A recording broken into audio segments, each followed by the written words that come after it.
What is happening, guys? Hey, the Vodka Stream Lounge is open. What's going on, everybody? How you doing?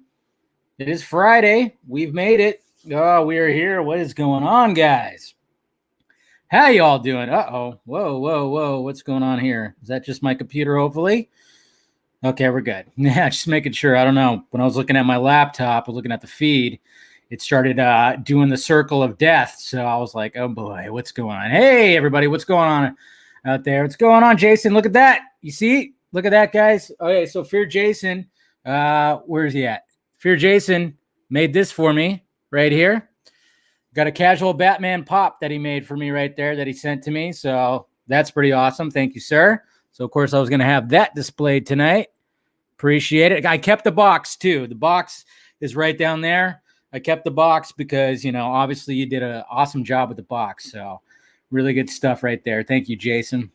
Hey, let's get nuts, man. Let's get nuts. Happy Friday, Neil. What's going on? I hate that StreamYard can't, pull up the fucking the emojis. Yeah. I don't know. I hate that that's the case. What's going on, buddy? Let's get nuts. What's going on, Mr. Will Morris? What's up? Parker, how you doing? Oh, I just skipped. Yeah. Yo, what is up, Ryan? How you doing?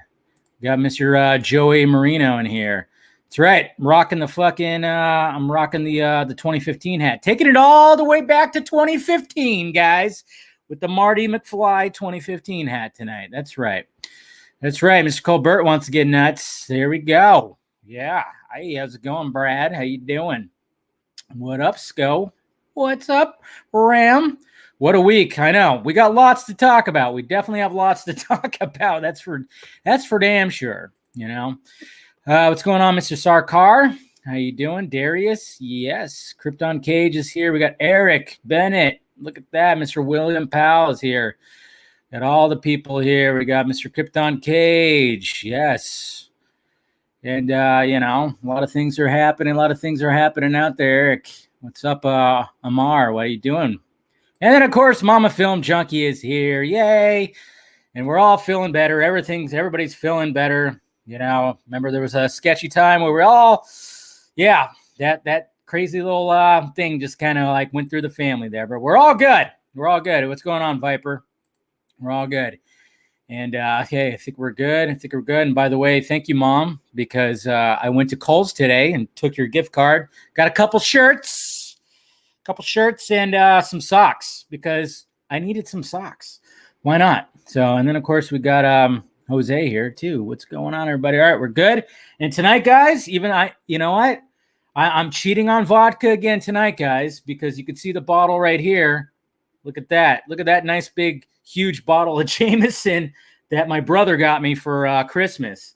I had a delayed Christmas because of the Rona, but so he got me this nice big bottle of Jameson. So I was like, you know what?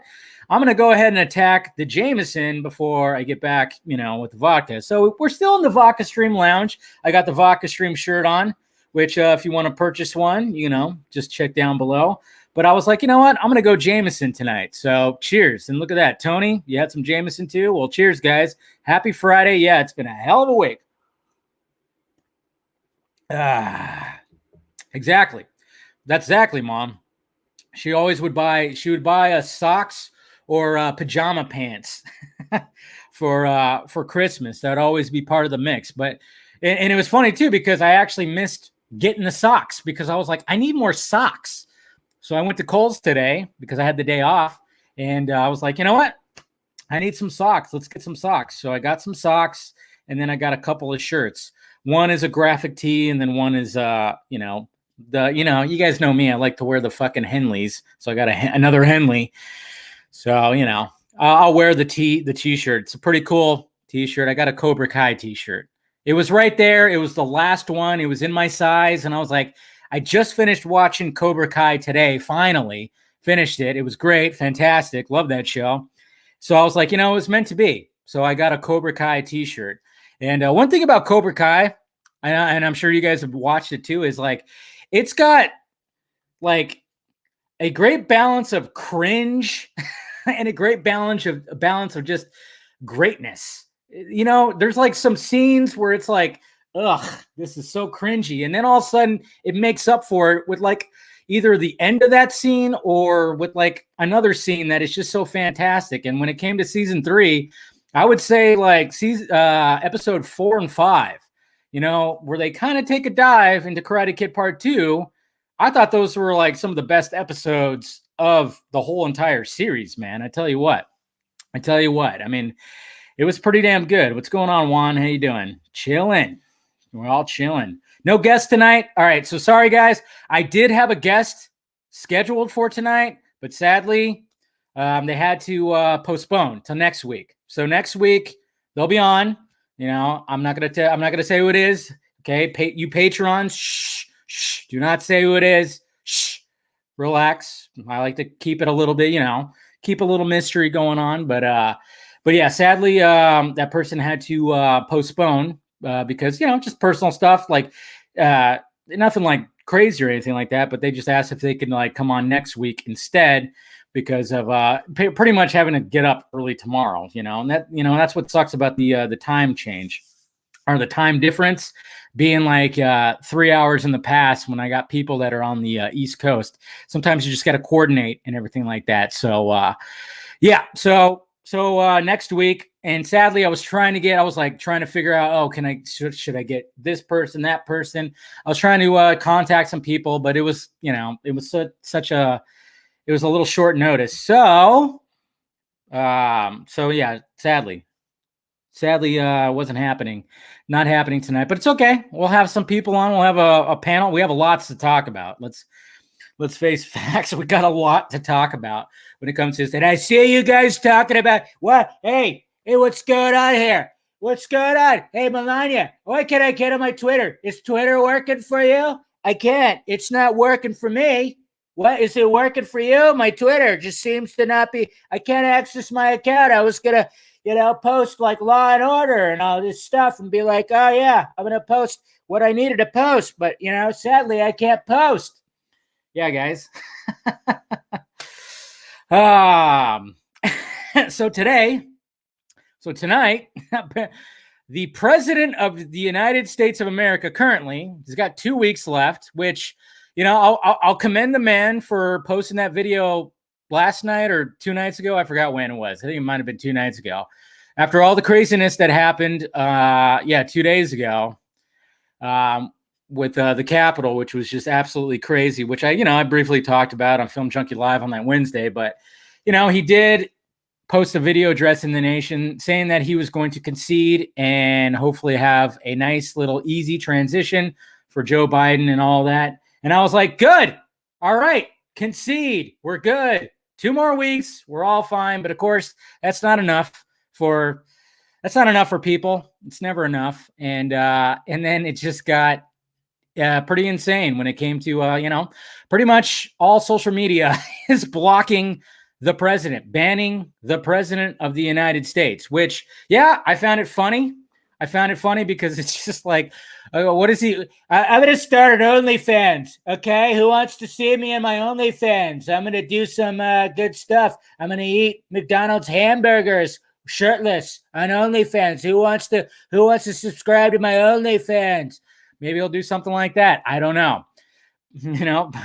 So it's funny. It's funny to make jokes, but at the same time, it is a little, when you look at it, and this is why I'm glad I don't really subscribe to a side, but when I step back and I go, holy shit, big tech just whipped out their big dick and just showed that they have more power than the president. Yeesh, that's a little freaky. I'm just going to say that's a little freaky that big tech can ban the president of the United States. And I'm like, whoa, man. They just displayed that they have more power than him. And it's just like, all right, interesting. But hey, we'll see what happens with that. I guess. I don't know, man. So cheers to that, man. But what's funny is like, there's so many journalists and what do they call them? The reply boys. There's so many people that depend on Trump's tweets to, for their careers. It's like, oh yeah, your career's over now. You realize that? You shouldn't be celebrating. What are you going to do? And, I say fuck those people too, because it's like, if you depended on Trump's tweets for your career, then hey, you got in the wrong business there. So cheers. Hey, what's going on, Jesse? But yeah, it was just kind of nutties when I was watching that. I literally took a nap. I got home and I was watching 13 Hours. Good movie, Michael Bay, John Krasinski. You guys know about that movie about Benghazi. And I was watching that movie, and then I was just tired because I don't know. I felt like I got enough sleep last night, but not enough. So I was just like, I'm going to take a nap, and I just reclined, and I power napped it for about a half an hour. And within that half an hour, I go on Twitter, and all of a sudden I find out that Trump got permanently banned from Twitter. And it was just like, holy shit, they did it. I mean, I figured it was going to happen. I kind of, it was meant to happen. One thing I find weird is like, oh, it's going to happen in his last 2 weeks, huh? Got to fit that in the last 2 weeks just to show that, hey, we got the power. I just hope they don't. The thing that worries me, guys, hopefully they don't abuse the power. I just don't want them to abuse that power. That's all I worry about when it comes to this stuff. You got to look at, yes, cool. You can celebrate it all you want, but just make sure like, hey, it can be a little scary at the same time. They kind of displayed the power that they have, which, I just kind of worry about that a little bit, but what can you do, I guess? But anyways, guys, thank you for joining as per usual. Everybody, you patrons out there, if you want to join the Film Junkee Patreon, it is down below. The link is down below if you want to help out the pirate ship. We got the dollar tier, which I always just say, hey, you got an extra $1 around, stick it in my G-string. Yeah. That's right. Stick it in my, just pretend I'm a stripper on stage and just, make it rain or something like that. But then, of course, I got the $3 tier, which is a little bit more. Help out the pirate ship, and you get to see what I'm working on. And then, of course, the $6 tier, which, those guys get the privilege of submitting some questions to me. Video questions, which of course, you guys have seen that. And of course, we've got a couple of questions tonight, which would be great. No, I'm not going to strip for you. I'm comfy. I'm comfy in my lounge. I think, sadly, you guys can't see the open sign. You could see it right here in the reflection, but it just sucks that the camera can't capture that because of the light. And it's just like completely saturated, but I still keep it on because it still looks kind of cool. But yeah, they're right there. So you keep your, yeah, yeah, exactly. And then when it comes to people like what Everett's is saying, yeah, exactly. And that's what, what Ben is saying right there is like, yeah, I mean, even if you join the Film Junkee member, which you could be a Film Junkee member, hit the join button, that keeps my clothes on. Okay. You guys realize that, you realize that, when you help out the pirate ship, you're keeping my clothes on. Okay. So either Patreon or, the membership of Film Junkee, or even buying a shirt like this or the other shirts like the Keaton shirt or the Gotham shirt or whatever, that keeps my clothes on, guys. Okay. Because if that all starts drying up, guess what? Then the clothes are going to come off OnlyFans. I always forget my mom is watching. It's okay. She knows my humor, and she loves it, hopefully. But anyways, guys, and yeah. So we got all that, and I try to fluctuate the pops that are displayed tonight. I'm your Huckleberry. I got my Doc Holliday pop tonight, of course. That's just my game. Come on, that's like arguably, in my opinion, this is Val Kilmer's best role. Okay, some people might say The Doors when he played Jim Morrison. But as great as that role was, I love Doc Holliday the most. And then, of course, Real Genius, Batman, of course, that. And then I got Owlman too, man. I got Owlman displayed tonight because why not? And, just imagine James Woods' voice. Has James Woods been banned on Twitter too? I haven't seen him. I know he got banned on Twitter at one point. That guy. And then, of course, I got my casual Batman pop. Thank you, Jason, again. And then, naturally, I always have my like laying down Deadpool pop, which I love. I did, of course, get the oh man, I can't reach it. Oh, I'm gonna fall if I reach it. I haven't taken it out of the box yet, but I showed you guys how my mom got me the Batman and Robin pop. I haven't taken it out of the box, And I don't know. I'm still debating back and forth whether it's going to be if I'm going to take it out of the box or not. But I know it's it's a good collector's item, so I'm not sure if I should take it out of the box or not. But I was kind of wanting to display it out here like that, but I didn't. Hey, look at that. Kishore. Kishore. Thank you, sir, for becoming a new member. There you go. And like I said, I'll try to when it comes to members, you guys get exclusive little vloggy type videos of stuff I'm working on and everything. And I'm hopefully going to be working. I'm going to be working on something tomorrow that I can get up this weekend. A little bit of a editorial video. What? Garza's going crazy tonight? He's going to go crazy. Yeah, well, hopefully. I mean, I always love it when Garza goes crazy, you know? See what happens. And do you think Jody's corner personally? Do you know Jody's corner personally? I am a new fan and don't really understand what happened. I just know I hate him. No, I don't know him personally. I don't. I don't really like him either. I'm not really a fan at all. I'm not a fan at all. I think the guy, I mean, I can't stand him when I look at his videos, when I watch his videos, I could smell his beard and it smells bad.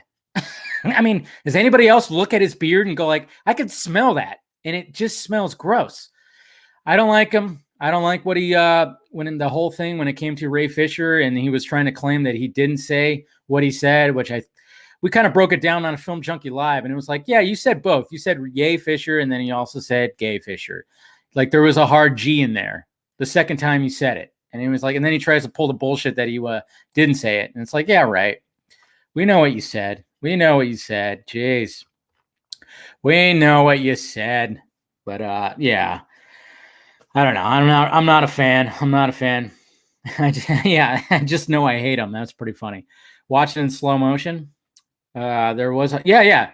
We broke it. I broke it down on Film Junkie Live. I was like, and then even everybody in the chat was like, no, he says both. He says yay Fisher, and then he says gay Fisher, and it's just like, yeah, you did. You said both, but of course, him and Andy Signar are trying to make it sound like, oh no, he didn't. It's like bullshit.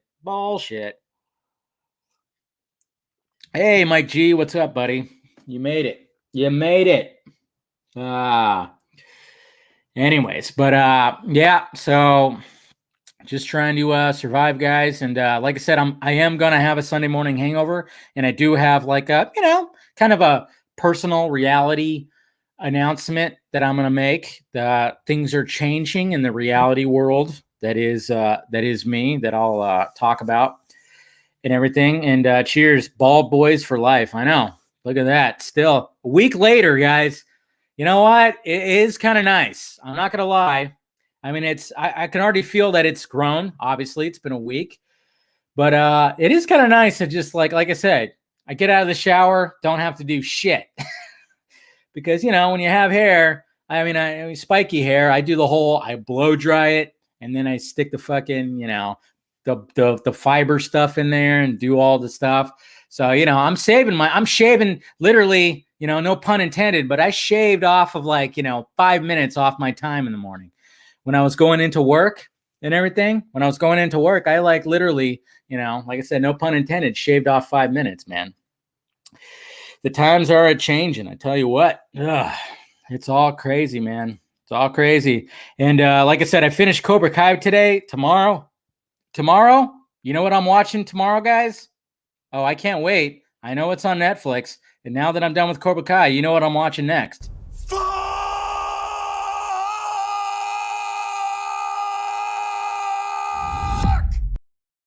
Oh, I cannot wait. I am waking up.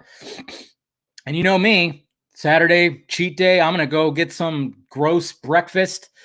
And I'm going to have myself some Nicolas Cage talking about dirty words tomorrow. I don't know if you guys have watched it yet, but yeah, it is up there. But I wanted to make sure to finish Cobra Kai before. How do you rank Cobra Kai 3 seasons? I would say I think season 3 is the best one. To be honest, I think season 3 has been the best one so far because just all the deep dives that they went. They even went deep. They did a deep dive into Kreese. Where you're kind of like, wow, So this is why this guy's fucked up. You know, they're deep diving into him when he went to Vietnam and everything.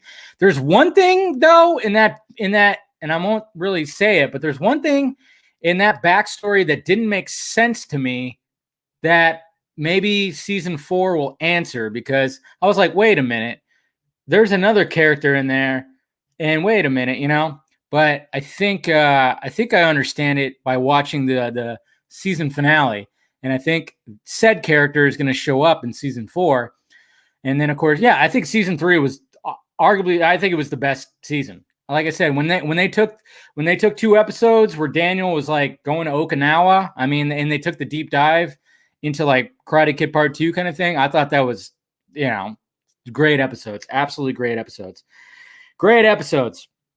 I'm not moving. Yeah. The Okinawa. I mean, when those 2 episodes that really dug deep into the Okinawa stuff, I was really like, man, this is some of the best, you know, Cobra Kai stuff right here. But and then of course there was other characters to show up, and we knew that Elizabeth Shue was going to show up, which, god damn it, man, Elizabeth Shue, I mean, she's just, no, I don't know, she ages like fine wine. She's still gorgeous. I mean, obviously we saw her in The Boys, but I mean, man, that woman just does not she does not age. She's just gorgeous, beautiful. You know what, one specific thing that I love about Cobra Kai is when they utilize the flashbacks. I mean, the show could have just been like constantly flashing back to all the movies, but they don't do that. They utilize the flashbacks perfectly, I think. Anytime that he needed to flash back to something that's relevant to what's currently happening, it's always perfectly executed. You know, they're not overdoing it when it comes to the flashbacks. And that's what I really appreciate about the show. Like I said, it does have its cringy moments, you know, with some of the stuff. And yeah, but hey, thank you, Jeffrey Brooks. Appreciate it, man. We got a Browns fan. All right, well, go Browns. Hey, they're going to the playoffs. They broke that streak, so cheers. But yeah, I just love that Cobra Kai just like really knows how to fit in those flashbacks when they need to, you know?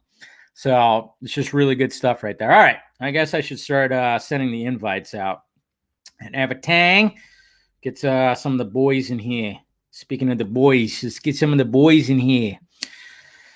But yeah, I mean, that's one of the things. It's like, it's just got a good balance. It's got a good balance of, there's cringiness, and then it just like makes up for it. Because the shit that Johnny says, I mean, that's what I love. I mean, there's a good balance, like when they just have the shit that Johnny will just like throw out there, and it's so fucking, yeah, it's so good.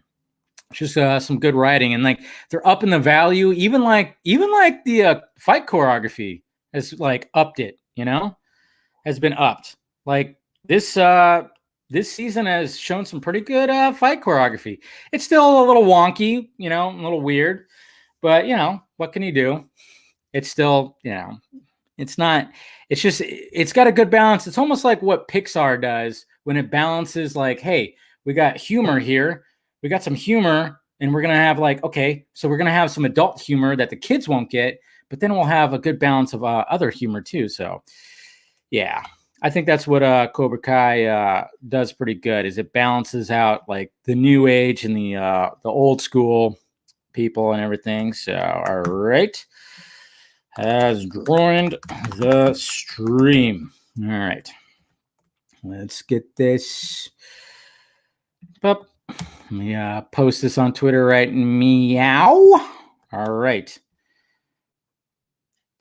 All right, we got the first guest, and usually it's Scott, but wow, look at this. We got Steven here first. Look at you. Yeah, what was your volume, dude? Oh. Uh-oh. Anyways, let's see. All right, Nicholas. Thank you, sir. Oh, we got a Steelers fan right here. There you go. Well, cheers to the Steelers. There you go. Should probably have my mic turned on and in front of me. Jeez. That's an essential part of like.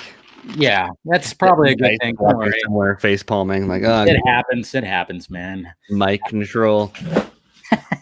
What's up? How's it going, man? How you doing? I'm all right. I had one of those days where like I woke up and I was just like sore and had a headache and like didn't know why. And like I blew through my alarms and like woke up and like my body's just like, okay, now it's time to get up. And I'm like, you were supposed to be up 2 hours ago.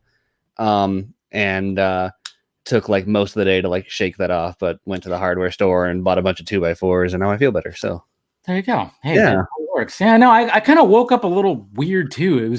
It was strange because like it seems like the past 2 Fridays. I mean, the first Friday, I of course I was with the Rona, and I was not feeling good, and I was just had to like work myself up to like, all right, let's do a vodka train, let's do it. And then of course the last Friday I was extremely hungover.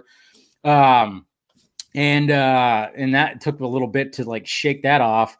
But then today also, I was like, I woke up and I'm like, man, I'm just not motivated.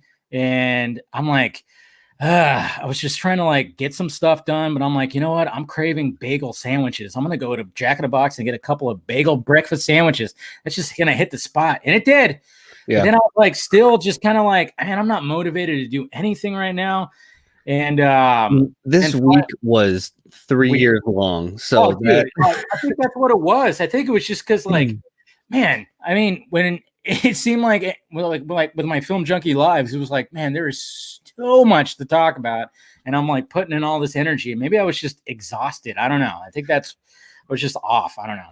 Maybe. I mean, there was obviously there's real world stuff going on that was just like insane. But then of like the stuff that we talk about.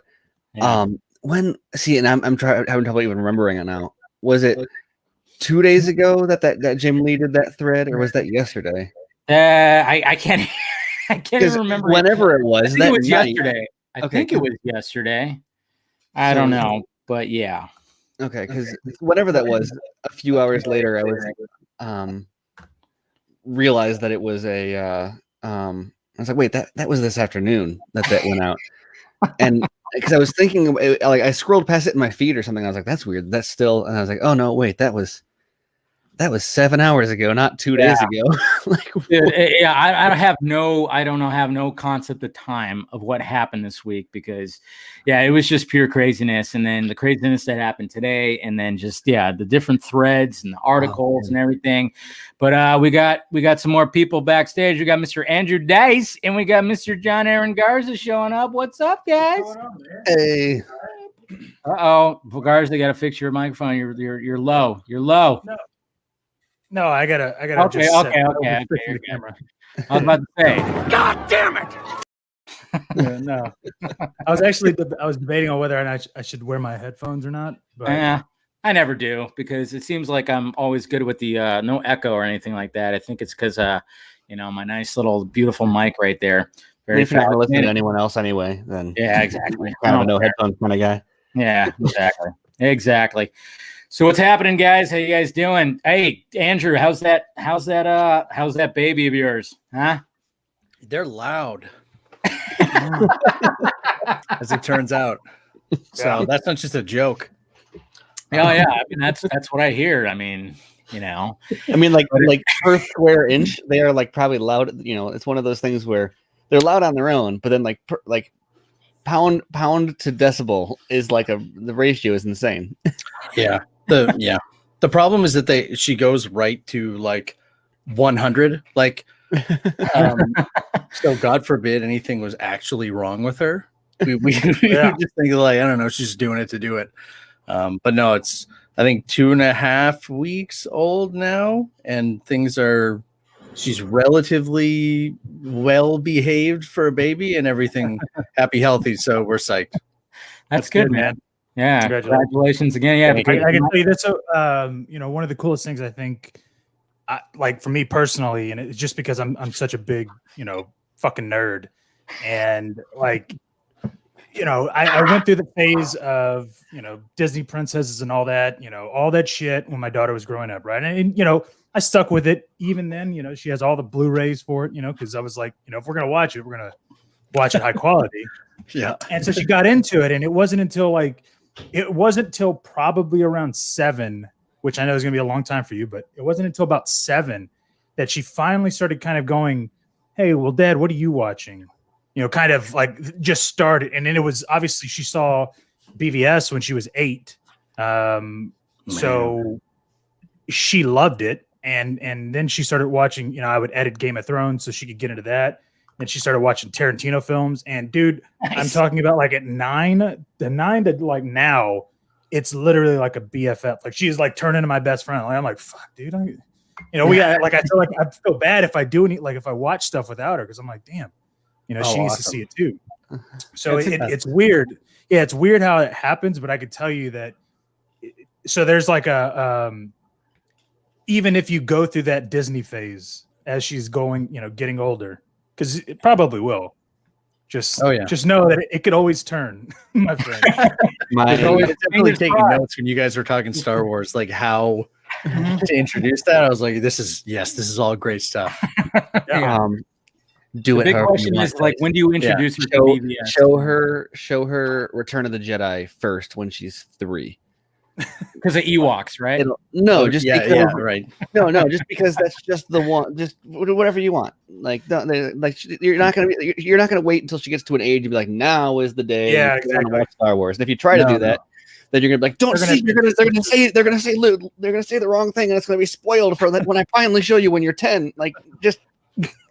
I think that's what I said to my wife. The day I won't say anything and I won't react, but the day that she says, "What's Star Wars?"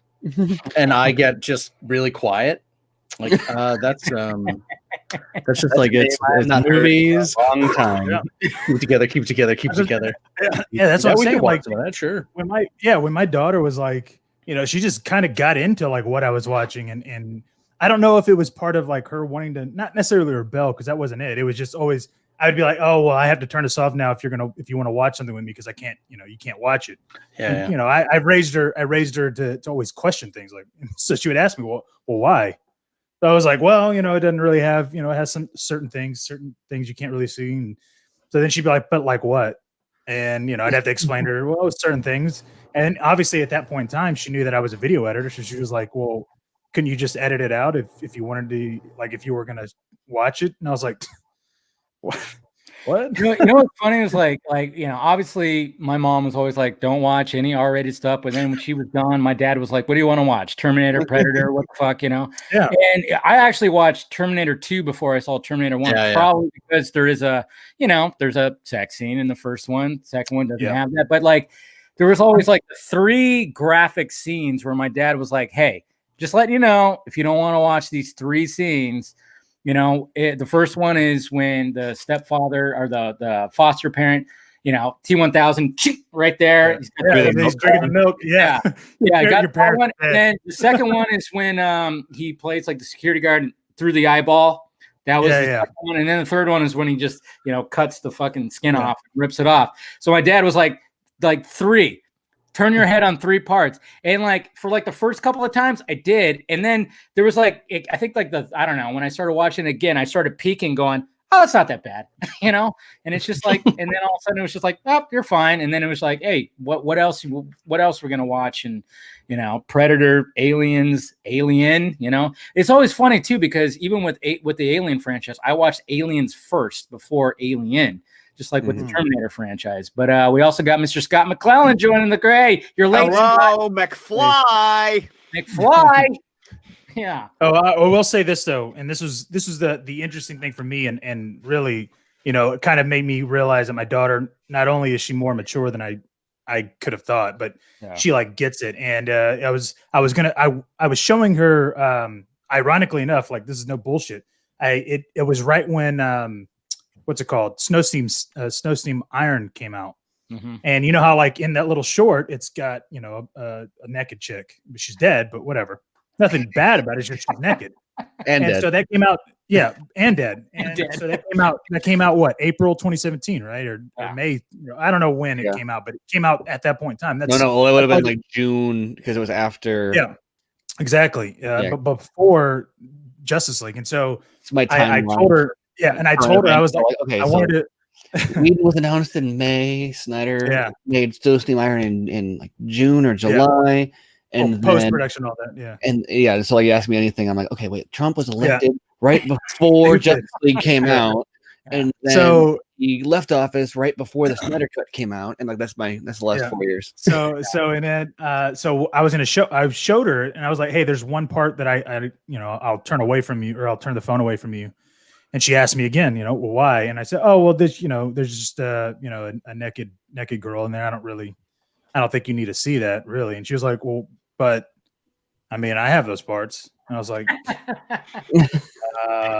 wow.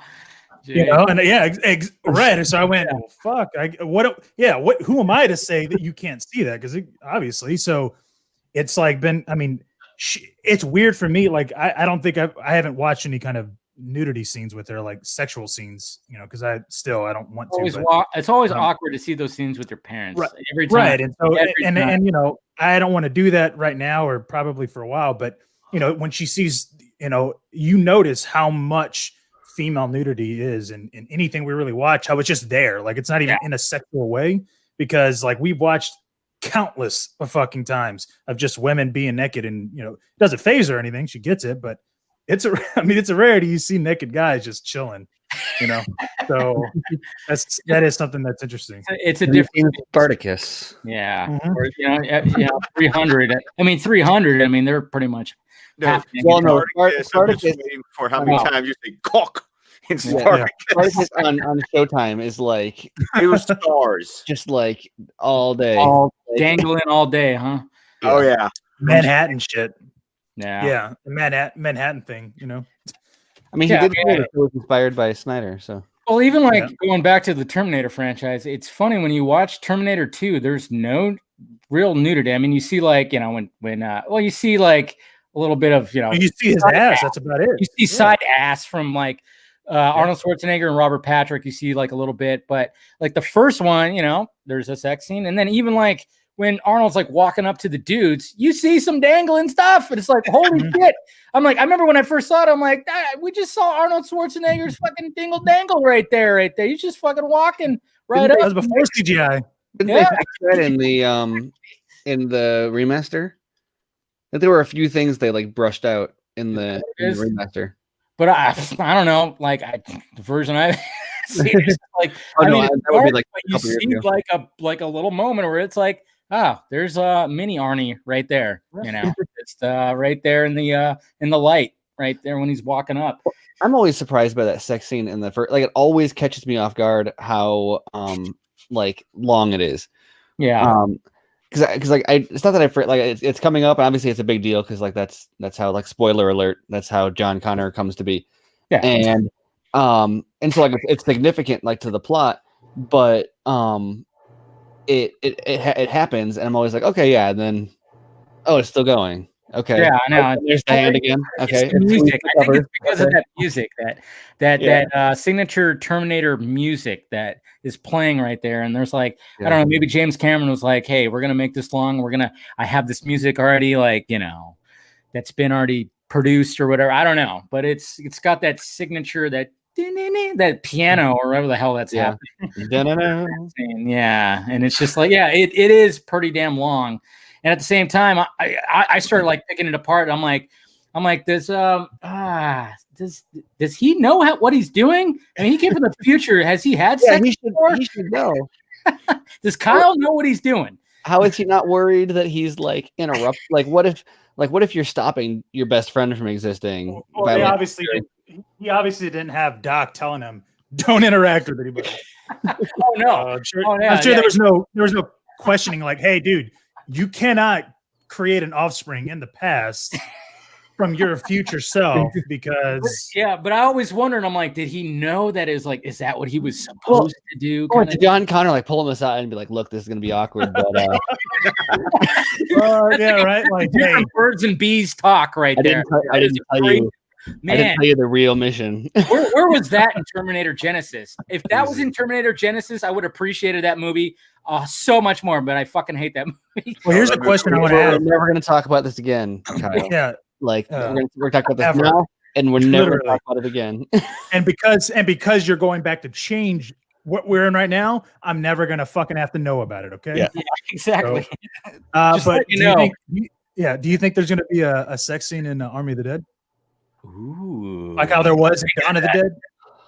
Yeah, there was. Well, it was brief. It was brief. But it was pretty. It was pretty fucking. Yeah. From the guy from Modern Family too. That's I know, right? I mean, there might be. I mean, why not put that in there? Could be. I mean, but here's the thing. I don't know. You got a mix of women and and because like it's a father, strong women son, and hunky dudes. Daughters. Yeah. There's got to be some kind of sexual tension going on in there with Tig Notaro, like a sex scene with her. So everyone in the theater's like, wait. Ugh. That was one of she's like up against the green screen. Like, this is weird, Dad. What do you have in the head floating? Yeah. It's probably I would say it's probably not going to be with her, but and they're like, oh, that's why they had to replace Cordelia. Right? Yeah. No, but I mean, I like the fact that he is paying a little bit of homage to like one of the characters. Looks like God, I'm drawing a blank on who's the character in Aliens. What's her name? That's right. Vasquez. Yes. I mean, wearing the headband. The foster mom from T2. Yes, she was also. Yeah, a lot of people don't realize that she looks almost like completely different. Like, well, that's because they painted her skin to be brown. Yes, that too. It was just like, wow. She was like, you look at the like here, she was a lot tanner in Aliens. Like, what the heck's going on there? And then of course the headband and the short hair. Speaking of James Cameron, she's the Irish one putting her kids to sleep in Titanic. Holy before they drown. Wow. See, you really liked her for those small roles. Wow, damn. Yeah. He's like James Cameron's good luck charm. Wow, interesting. Man, deep dive in that right there. Jeez. So you're thinking there is going to be one. I don't think there is going to be one, but you don't think so? I just think because of Batista and his daughter, I just if they. I mean, unless this is a 3-hour film, which that's not what I'm gathering. I just like it's going to be a full-on balls to the wall like action. Like, where are you going to, place it? Like, I don't know. Like, if you're going, it's not like everywhere is zombie infested. You know what I mean? Like, but never mind. No. Finish your thought. No, I can't. No, you can. I'm trying to remember what was in the EW article. I'm sure you are. Like the way it was described was that there's that outbreak because of Area 51. Oh, I love that. And then there's like a whatever happens after that, and then they close off Vegas. So there's time. How do they build a wall that fast? That's what I'm curious. Well, about. you saw it in the image. It's all the things, the storage containers stacked on top of each other. Oh, okay. Sorry. So I don't know. I mean, there I think there'll be opportunity. You can't dismiss the fact that, like, I don't know about maybe sex scenes, but it's an outbreak in Vegas, and so there's all sorts of opportunity for, what are you going to see in terms of the types of people that you'll see in Vegas or zombie versions of those, or whatever. It's going to be interesting to see, like, I mean, the fact that when they talk about Area 51, I mean, my brain went to like, okay, this is somewhat alien virus. What's going on here? And I'm like, yes, because I always like when I thought like, well, what could make a zombie movie better? Aliens. Yes. Yeah. Cool. Well, thank you, Zach. the notion that he's building some kind of a shared universe out of this, and they've already got prequels, and then you introduce that, and who knows what they're gonna do with it. But to me, there's like, I have no idea what they're doing with it. And maybe that's just the only the beginning explanation, or maybe they spin that into something bigger. But the idea that this could lead into like a Dead Space sequel or something like that is just, I think the sky is kind of the limit as far as that goes, right? Like, imagine like the ending to Independence Day 2. Oh God! Hold on. It didn't fit there, but I get where you're going. Like that movie made me so mad because it made me so mad. But the idea where like you have that ending where I'm going to spoil it because like don't even bother. Go. I wouldn't watch it. If I wanted to watch it, everyone's seen Independence Day 1, right? Correct. Yes. Okay, so Independence Day 2 is that, but like really shitty. Except then at the end, this like other alien comes down and is like, we need to take the fight to the stars, get on board, and then it's like, okay, so they join up with other aliens. I don't even remember. I just remember the other. So Dice, I can see the pain on Dice's face. Well, I mean, like, you know what? It's funny because when it came to Independence Day 2, it was like when they were like on the mothership or whatever the hell, and they were in the ecosystem, like fighting them. I'm like, God damn, this should have been mainly the movie right here. Oh, Dice was like, I'm out of here. He's that mad. Yeah, that's how mad he got at you. No, but like when it came to that, it was just like, I was kind of digging the part when they were like within like the mothership, and there was like this own ecosystem, and they were having like a fight like on the ground and everything, and it was like its own little thing. And I was like, damn, this would have been pretty cool if it was that. But yeah, then it just like ends with like, we're gonna take the fight to them because we have this other alien like presence that are like that's on our side, and we're gonna utilize them. And then it was just like, no, give me a break. You're not gonna get a sequel. that would be. At that point in the movie, I was like, if this movie was good, I would have been so hyped for. Oh, I bet we fucking will. Oh, dude, that would be. We will. Man, I want to talk about this movie so much. I know. If not yet. If there was if the movie had been better, by the time it gets to that like sequel setup, I would have been so hyped. But by the time that arrived, I'm like, there's no way we're ever gonna see that. Like the rest of this is such a slog to get through. There's no way that anyone's gonna want to see whatever comes next, which is too bad because the idea of like, Independence Day 1 happens and then something else happens, and then we go to space to fight them. You know what they should have did? Well, you know that whole backstory with that one dude that was like, hey, we just like slaughtered like these alien dudes that like when they crashed, we had like a full on like on the ground battle, and he had like the fucking sword. What's so weird about this movie? Like the writer's room for this movie must have been awesome, and then once they shot everything, it was just terrible. It was just like that. Well, was just. I was gonna say, well, hold on. So like if you look at it from like a Prometheus type way, right? Like you see everything, right? And you know that the engineers or whatever, they're there, and now you basically go off and find out where they come from, right? I mean, that would be kind of the sequel potential of, okay, well, if this virus is of alien, origin, then why did that happen, right? You know what I mean? Like, where they come from, and let's make sure that they don't try to come here again. And I always had that question. I think Dice might be having some internet issues. I always had even that question too. Is like, okay, you destroyed the ships and they crashed. Does that mean all the aliens died? Like, where's there's going to be aliens still in those ships that are like that have survived that are crashed. Yeah, we see the grand ending where it shows all the different big ships all around the world that they destroyed because they disabled. You're talking about in the first one? Yeah. So it's like, but then it's like, what happens to those? And they had that backstory with that one dude where it's just like, yeah, we just had a full-on battle, like hand-to-hand combat battle. We were slaughtering fucking, aliens, and it was like, I'm like, where's that movie? That's the movie I want to fucking see right there. Not a rehash where Jeff Goldblum is like, well, we got the mother, and just doing like as much as I love Jeff Goldblum, yeah, it's cool. We don't need to see cities being ripped to shreds again. We don't need to see that. Do something different. But sadly, that's not what happened.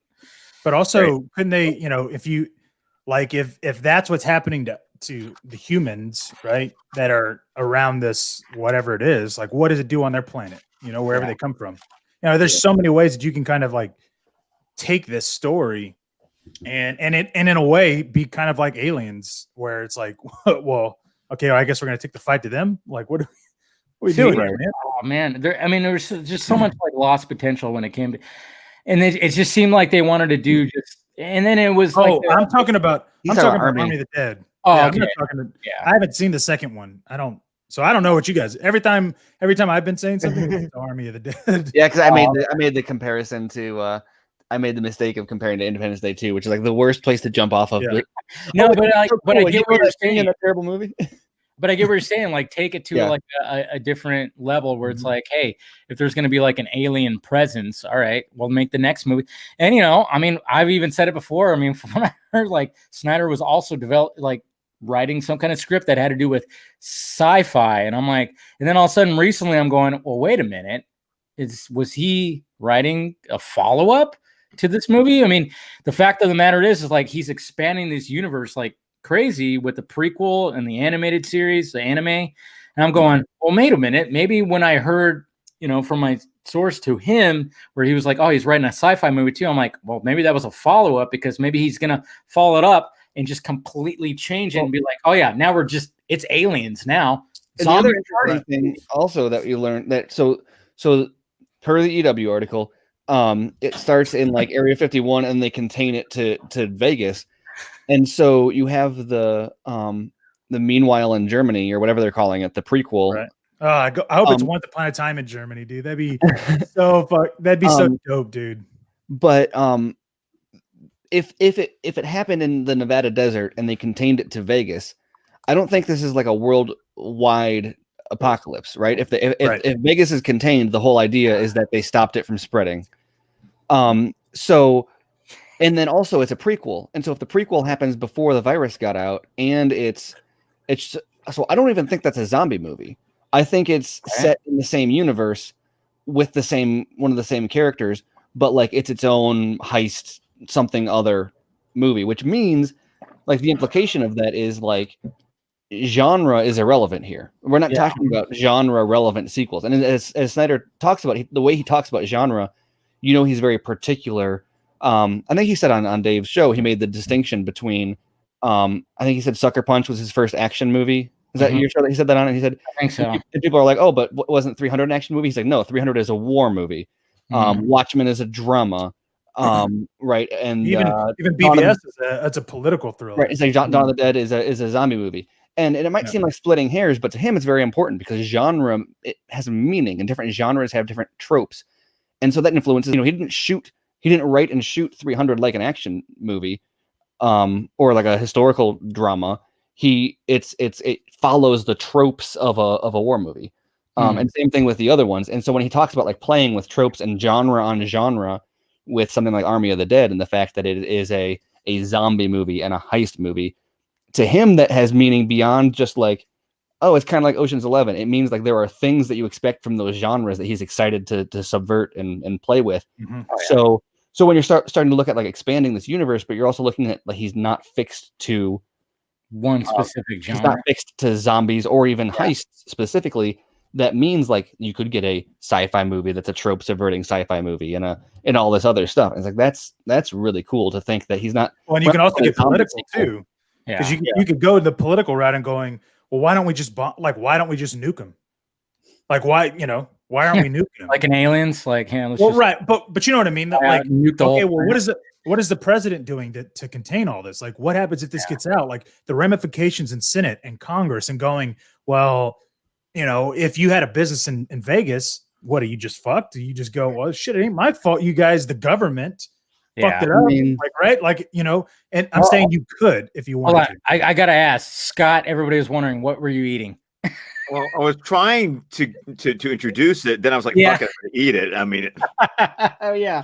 Everybody was like, is it onion rings? What do you got going on there? Oh no, it's even better. It's so southern. I brought it just for you, Dave, to give you a little taste of home. Deep fried Oreos. Oh, wow. Look at that. Jesus. Look at that. God, I can feel my arteries clogging, and I don't care. Hey, it's Friday. It's fuck it, man. Just do it. I was gonna say it is in the article that Zach put it out there. It's of the president. It wants to nuke Vegas on the 4th of July because that's the patriotic thing. Patriotic thing to do. Yeah, that's what I'm saying. Like, what are the ramifications? Like, what do at the end of the day, like, what is this? How are the people reacting to it? Right? Because imagine an outbreak were to happen here and it was self-contained. Like, what? Like, how would we react? I know I would be. I'd be fucking scared. I'd be like, how would we react to an outbreak? Yeah, like 2020. I don't know. And yeah, exactly. Right. You see all these people just going about their days, right? And you're like, dude, if that shit turned you into a zombie, I guarantee you wouldn't just be, chilling. So like I almost feel like and then how strong are these fucking zombies? Like, is my door gonna fucking, Yeah, no, I kind of made the joke. I'm like, are we gonna see zombies that fly in this movie? Yeah, I know. He talks about like, you got your standard zombie, but then of course you're gonna have zombies that run, which what we saw in Dawn of the Dead. which was a nice little upgrade from the original Dawn of the Dead. Because, you know, when you watch those old zombie movies, it's like sometimes we always get a little arrogant. It's like, really? I mean, these guys are just, how are they getting bit? And then all of a sudden you make them run and be all like, you know, super fast. It's like, that's scary shit. But, you know, they don't have lungs. They're not going to get tired, dude. 28 days later, it was day after tomorrow. 28 days later, kind of introduced that I think like a year and a half before Dawn of the Dead came out. It did. It was almost like almost at the same time where it was like, hey, we're going to have zombies run. And that's scary shit. So then I'm like, when he talks about, you know, the upgrades, and I'm like, some of these zombies, what are they gonna, you know, what are we gonna see? Like, is this gonna be one that flies or what? Right. Well, yeah, because he says there's a normal Romero style shambler specifically, and then and then he says, and there's another level, and I think we know from IMDb, gotta look at where everything is published. We know that people are cast or people have like revealed on Twitter too that they're cast as alpha zombies. Yeah. And so if there's like shamblers and then something called alpha zombies, and he's saying there's other so there's another level. I think there's like the idea of like hierarchies and stuff is really cool. Yeah, I mean they kind of did that in Zombieland 2. What was that actually called? Zombieland. What was it? Zombieland 2. Yeah. Double tap. Yeah, but they talked about how there is like a more sophisticated hierarchy zombie where it's like you shoot him in the head, oh, he's still going. Oh shit, I forgot what they called it. What like the specific name they called that zombie? Somebody in the chat will probably mention what like, you know, of course, because you know Jesse Eisenberg's character was like, you know, of course, always had his rules and of course the names and everything like that. And there was like a certain type of zombie that was like more superior to the other zombies. So it's going to be interesting to see what Snyder. Yeah, that photo, that one photo that I know, you know, Steven had posted. Like, are you saying, Steven, that photo is the dream lens or the, you know, whatever it looked? Because that photo is so colorful inside the casino with the money flying, and I think so. What I'm not sure on is the one photo, the first photos that were posted had a similar depth of field, but they weren't action shots, and it was credited as Clay Enos. But then the one that got posted by Netflix Indonesia, and then they actually deleted the tweet, but I had the image from it. Yeah. That one is an action shot of in a casino, and there's money flying all over, and there's muzzle flashes. There's a flare, but specifically you see like a rainbow lens flare, and you have the depth of field going on from that. And so to me, those are like the kind of hallmark characteristics of that dream lens that he's using. Is you have a lot of lens effects, like lighting artifacts, I think is what they call it, and then also the really shallow depth of field. So if the question that I have is, it's possible that that's a another set photo shot during the action. What I was curious of is, it's possible Clay was using a dream lens on his own on-set camera, because I know he matches the aesthetic of his on-set photography. Yeah, but he never does action films, I don't think, right? Oh, maybe action shots, you mean? Yeah, action shot. Like he'll do action shots, but you'll know that it's behind the scenes. And I sent the photo, Dave, in case you wanted to pull it up, but in case people haven't seen it. But where'd you send it? To the, you know, online on Twitter. Okay. But you know what I mean, though. Like as far as the like action, like because he even with Suicide Squad, he would shoot some action, but it was like you could tell it was behind the scenes. And this one just looks like, I mean, like in my head, I pictured it kind of the camera slowly dolling forward and like literally Batista just kind of going behind it. You know what I mean? What are you talking about? I don't see Batista. It's just a floating gun. Somebody made that joke this morning, and I totally didn't get it. And I was like, oh, that was a joke from, you know, Guardians of the Galaxy that he's like invisible. Wow. Yeah, I was like, what the hell are you talking about? And then he's all, I just see a floating gun. I'm like, what? And then I was like, no, okay. And somebody pointed it out. It's like, oh yeah, you're making a Guardians of the Galaxy joke. Like, technically, it's Infinity War, I think, but okay. Was that what it was? I think it was Infinity War. You're right. That was an Infinity War. Yeah. Mm-hmm. He's eating the chip. I didn't want to. I mean, and listen, Batista for that role, like he's great, but dude, that dude has some acting chops that I'm excited to see. Blade Runner 2049 was fantastic. That little part. Oh well, no, and you do, and the 3 short films that they released before the release, because there's that whole film devoted just to his character. Correct. And that was Blackout. Or no, not Blackout. That was not Blackout. Blackout was like 2020 or 2030 or something, or something like that, because Blackout was the anime. Right. Yeah. But even Batista said like at first he didn't want to do it because he was trying to get those types of roles, which good for him, because it's like, hey, yeah, you don't want to be like the the big buff, brooding dude.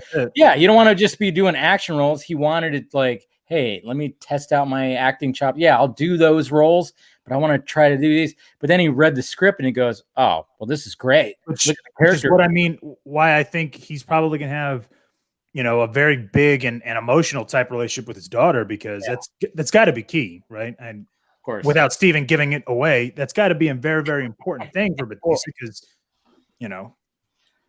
what? Oh, nothing. I mean, I think there's the thing that I thought was interesting from the interview was that he passed up a role on Suicide Squad with Gunn to do it, and so I think we know, he said before that he's always wanted to work with Zach, and he was even talking to Zach about doing Last Photograph, which is now Horse Latitudes.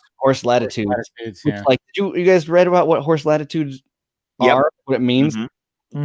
As a concept, it's like a metaphor. I'm sure the movie isn't about that literally. I think it's a metaphor, but as a metaphor, that's like, as a state of being, like, I can feel that. Like, I know what that feels like. So it's like, I'm excited. But the point is, he was in talks to be the lead for that. And so we know that he's got a lot of interest in Snyder. And so even whether it's the role specifically, or if it's that he wants to work, just the opportunity to work with Zach, but he passed up something for a director that he's, clearly has an established relationship with in Gunn, I think is really interesting. And so the question is, what role did he pass up? What do you think, Dice? Think it was King Shark? Peacemaker. Oh, sorry. Oh, yeah. Go ahead, Dice. I'm required to try to guess things in front of him. That's just like one of my jobs. Like, it's a weird thing, because like Peacemaker is the one you're going to point to because it's a wrestler, but that feels like that would be weird for Batista to play. I do like the idea that James Gunn is like trying to take professional wrestler actors and like make them, I don't know, not like taken seriously, but to prove that they can act. I am very interested, as someone who has seen photos of the Suicide Squad, to see John Cena as the Peacemaker, and to see if Gunn is doing a similar thing to Batista's Drax, where he's trying to get him to do something a little bit different than people expect. Obviously, we'll have to wait and find out about that. Yeah, but it would be very interesting if Cena had a few different approaches to the Peacemaker, and to see which one Gunn went with. It's funny because when Peacemaker was, it'll be very interesting to see what Snyder does with Army of the Dead, and the Dice is like, it'll be very interesting to see what Gunn does. Yeah, I know. Like, guys. Oh man, y'all don't know about these films, do y'all? I apologize about bringing it up to you guys. You fucking asshole. Did I mention? Damn it, dude. Have I mentioned the Suicide Squad that I saw a spoiler? I'm obviously not going to spoil it. Did I mention this when I was drinking last time? No. Okay. No. This is, we were waiting to see we were watching stuff being filmed on the set visit. Obviously, that's what you do on a set visit. But I think only myself and Brandon from Ironic. Oh, never mind. Jesus, man. Jeez. No, it's Shut up! it's been a long week. Don't worry, guys. If you need me, I'm sure I can pull out a super cut from last weekend that you would find very entertaining. I'm just saying. No, I'm very excited to see more of that movie. Okay, you were explaining something. No, you were with somebody else, and we don't. Yeah, know. Just with somebody else in the community. I get it. Yeah, Brandon from Comic Book. I think only he and I witnessed something that was, I would probably call it like a massive spoiler.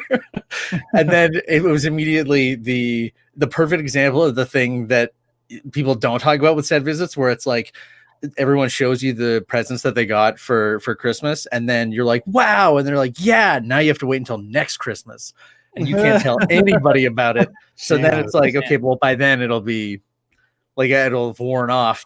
But and then Entertainment Weekly is going to publish it in an article 3 weeks before your embargo lifts. Yep. And I'm wondering, I mean, there's already suspicions of like what that could be. It, you know, when people were breaking down and taking like little screenshots from the behind the scenes footage, they're like, well, look at, did you see what was on those? You know, I don't know if it's that.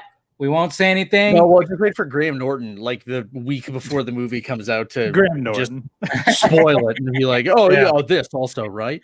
Yeah, that's awesome. But what I like about the fact that Peacemaker got its own, you know, series, and a lot of people are like, "We didn't ask for this. We didn't ask for this." It's like, yeah, you didn't ask for it, but guess what? Maybe they saw something in it, and it could be something absolutely amazing. I mean, there are people that are like, it could be like HBO Max's Mandalorian, but you know, something that's R-rated and just you haven't even seen the character yet. Yeah, I get it. You want you want Canary series, you want the Black Canary series. I get that, but at the same time, it's like maybe they saw something. They're so confident in this movie and this character, and when Gunn pitched a treatment for like its own standalone series, his own standalone series, it's like they saw something in there, and I'm like, I'm all for that. Cool. On principle, I hate "we didn't ask for this" as the basis of criticism. It's if you're Steven, let's address something right here, because Ray from Fans Without Borders made a really good point about this when they had some feedback. The problem is people never say we didn't ask for this. What they say is nobody asked for this, which translates into I don't want this. Yeah. So to his point, it was just say I don't want this, because that's what you're really saying. Don't wash it away with nobody asked for this. Yeah, I hate that. Well, I can't think of any fucking thing that has come out that anybody has been like, oh, that's what we asked for and that's what they're giving us, except for the fucking Snyder Cut. That's literally I think the only thing really that anybody has been like, that's what we want to see, right? I mean, no hard fact. Yeah, like, I mean, nobody asked for a Dune, nobody asked for Godzilla on screen, right? Until it came out, and then all of a sudden it started coming out and you built fans. Nobody asked for Star Wars to come out. Nobody asked for all these fucking things, Bond, Mission Impossible, but they come out, right? And all of a sudden you build a fan base, right? So you can't sit there and say, well, nobody asked for that. Well, fuck, dude, everything from existence, nobody asked for. Because I think it's just because we're in the time the period. fucking whining bitches phase. Well, I know. And the stuff that people do ask for most of the time ends up being like, because that's the one where then the creator just has a fan checklist to create it. And so either they create the version fans didn't want to see, or it's just a paint by number fan service. Like, I mean, obviously the Snyder Cut is different because that already existed and we just wanted it to be released. But anything did it already exist though?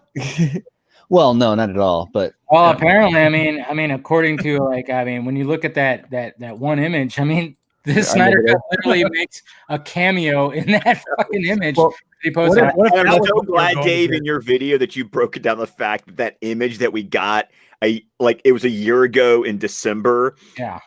It's so that shot was from the set. Like that was. Well, I know. My favorite was that it slowly dawned on people that that thing that they used latched onto.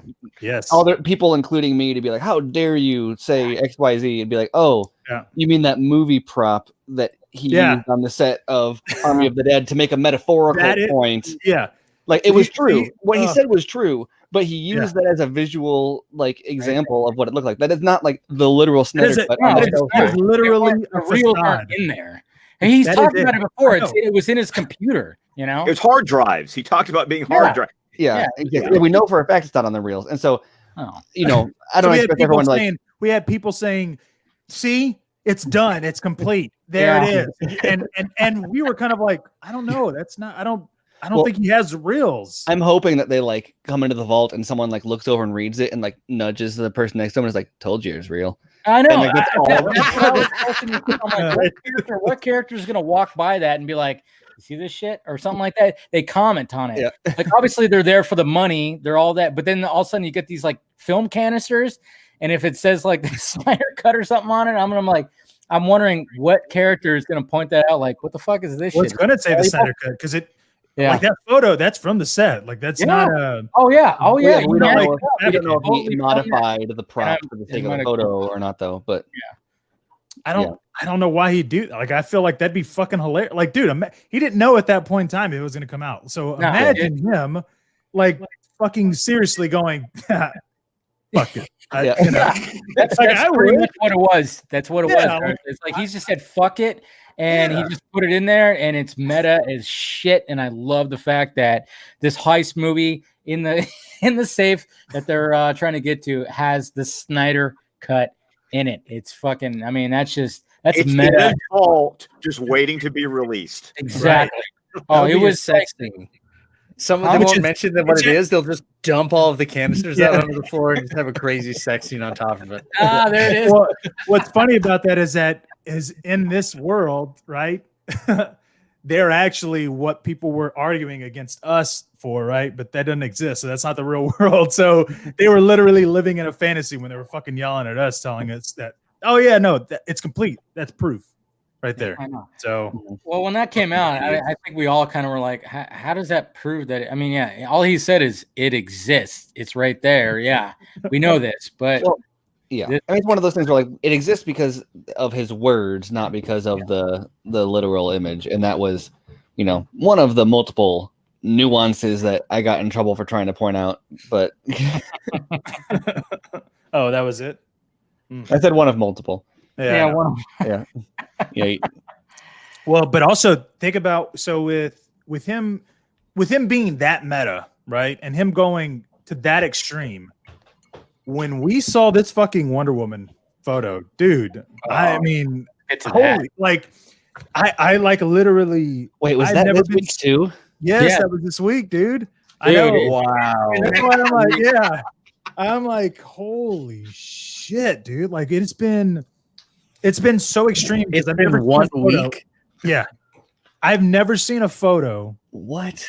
And where I went, dude, I would fucking pay to see this fucking film. I don't know what's happening. I don't know anything about it. I want to fucking watch it. It was an early pitch. It was on Monday. Remember, it was Monday when we first saw it.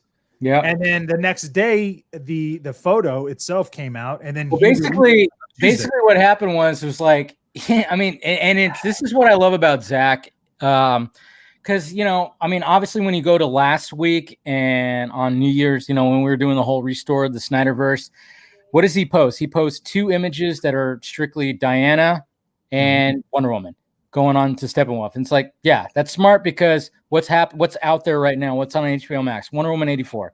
He knows this. He's kind of telling everybody like, hey, yeah, Wonder Woman 84, it's great. It's great. I love it. It's amazing. Patty did her thing. But when you see my Wonder Woman, it's going to go back to this. It's going to be the Amazon warrior, just letting you guys know. And it's almost like he's secretly, even though he's, supposed to be, because he's a producer, Stone Corey, Wonder Woman 84, like, hey, I'm going to push this. Obviously, got to do that, promote that. But then he's also kind of going like, well, since Wonder Woman's out there, it's like, hey, yeah, well, let me just let you guys know that you're not going to get that certain type as much as that's cool. You can have that type, but we're going to go back to this. And then when it came to them on when he was on Comic Book Debate and being interviewed by the Faruqi brothers, the fact that he just had the image just clear as day, because back I think it was Justice Con or whatever, it was blurred in the background, and I was like, I know what that is. Oh yeah, that's probably what I think that's what that is. And then and with this interview, he was just like, fuck it, I'm just gonna have it on full display. And then he sent it to the Nerd Queens. And then he just full on posted this image right here. And it's It's glorious. Well, Steven and I on DC Film Squadcast this past week, we talked about, there you go. We talked about the fact that, but what it also provides is an amazing synergy in marketing where it's like the ball never stops because we're in Wonder Woman 1984 mode, but because we're going to get even more Wonder Woman and Amazons in Zack Snyder's Justice League, it's not like it's not like you're in a car and you're suddenly having to shift gears. It's just like it's just the car keeps on driving and it never stops because there is that connectivity. Because I mean, once again, we talk about, especially with our crowd, what is the best scene for us from Wonder Woman 1984? It's that opening scene on Themyscira. Well, what do we know we're going to get in Zack Snyder's Justice League? This badass Themyscira Amazons versus Steppenwolf scene. And then, like, when Connie Nielsen did her interview with The Hollywood Reporter, she's able to talk about Wonder Woman. History lesson. And then she's in the history lesson with Antiope and all the other Amazons. And then Connie Nielsen can do her interview where she talks about Wonder Woman 1984 and Zack Snyder's Justice League. It's like it's this perfect window. And it's weird to think that Justice League was originally supposed to come out the same year as the first Wonder Woman movie. So there was almost always going to be this serendipitous synergy of Amazonians and Wonder Woman where you could literally roll from one into the other, and it's almost like you don't even have to break your stride. The same actors can talk about both movies simultaneously, and there doesn't feel like that there's this break in the marketing. It's just like you're just getting pounded with it over and over again because that's crazy. You just, you get Wonder Woman, you get Themyscira, you get Amazons, and it just allows it to feel like the cycle never stopped from one into the other, which is great for momentum. Oh yeah, it totally is, and I think that's what he's trying to utilize. It's like, I'm gonna help promote the shit out of Wonder Woman 84. Well, then it's like, let's build some hype for what's coming next. I don't know. Well, right. And I get that. And I understand that. But here's the thing, right? And I was almost kind of curious because if you watched, and I don't know if you guys saw it, but that Alan Heinberg, that little interview that he had, right? And Heinberg talks about, kind of the process and the kind of behind the scenes that we didn't even know about, right? So they had a pitch, which I'm assuming is this 1854 pitch. And Heinberg came in and he was like, well, that's not really the story that I would tell. And Zach was a team player. He was like, you know what? I think we're going to go with your idea. I'd much rather go with your idea because I feel like that would probably be better. He probably knew that, this kind of Wonder Woman story for origin probably might not be the best. That's why I did my video where I did the pitch where it was just like, can you imagine pitching? You have this ruthless Wonder Woman that it's like, I'm going to try to go find Ares and I'm going to fight in all these wars. I don't give a shit who's like I'm against. I'm just trying to find Ares, and I'm gonna fucking decapitate motherfucker, like bloody wars. I'm gonna do whatever I want to try to find Ares, and just like, can you imagine like Warner Brothers like, we're not gonna fucking do that, and then he's like, you probably realize that, but Zach is he's so detail oriented. Like it's like, okay, I gotta have a backstory for my movie that I'm doing right now. But when somebody else came along, it's like, all right, okay, what do you want to do? Oh, World War I, and she's going to be like in that. Okay, cool. Let's work with that. And I think from eventually it was going to get to that point where it was World War I. Right. Steve Trevor was always going to be part of that and everything. So, Well, that was probably the original idea. And then came in. This is with Michelle McLaren. So it wasn't until Patty came in that he was just kind of like, all right, fine, let's go ahead and do it your way and all that. But so I put out a survey and I said, if Zach was given the green light to produce Wonder Woman, basically 1854, as an Elseworld series on HBO Max, but had to recast Wonder Woman and find a director or showrunner, whatever you want, to make it, would you still want it? Because people were all like, yeah, I want this Wonder Woman. And I'm like, this Wonder Woman would basically break what Wonder Woman won. It'd be breaking canon. So you would have to not only have it as an Elseworld, but you would have to also have a new character or recast the character because you need a different version, right? And I posted it up 2 days ago. So I'm interested. I've gotten 1,300 votes so far. 62% say yes, 38% say no. but I posted it. All I did was I posted a screenshot of it and I said, go vote on Vero. And, Zach liked it. So in my head, I'm thinking he probably would be down. Like, dude, can you imagine his version of Wonder Woman? Like, yeah, that'd be crazy. I mean, what do you think, guys? Do you think that he should do that? Well, no, I mean, like, that's the thing is I think that you're talking about his timing for doing it. I think that the timing also works out perfectly where he's supporting Patty Jenkins and what she wants to do with the character, like he has from the outset, but we don't talk about when you choose a specific path for a character or a specific style, like Patty Jenkins' Wonder Woman, or her, like even more her vision, kind of on her own, which would be 84. It's kind of the thing where people are saying, like, give me the Christopher Reeve Superman, give me the like bright, optimistic thing, but you don't have a juxtaposition of what you lose by doing that. And him just posting that photo was a good reminder of like, this is what you don't get when you try to do what Patty wants to do with it. And this is not only like more what my Diana was, but she's going to be cutting off heads like in the movie that I'm making. It wasn't even that. It was like for us fans that we saw Diana in BVS, right? This right here, Crimean War, going into other wars, going into World War One, that would fit with how she is in BVS, right? And even in Wonder Woman, the first one, which I loved, her naiveness, if that's a real word, Scott, I don't know if that's a word. Naivete, I guess, would, even though it's 100 years before, it still would take a lot for her to be as fucking serious as she is there, right? In BVS.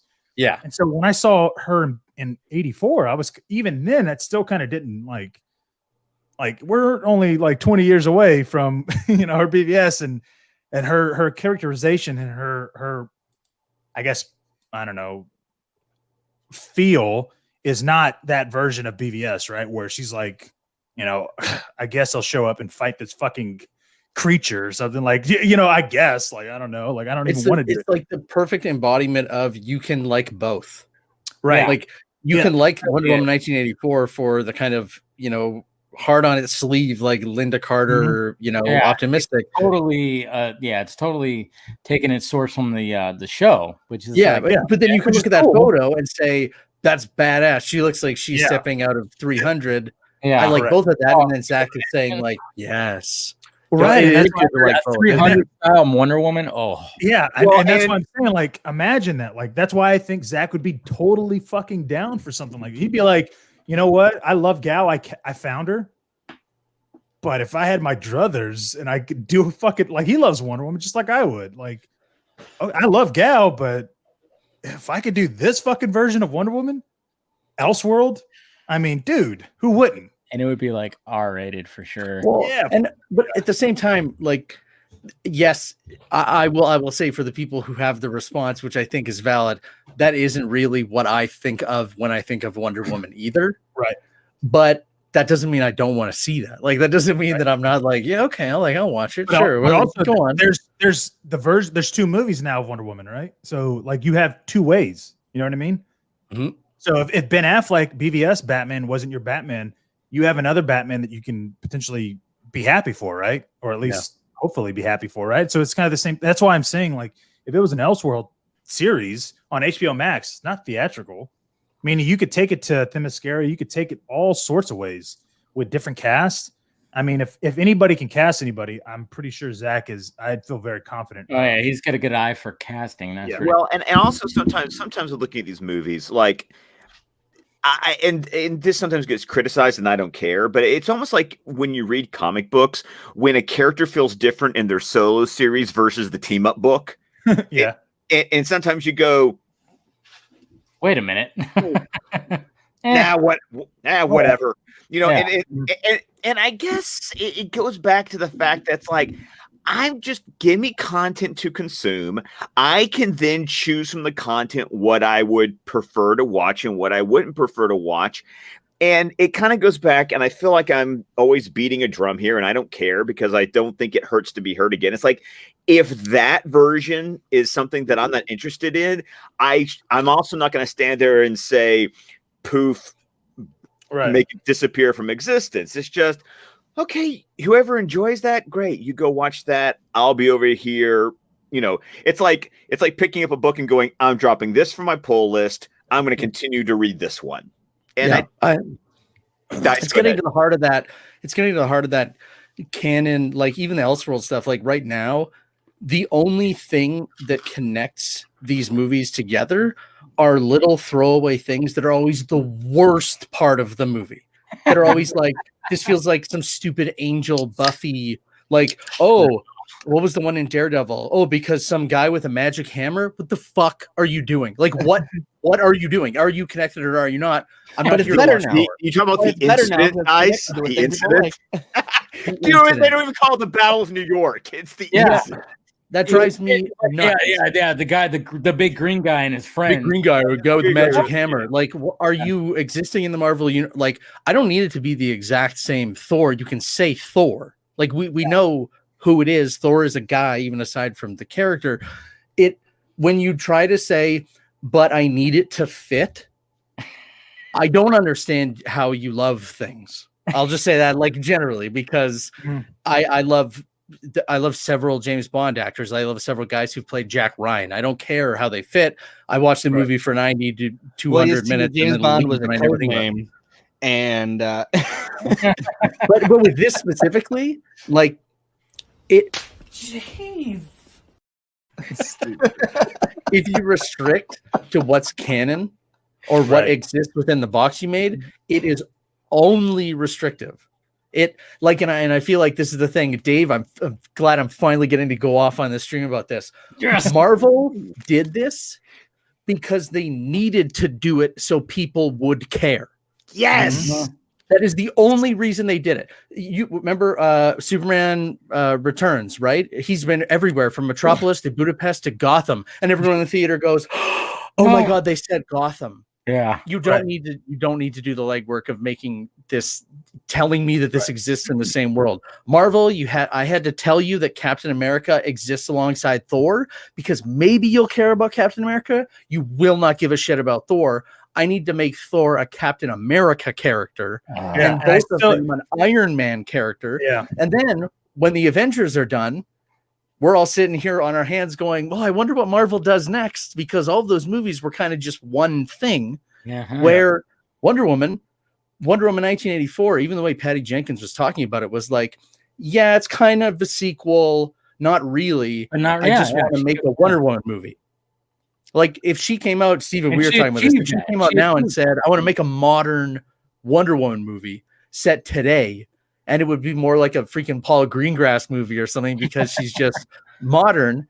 If someone in the theater is saying, but this doesn't really feel like this builds off of 1984, I would say, I hope it doesn't. Like, do a different thing. What it doesn't. It's Wonder Woman. You're gonna see the movie. What does it matter? Mm-hmm. I don't get it. I don't get it when people say it needs to fit. Because listen, Army or not Army, but Captain America and all that shit. And dude, I watched Winter Soldier like once.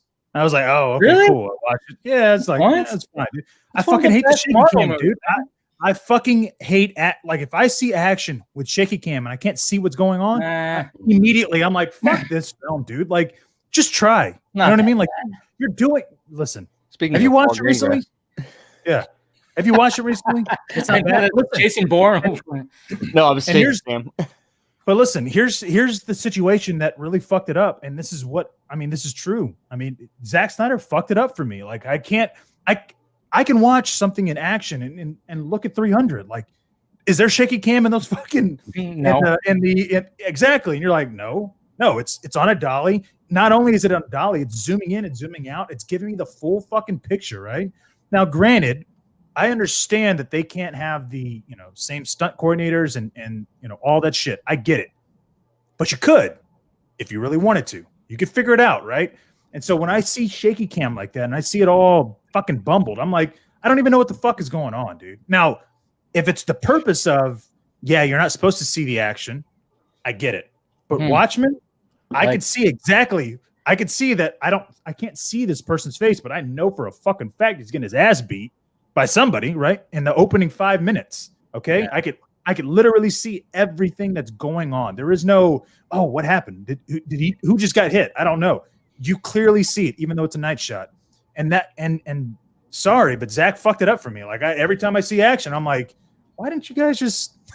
Well, I think there's a certain art to shaky cam, and I think the Russo brothers, when they first like came into it with Winter Soldier, I thought they did a pretty decent job with it. Yeah, there's sometimes where it's just like, I'm like, I'm fucking dizzy right now. I don't even know what you're doing. My eyes can't focus. But I thought when it came to Winter Soldier, I thought they did a pretty decent job with the action. But I get what you're saying.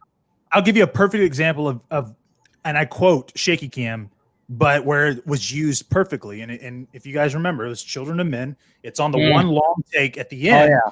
You're following, you're following them, and you all of a sudden you see the guy at the very end. And you realize, oh shit, he recognizes the main character. He's gonna follow, and he's trying to fire at him, and he goes into the bus, and then you see the fucking the like grenade, I guess, go into the building.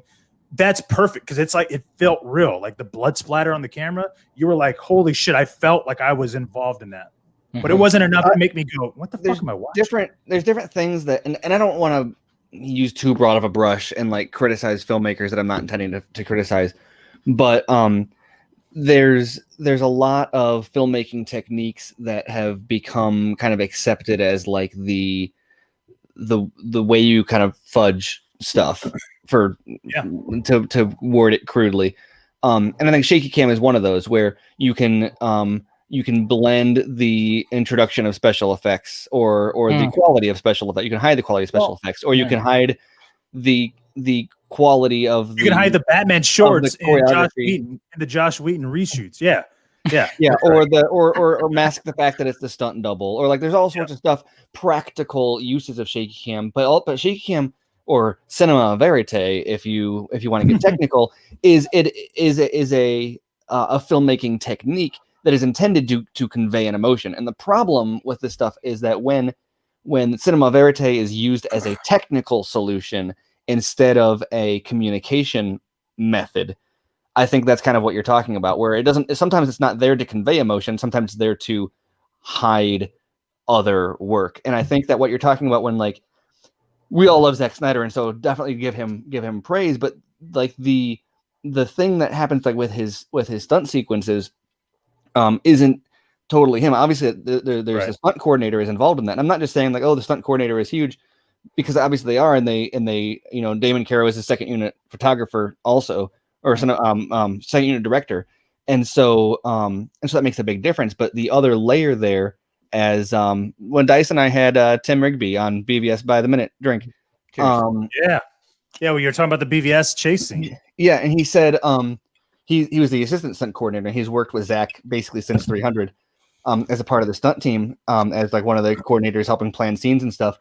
That one of the biggest differences with Zach, and a lot of the reasons that you see him keep like the same family of crew around him, is because he'll show up to do and he's been a stunt coordinator on Triple X, Ghost of Mars, some of the Fast and Furious movies, all sorts of like movies, like he was involved in The Matrix, all sorts of stuff. And but he said a lot of these movies, he didn't name names or which movies this was on, but he said you'll show up to a movie and like the director like won't even know your name as the stunt coordinator. And he says that's not, I don't mean, maybe they'll know your name, like maybe that's hyperbole, but like you're not like as the stunt coordinator on Zach's set, you're working with him in person for long hours every day, planning the scenes, and he's there with you. And then you do the stunt viz, and he's there shooting the stunt viz with you during pre-production. And so that by the time you get to like principal photography, not only has he been there with the crew as they plan the scene, as they block the scene, as they rehearse the scene, to the point where like he's comfortable even like being like, here, you can do this because we've been doing this together the whole time. But to the point where like whatever it is that he's going to do with the scene, he has rehearsed it just as much as everybody else. And so he's not just saying like, here's a page of script. It says that they punch each other a few times and then there's an explosion. Make it.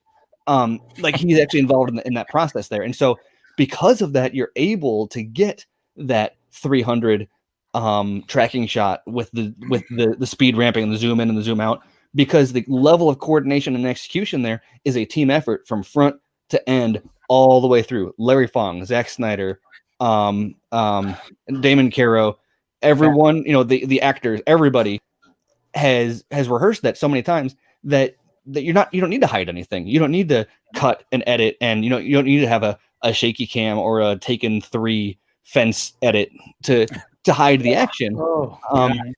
And I don't even remember where that started. Which, shut up. Like I think even as good as that is, like remembering Wonder Woman, the like side-on shot of her smashing the dude out of the window. Yeah. Yep. I would. Damon Caro. Yeah, I would rather the action in Wonder Woman 1984 be less interesting than try to just fake what Snyder's looks like to add another movie in a trend of what every DC movie is going to look like, which is where like Winter Soldier, I think, is remembered fondly by everyone and by me because it was the first one to look different and it was the first one to do action differently. Yeah. And then, fast forward 5 years later, and now the way Russo's make movies is what Marvel movies look like. And correct. We're like, it goes to the same thing that I was talking about with this Elseworlds like canon. I think that stuff extends into the like artistry of making the films. Like right now, for instance, Scott, I know you'll love this. Iron Man right now is basically consumed by Null in the comics. He's also restarting over in his solo comic, and he is making a cameo in the Eternals as basically a kind of a different version of himself in 1 week.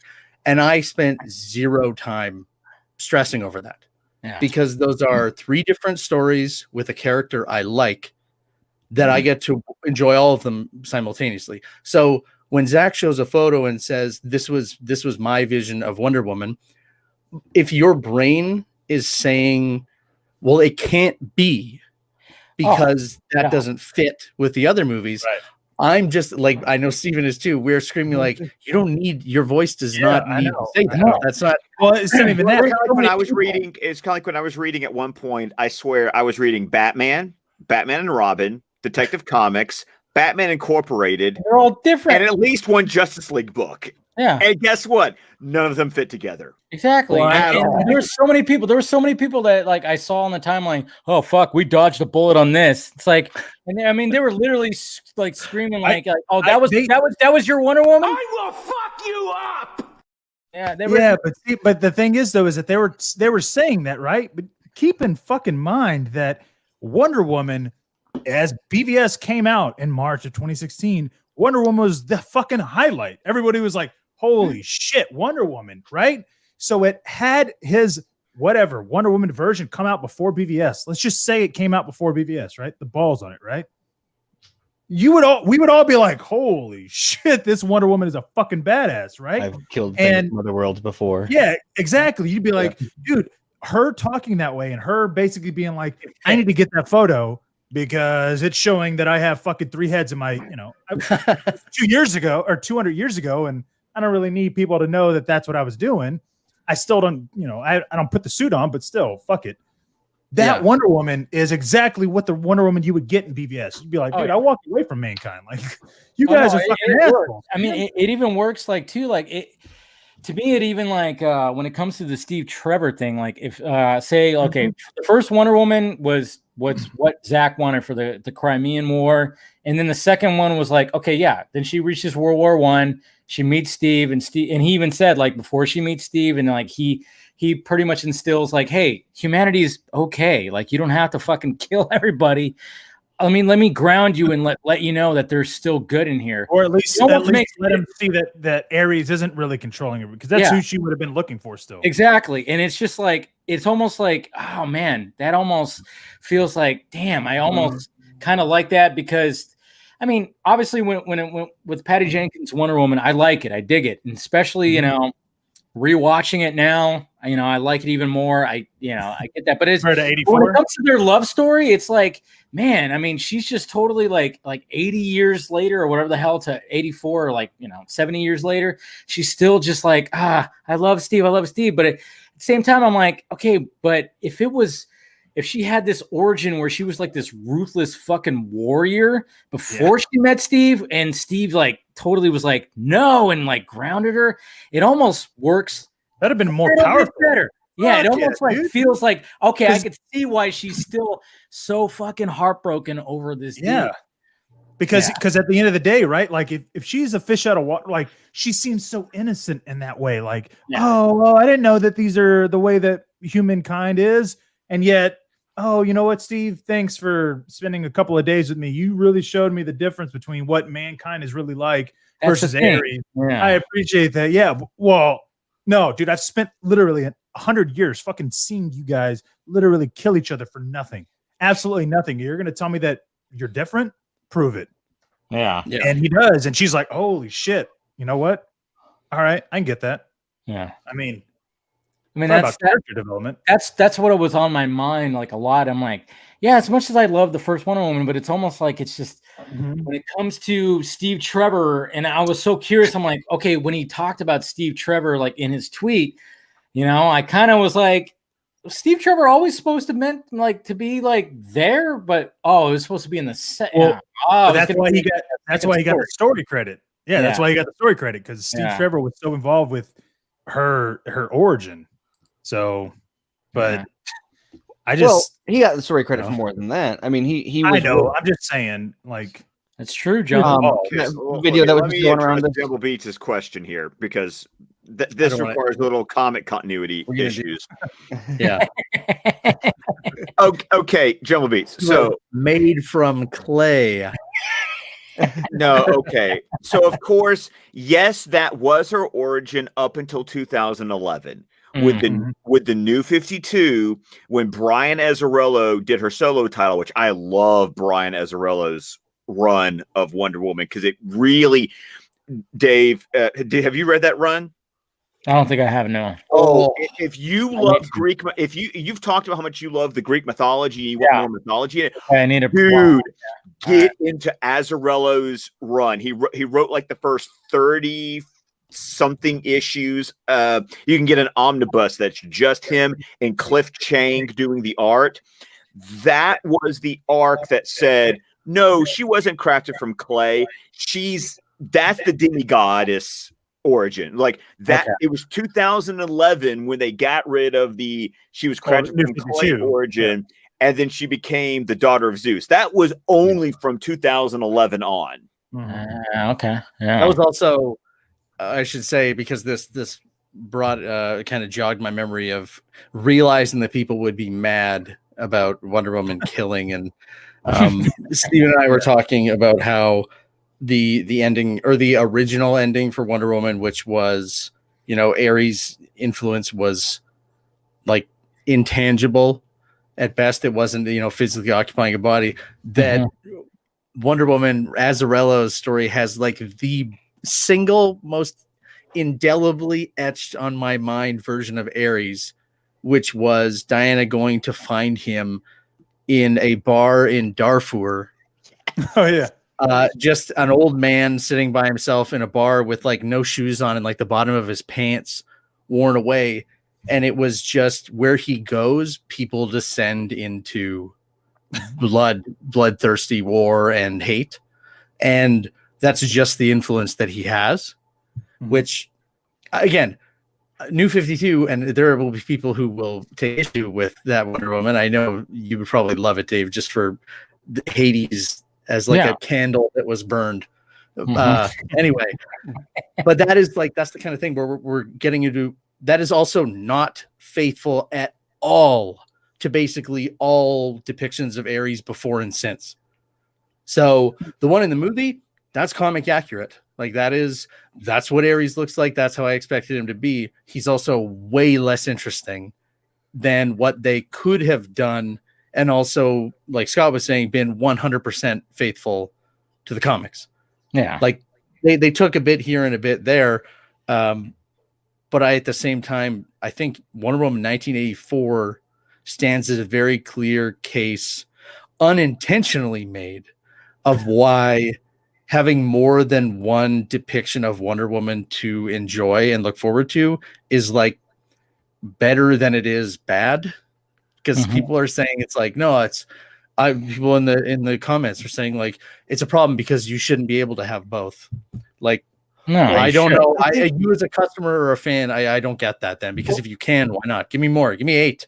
Give me 9. A good example of DC's and like Warner Brothers like horrible IP management in the past 20 years at least, maybe that's part of the problem, is because people have been conditioned to believe it's not, I would hope, I'm giving people a lot of credit here, I'm assuming Ares is not the cause, and it's people, that I would hope that people would be more accepting of, okay, I don't like that one, I'll just watch this one instead. The problem is, for I don't know how long, Scott could probably give a date, DC and Warner Brothers have believed that people could only have one version of a character. There's valuable. There's the most value in one version.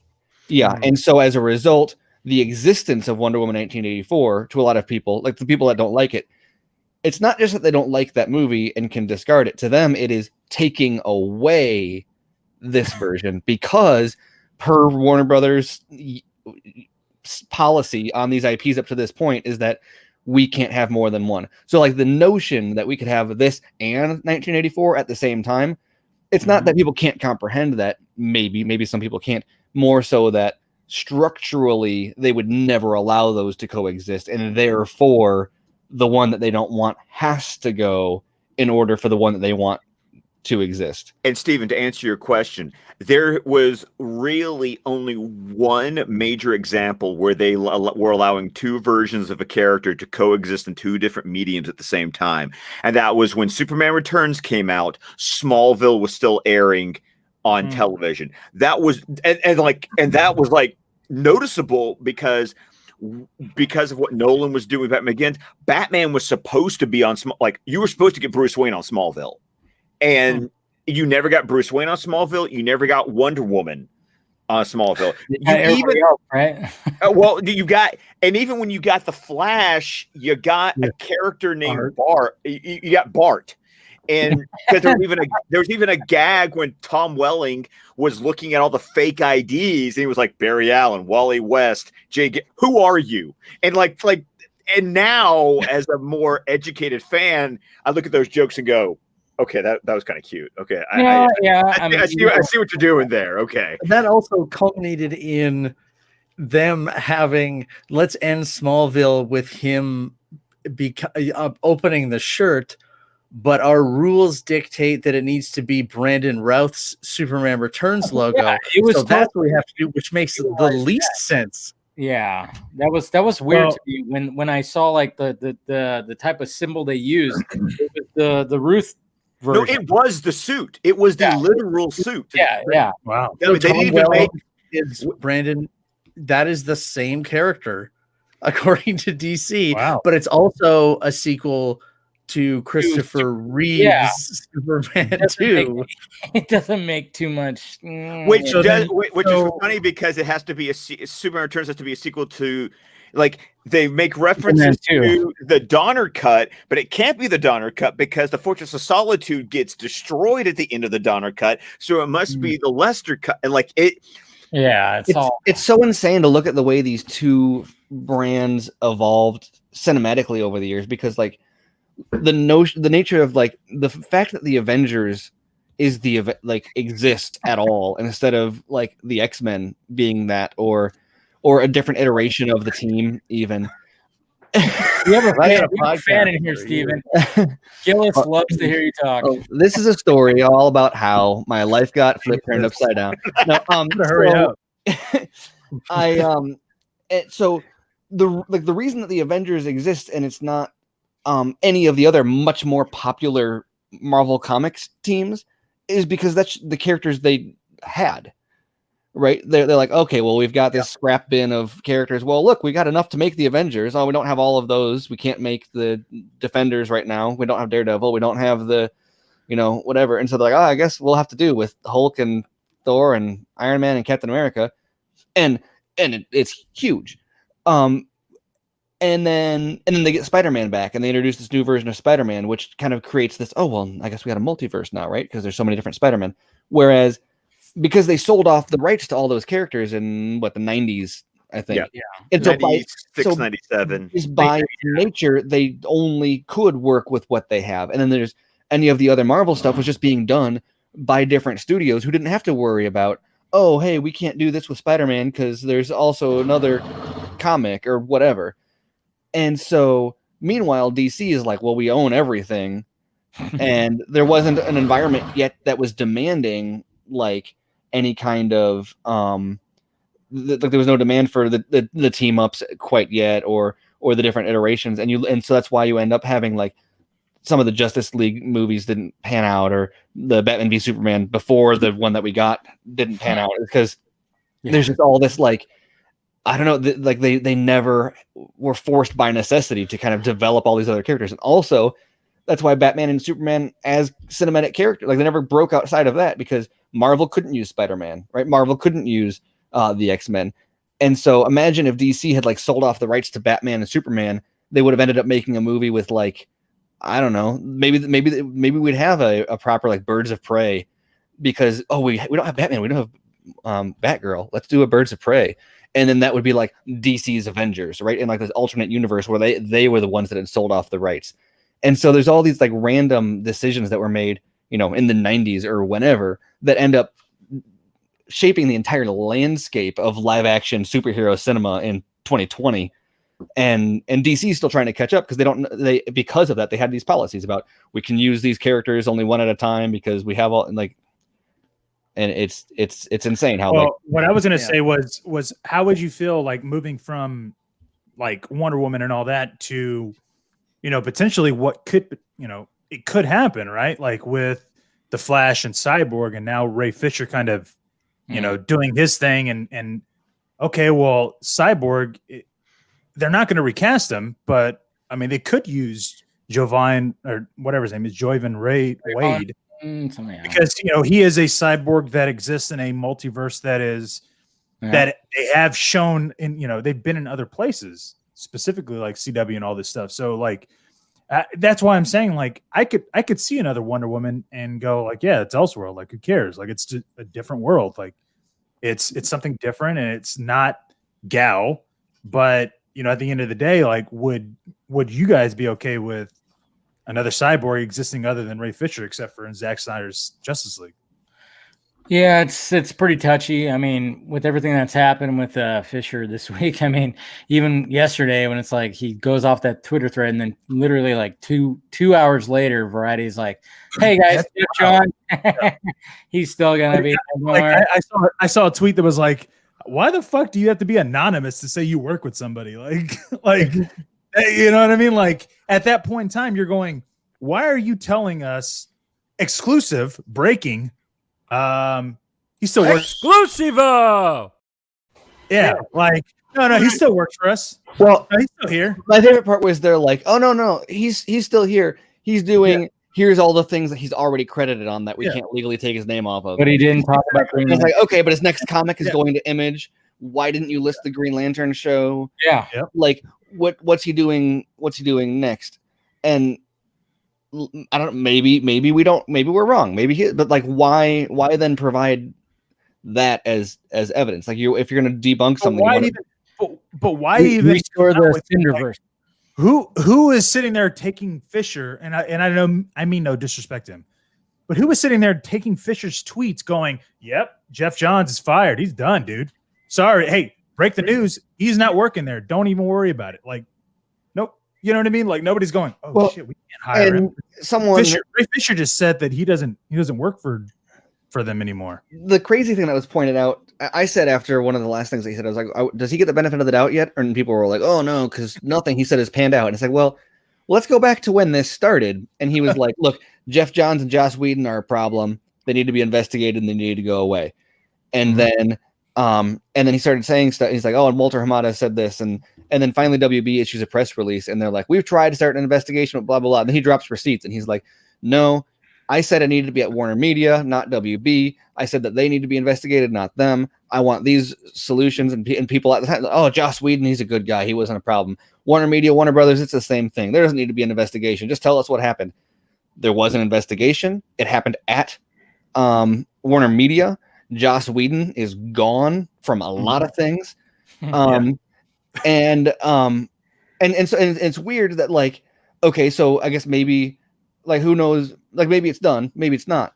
But when he then comes out and says, like, Jeff Johns is gone, well, look at how things have panned out, and what he has said is going to happen, and what has happened, what he said needs to happen, and what has happened. Like, I don't know, he's got a pretty good track record at this point, I would think, right? That's what I'm saying. Like, does he not get credit for the fact that Whedon is gone, or the fact that the investigation ended up happening with a former federal investigator at Warner Media? Everyone said Warner Brothers and Warner Media is the same thing, but then now Warner Media is, like, making the distinction themselves that it happened here and it was a federal. Like, all of his requests have been granted, and all of the things that he said were true. I shouldn't say all of them, but the things that he has said were the things that have been proven have been in his favor. The only things that haven't been proven are just allegations counter. Which is weird because it's like WB is going, oh, well, yeah, but they rewrote and Fisher's out as Cyborg, and rewrote shit. And also keep in mind that Jeff Johns still works for us for his old project. It's like, wait, but no mention of Green Lantern. I mean, that's so weird. Well, okay, well, I get what you're saying. You're saying that he was written out, which you could have just been using. Like, we all saw the fucking, the what's it called? The casting sheet. Yeah, the casting sheet. That was like, yeah, Ray Fisher. And so that was as late as what, December? So we're 2019. Sorry. Yeah. But so it's like, okay, well, are you going to, it's just like, for me, it's weird to read it because I'm like, dude, what do you got? Like, it's literally like a conglomerate is up against one person on Twitter. The word that has been on my mind a lot recently for a variety of reasons, and this one most relevant, is deference. There's like a shocking amount of deference being given one way and not the other. And I get, like, as a journalist, it's your job to be skeptical of him, but it's also your job to be skeptical, if not more so, of the authority, right? And so okay, sure, question Ray Fisher, but then when your person at WB says, like, oh yeah, no, this is still the case, and you write it in your article, why don't you give them the same amount of scrutiny to point out, by the way, these are all projects that are already in the works and therefore aren't going to get his name pulled off of them, or when asked, your job, or as a journalist, you should have fucking asked, what's his next project? What about Green Lantern? Why didn't you mention Green Lantern? Right, like, that's the amount of skepticism you should be showing. And so, like, sure, yes, you need to be skeptical of Ray. Yes, you need to be skeptical of what Ray says. So I'm not saying you need to take that and run that as absolute fact. Yes, check your sources. Yes, don't take it as rote. But then when somebody from WPR says, no, that's not true, then you don't go, oh, case closed. Yeah, that's like not naming names or anything, but like, that is, and I get to say this, you are writing for a video game blog 10 years ago.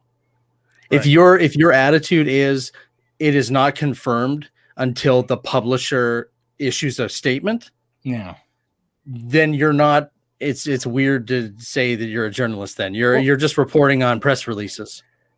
And it's so weird because a lot of these, I don't know, whatever the scale you want to draw is, from blogger to journalist to trade reporter or whatever, anywhere on the spectrum, are all like getting snarky and such about, like, the fact that the way this stuff is being reported, like, oh, well, if he would only do X, Y, and Z. And it's like, no, but you're the ones that are not. Like, they'll be like, oh, so of course fanboys are going to accept it without questioning it. It's like, well, you look at the way you just regurgitate whatever the PR. Like, Ray is making accusations, and then WB. Hey, Gillis. You know what? I'll stop talking. Gillis. Listen, hey, Dave, I'm going to tell you this right now. No. I'm going to tell you this right now, just like I fucking did right now. I will interrupt him every fucking time I want to, dude. You don't tell me what to do. Hey, Dave, I'll I promise not to say another word if I get a 50% cut of all the donations. I know, right? All like fucking donations, right?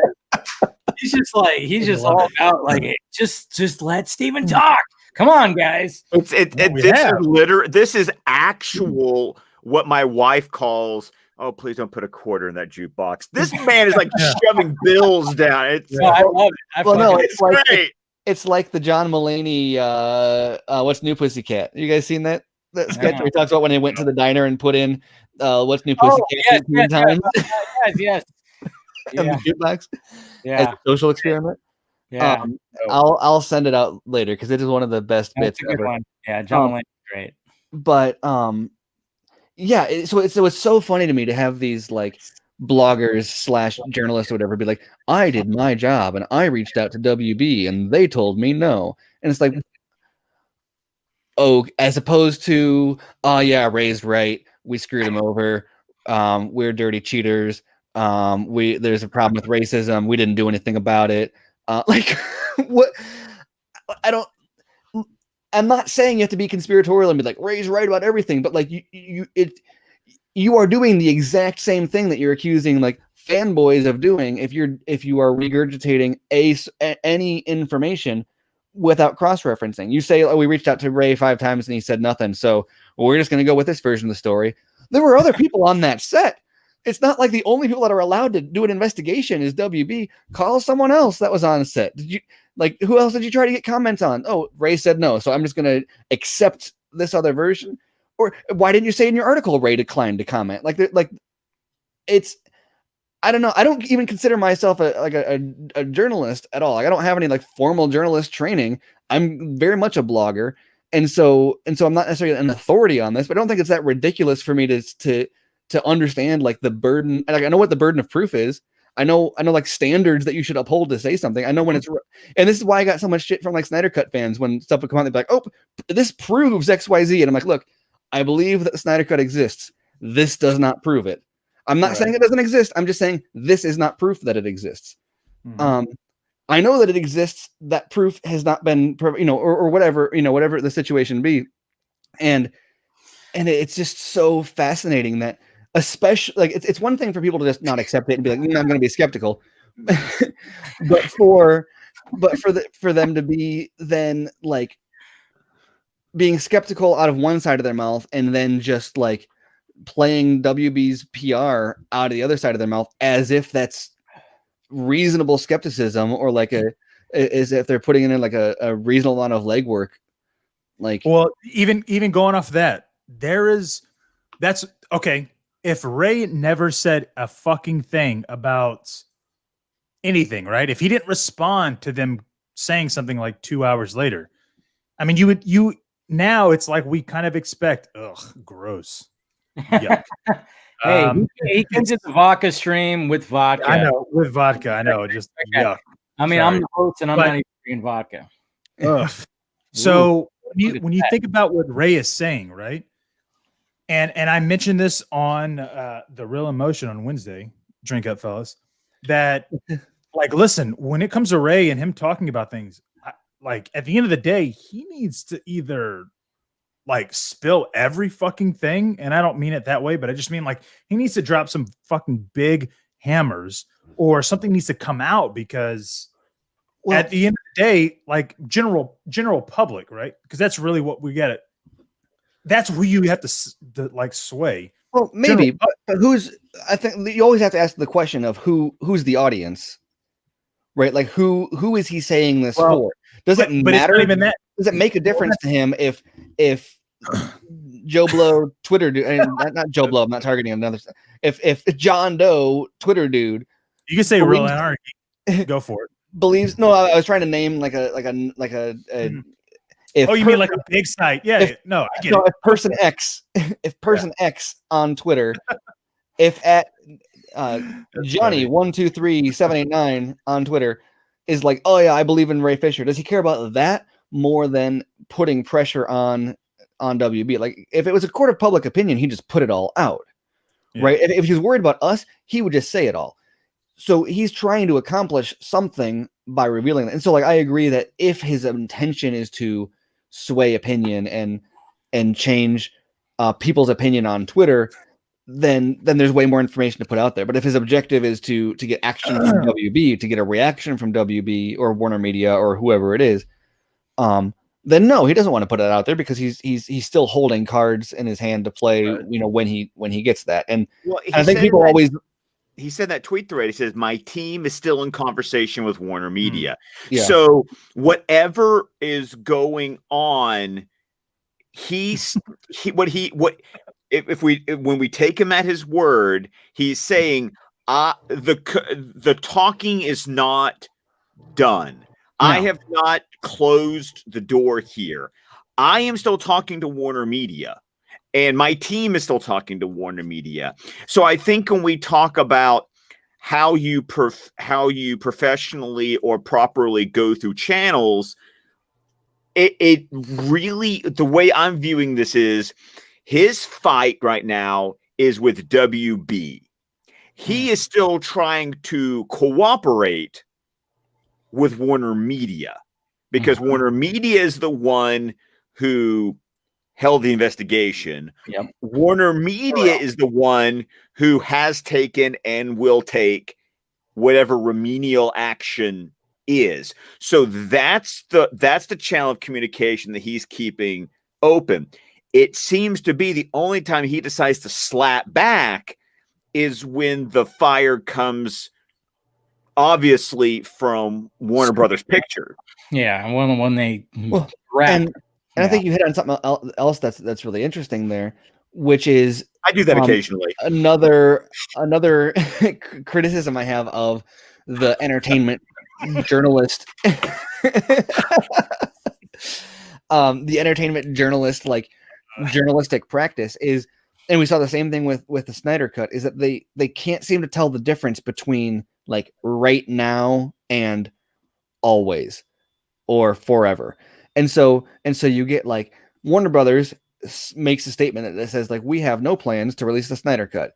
And the news becomes the Snyder Cut is never coming. It's like, no. You can't, that is so irresponsible.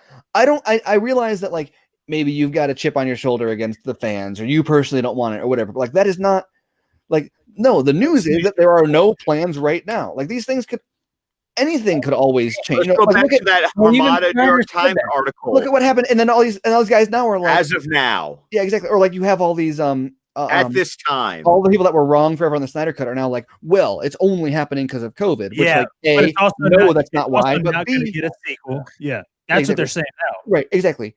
But they're like, oh no, it only happened because of COVID, and you guys think that it happened because of whatever. It's like it doesn't matter why it happened. The point is, you said never.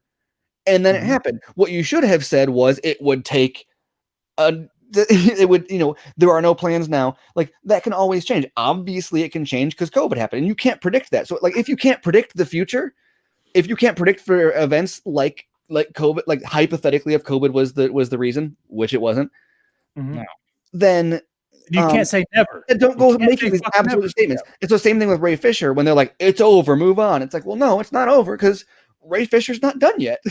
Well, so hey, although now I will say this though. Here, yeah. Listen, all I'm gonna say is, Dice, is that baby getting to you? No. Oh. This is what I'm gonna. Boring.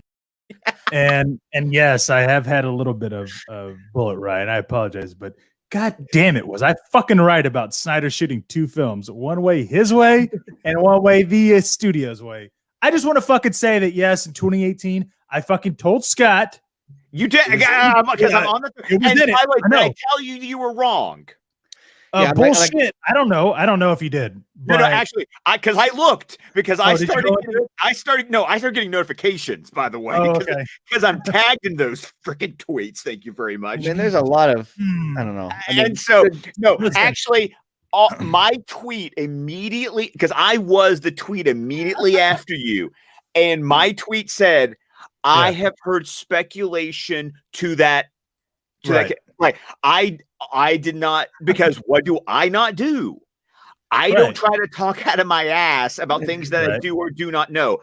All I do is when people ask opinions or bring stuff up, all I can say is, this maybe this is what I've heard. And see, that's why I don't get in trouble. Because I look at your tweet and I look at my response and I'm like, I heard that. I don't know, but I've heard that. But guess what though? Look at me. Yes, finally. Right? Like we're talking about 2018, right? And this is fucking before Fisher came out and said, yeah, Snyder shot enough for 2 movies. Dude, I was already like, oh, I'm pretty sure he shot like his way and a different way. And everybody, and even Ben, fucking Mr. Everts, okay? On the Real Emotion. That's a drink. Instead, I was fucking crazy. And when even then, back then, I was like, wait. It wasn't Fisher that said it. It was Snyder that said it. No, Fisher said that at a Comic-Con. No, Fisher said that at a Comic-Con in 2018. It was October. That's right. Yeah, it was in October of 2018. I was thinking right now with the Farookies. You know? No. And so that was the solidification. That was like, fuck yeah, finally I'm right, dude. When Zach said it, because I've been and I did my video essay and I went, dude, I'm pretty sure that all these fucking little quips and lines, they belong to Jeff Johns because that was how he shot it, and Zach did it his own. Emmerich. And everybody was like, "Nah, dude, you're fucking crazy." Like, no, I don't think that would have been the case. And I wish I had the energy to scroll back to 2018 and DM. I know, right? Pretty sure. But here's the thing. Here's the fucking thing. Okay, it wasn't in DMs. It was blatantly out there on Twitter. No, I'm saying that was discussed before it was on Twitter, and I would it was. I'm screenshots of where you got that before it ended up on the timeline. Here's Steven right here. Fuckstick, I'm incredibly busy, so why don't you get the hell out of here before I snap your dick off and jam it into your ass? Now listen, I will say that yes, me and Steven probably corresponded before we got into our group chat where we corresponded. Yeah, we corresponded. Like, are you like drafting a legal notice now? You're like, oh no, I'm gonna get sued for taking credit for something I didn't do. Yeah, exactly. She touched my peppy, Steve. Yeah, exactly, Steve. Listen, all I'm saying is, I know when I fucking broached that subject where I was like, man, I'm pretty sure Zach. Even when we saw the trailer, I was like, dude, those lines look too out of fucking whack compared to that trailer. Everybody's like, no, they'll still be in there. I was like, I don't think so, man. I don't feel like they would. I remember you talking about the Diana and Bruce line. Yeah. That more or less. So he said no, and he's like, yeah, he said no. Yeah. That is, it's like right now, I'm questionable about that too, actually now. Yeah, because at the end of the day, it's like, why would you? I mean, dude, if you're because like when it came to that first trailer, and we're thinking like, oh, that's 100% Snyder. Mm-hmm. But then you get the end where Bruce goes, Arthur Curry, I hear you could talk to fish. Yeah. That's not going to be in Zack Snyder's Justice League. That's and totally it's that line, and for us to know that Terrio was like, Johns, are you going to use any of my fucking script like for this? And for Snyder to know that. Yeah, Johns was trying to get me to do his shit, but I still shot it my fucking way. Like, I don't give a fuck. Like, Johns isn't watching me 24/7 because that would have been weird, right? And so, like, to think about that, right? Like, and I mentioned this, and I was like, I'm not trying to compare myself to Snyder because that's not what I mean, but I'm the kind of person that I'm like, I'm gonna get away with as much as I fucking can because at the end of the day, you're gonna fire me or I'm gonna do a good job. So at the end of the day, I'm getting my way. You just don't fucking know it yet, right? Well, is Zach a middle child?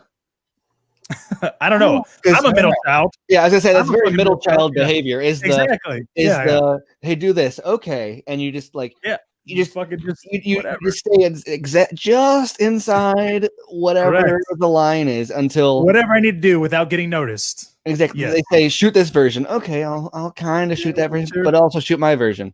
Yeah. Great. Until very Randy Taylor. Yeah. Well, no, and that's I don't know if Zach is a middle child. I just know that. No, I'm just saying that's middle child behavior of like that. Someone says, "Here's the rule," and you're like, oh, "Okay, but that's not going to stop me."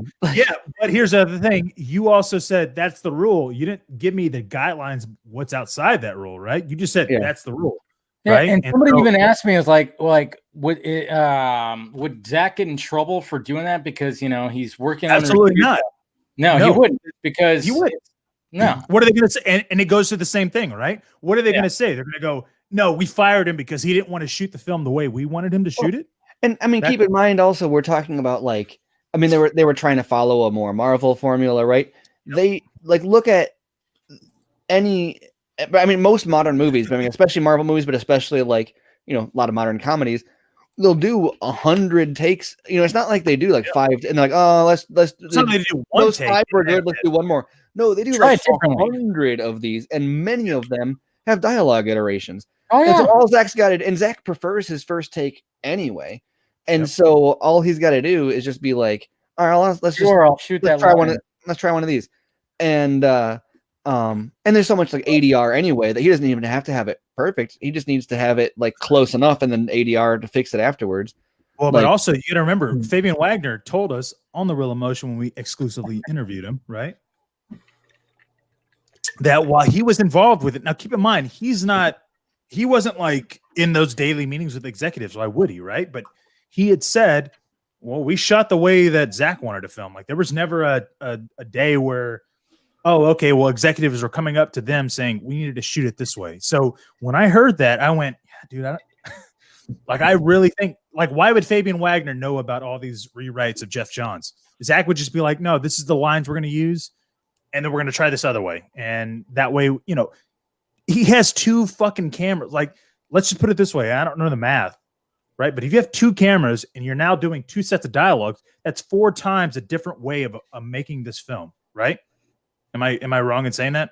That's you right. could do so I don't know how many combinations that comes up to, but that's a fuckload of fucking how to differentiate this film from the theatrical cut. Well, he even talked about how like he was like, yeah, it had to be funny. Like they wanted it to be funny, and then that's where he brought it up on the comic book debate.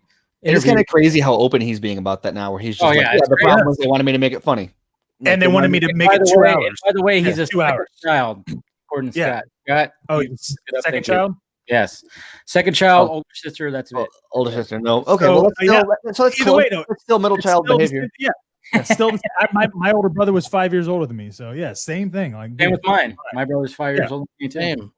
Yeah. Still, Holy shit. Look at like, this.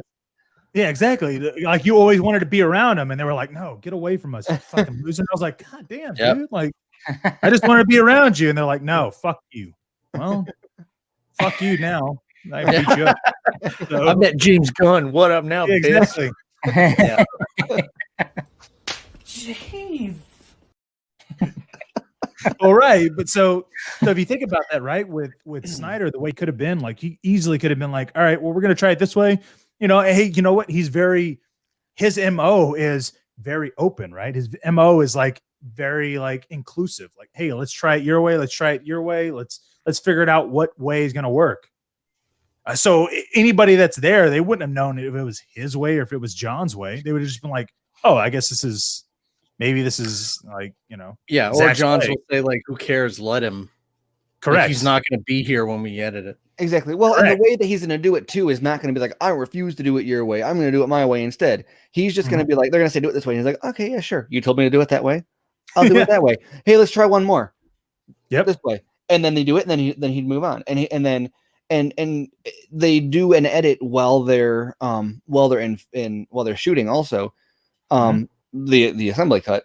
And so maybe the assembly cut was full of those scenes. That doesn't mean that he's got like think about the there's so much, and this is why I was so specific with the news all the way during the development.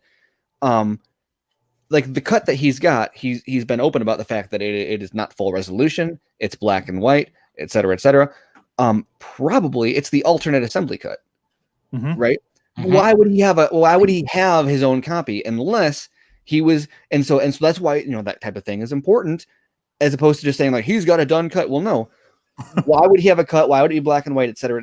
Like, so I don't know. This is me theorizing at this point, but if there was if he was required to do all these shots differently, and then and yet he's got this cut at home, they weren't going to let him like look at the dailies and be like, oh no, that's not the scene that we shot. So yes, I wouldn't be shocked if the 214 cut or whatever you want to call it is his alternate assembly that he was doing like for them. Hours. Yeah. Well, for him. So he was saying like, here's the assembly cut, here's the dailies, here's what you need to approve. And right. meanwhile, he's like, oh, here's all my shots in the separate cut. Exactly. And then probably what happened with the director's cut when they were like, that's unwatchable, is he's like, by the way, what I made. Like, right. But that's a genius of him though, thinking ahead. And that's what I'm saying. Like, I'm not comparing me to him like at all. Like, that's not what I fucking mean. But I just mean that for me personally, I'm going, okay, well, what could I get away with?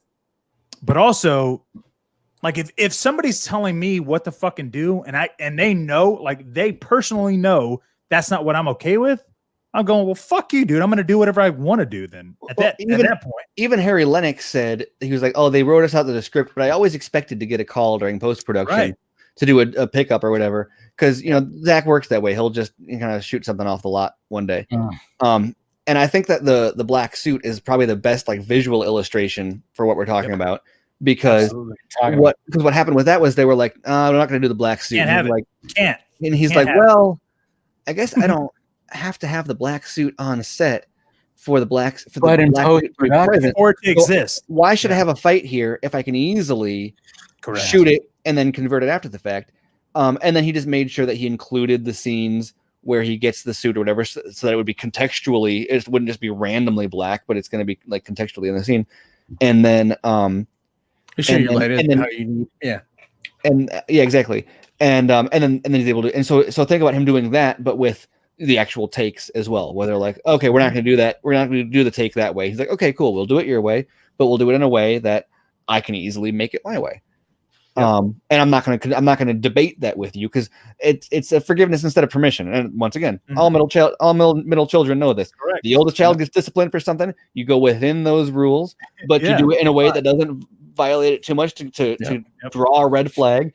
And you have, so long as you fly under the radar there, you can do like whatever you want until they say like, here's a new rule. And then you're like, okay, I'll avoid that rule, but else, you know, there's so much you can like, I don't know. So yeah, so I think it's awesome that he's got. I'm really curious to see the extent to how different it is now, outside of just the stuff we haven't seen, but even the stuff that we've already seen. I'm really excited to see how different that is. Well, just looking at that, remember, you know, the cyborg situation where, like, you see like how simple that is, right? Like, he's flying in, and you're like, why the fuck would you guys change that? But they kind of use in the theatrical. He's walking out like an after-school PSA. Yeah, exactly, and it's like, hi, I'm Ray Fisher. Don't do drugs. And he has the fucking mother box, and you're like, dude, this is a completely different film. And so when you think about everything that Zach has done with this whole thing, right? And you go, his thought process and the way that he approached it was so beyond what anybody else could have thought of. I feel like we're going to see something so extreme that we're going to be like, holy shit. What the fuck is happening? Hold on, let me read this. But what I love about Zach's take on DC is the mythic and operatic aspect, which I think is integral to the characters. Would love to hear you guys' thoughts on this. Mm-hmm. Well, I think for me, it like this, that aspect, one, I think has always been something that's appealed to me about DC characters in general, is that they are, to borrow the subtitle from Injustice, they are gods among us. Like, correct. And then when you put them on a stage, I mean, that was why Marvel was such a big deal in the 60s, was because Stan Lee created characters that felt like they were everybody else. Like, they were the everyman who just happened to have powers. But DC has always been these gods among us. And what I appreciate about the film specifically that Snyder has shot is that I get films that feel like that. I mean, I think Zach's mentioned it, and it's almost tropey at this point, or cliched when we say this, but when we think about what we're going to see with Zack Snyder's Justice League, it's like we're getting DC's Lord of the Rings. Like, even so much so that the history lesson feels like the opening scene from Fellowship of the Ring, where the armies of men and elves and dwarves fight off Sauron. It's like, I'm expecting Darkseid to be out there like Sauron from that prologue scene, and to get a movie of that length and of that scope, because these characters, demand it, plus the fact that we've already been introduced to 3 of them, but we've got, 6 in this one that's coming out, but Aquaman, Flash, and Cyborg, yeah, that need to get actual character development. exactly. And going on that, I mean, man, where was I going to go with this? I think I just lost my train of thought. Oh, can I? Nice. Go. Totally just right there. So go ahead. Yeah, that comment. I always feel like Marvel characters are like archetypes, or they're good examples of classic stories. Spider-Man is like the wimpy kid who gets the girl and he gets to be the hero, and what's another? Iron Man. It's like blurring the line between technology and man, and Captain America is like a soldier without a war. Like they're not X-Men are outcasts. It's not like they're kind of social touchstones that we know. On DC, on the other side, they're like they're tropes. They are the things that myths are built out of, that are that speak to a universal human experience, right? Batman they're the Jungian archetypes. Yes, Batman is vengeance, to quote Robert Pattinson. Superman is the outsider. Wonder Woman she's victory, she is a goddess, and Aquaman is a child born of 2 groups. They're things that will echo constantly, no matter how much society changes. They speak to human things that myths. I mean, myth, that person said it. And that's very key, because I did a Avery. She had a her whole English, there was a video essay she had to do, and it was all about Greek mythology, and the whole thing was how Greek mythology changed Western civilization's culture. It's in our DNA, and every story we talk about, and you talk about with Zeus and Hermes and Hera and all these fucking Greek gods, they are literally disdained in our stories even till now. And so when she was developing this whole ideology, when she was developing this video essay, I was helping her with it. I was like, dude, it's basically all at DC. And when you think about Poseidon and Hades and all these, they didn't know anything 2,000 years ago. They didn't have any idea. They were just this is what happens. And so they decided to come up with these stories, and they came up with tragedy and comedy and all these stories, and they've literally lasted all the way up until now. That they've lasted in the video essay. She even says it's a wonder that we barely get superheroes existing in the 20th century, when we've had literally 2,000 years worth of these stories. How nobody thought about these kind of characters and how they could be this kind of way is astonishing, because, dude, there was Superman and all that stuff back then. Well, I mean, and it's really in almost every major world mythology and religion. I mean, it's Hercules, it's Samson, Gilgamesh. Gilgamesh. Yeah. They're all, it's Odysseus, and it's Beowulf. And I mean, superheroes are just the next. It's our new definition.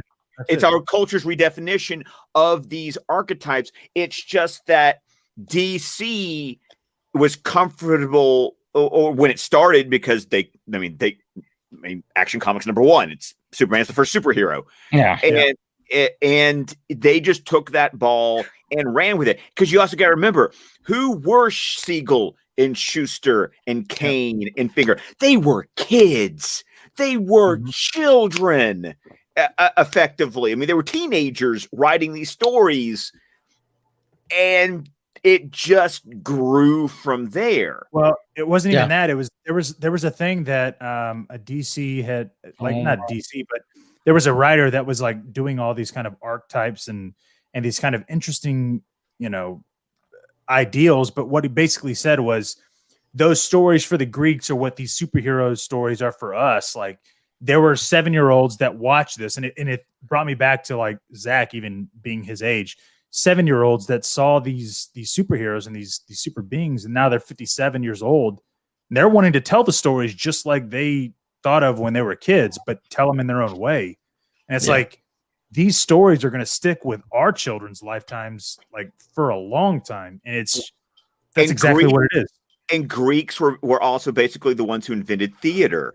And all their stories, all their plays were about the gods and the way the gods, I mean, it's the reason that we have the term a deus ex machina, God from the machine. The idea that the god comes in and like saves the day. Saves the day or fixes everything at the end of the play. So it really is just what the Greeks set up basically defined storytelling for Western culture to this day. Yep. And then Marvel is like, if Stan Lee watched that play and then said, I have an idea, it was like, it's about a boy. And it'd be like, okay, you're already, I mean, it's the same reason why, like in BVS, you have the imagery of Superman is all, mythic. Like it's all there Herculean explicitly, where even Christopher Reeve, I picture Christopher Reeve with the railroad, tracks. Like, it doesn't really have the same, it doesn't have the same effect, just in terms of like, there's a reason why Hercules, one of his labors was not lay down and be a hilarious bit of railroad track, because we all know you can. But still, look at that first act of Donner's film that's on Krypton with Marlon Brando. And that is biblical, like even listen to the way they talk, dialogue. The dialogue is almost Shakespearean. It's very much. It's biblical. It's really where we start to get the Christ analogy. Like someone was wondering, when did Superman stop being a Moses story and started being a Christ analogy? And I trace it really back to Superman 78. Yeah. But because people always like, oh yeah, like when it came to Zack Snyder, he really fucking did that. It's like, yeah, he did, but yeah, like you said, it could trace back to that 78 Superman. They're great people, Kal-El. They wish to be. Yeah. Right. Well, I send you my only. I mean, listen to Brando's dialogue. My only son. Well, remember what Donner said like a couple of weeks ago? He said he got death threats from people that said like because he treated Superman like a Christ figure, and religious nut jobs came out and were like, "Hey, fuck that! Well, look what you did. You're like attacking a religion or whatever the hell." He even said that he got death threats because of that stuff, and it's like, yeah, that's where it started. There, yeah. I feel like Amazing Spider-Man might have gotten there if those movies had kept being made, because it was getting painfully close to my only son. You have been chosen as the savior of these people to be merged with the spider. So it would have been a really weird mix, a really weird Christ analogy. But I mean, that's the thing is like the kid who was bullied, who gets to be the hero, but can't. Like that is the same level of Superman between Marvel and DC is I can't show how special I am inside, but the Marvel way of doing that was through the sensibility of people like Stan Lee versus it was just done differently on the DC side. And honestly, like, I think it evolved more on the DC side to be different. Like if you read no DC and Marvel stories can be more similar than if you read their early ones, because they were both hitting the same kind of thing. Batman was just like, like they didn't really dig down. And then DC evolved over time in a way that was honestly probably just read more. Like, well, also by nature of the fact that they I know this is not the first time I brought it up, and I make a big deal out of it every time, but Alan Moore's introduction to The Dark Knight Returns, where by nature of their cultural prominence, largely due to the fact that they existed first, they were the ones to get deconstructed first. Yeah. And so when you get Frank Miller comes in and he's like, okay, we've done the Batman thing. Like, we get that. But what makes Batman? What if Batman were... Why? Yeah, exactly. And so not that didn't exist ever before that, but it took this character and put him on a mythic level, because what character maybe this is a bad turn to take from talking about Frank Miller and The Dark Knight Returns, But did any of you guys see the 2014 Hercules movie with oh God, with The Rock? No, the one with the Rock. No, with the Rock. Yeah, okay, yeah. I actually kind of like that movie. It's not bad. It's not. I'm not going to say it's great, but I thought it had a really interesting twist, and one of them was it plays with this idea the whole time of, is Hercules actually a demigod or not? Because he's like a mercenary that goes around and he's got this team of people that like construct the notion of his feats.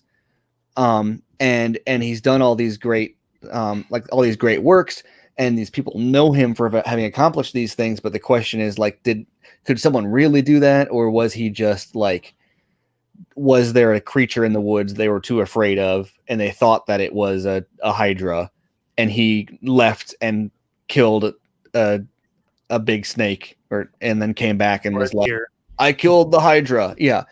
And then he hired people to be like, oh, I saw him kill the hydra. And so the point is that you get to the point where like the making of the myth is almost more interesting than the myth itself. Mm-hmm.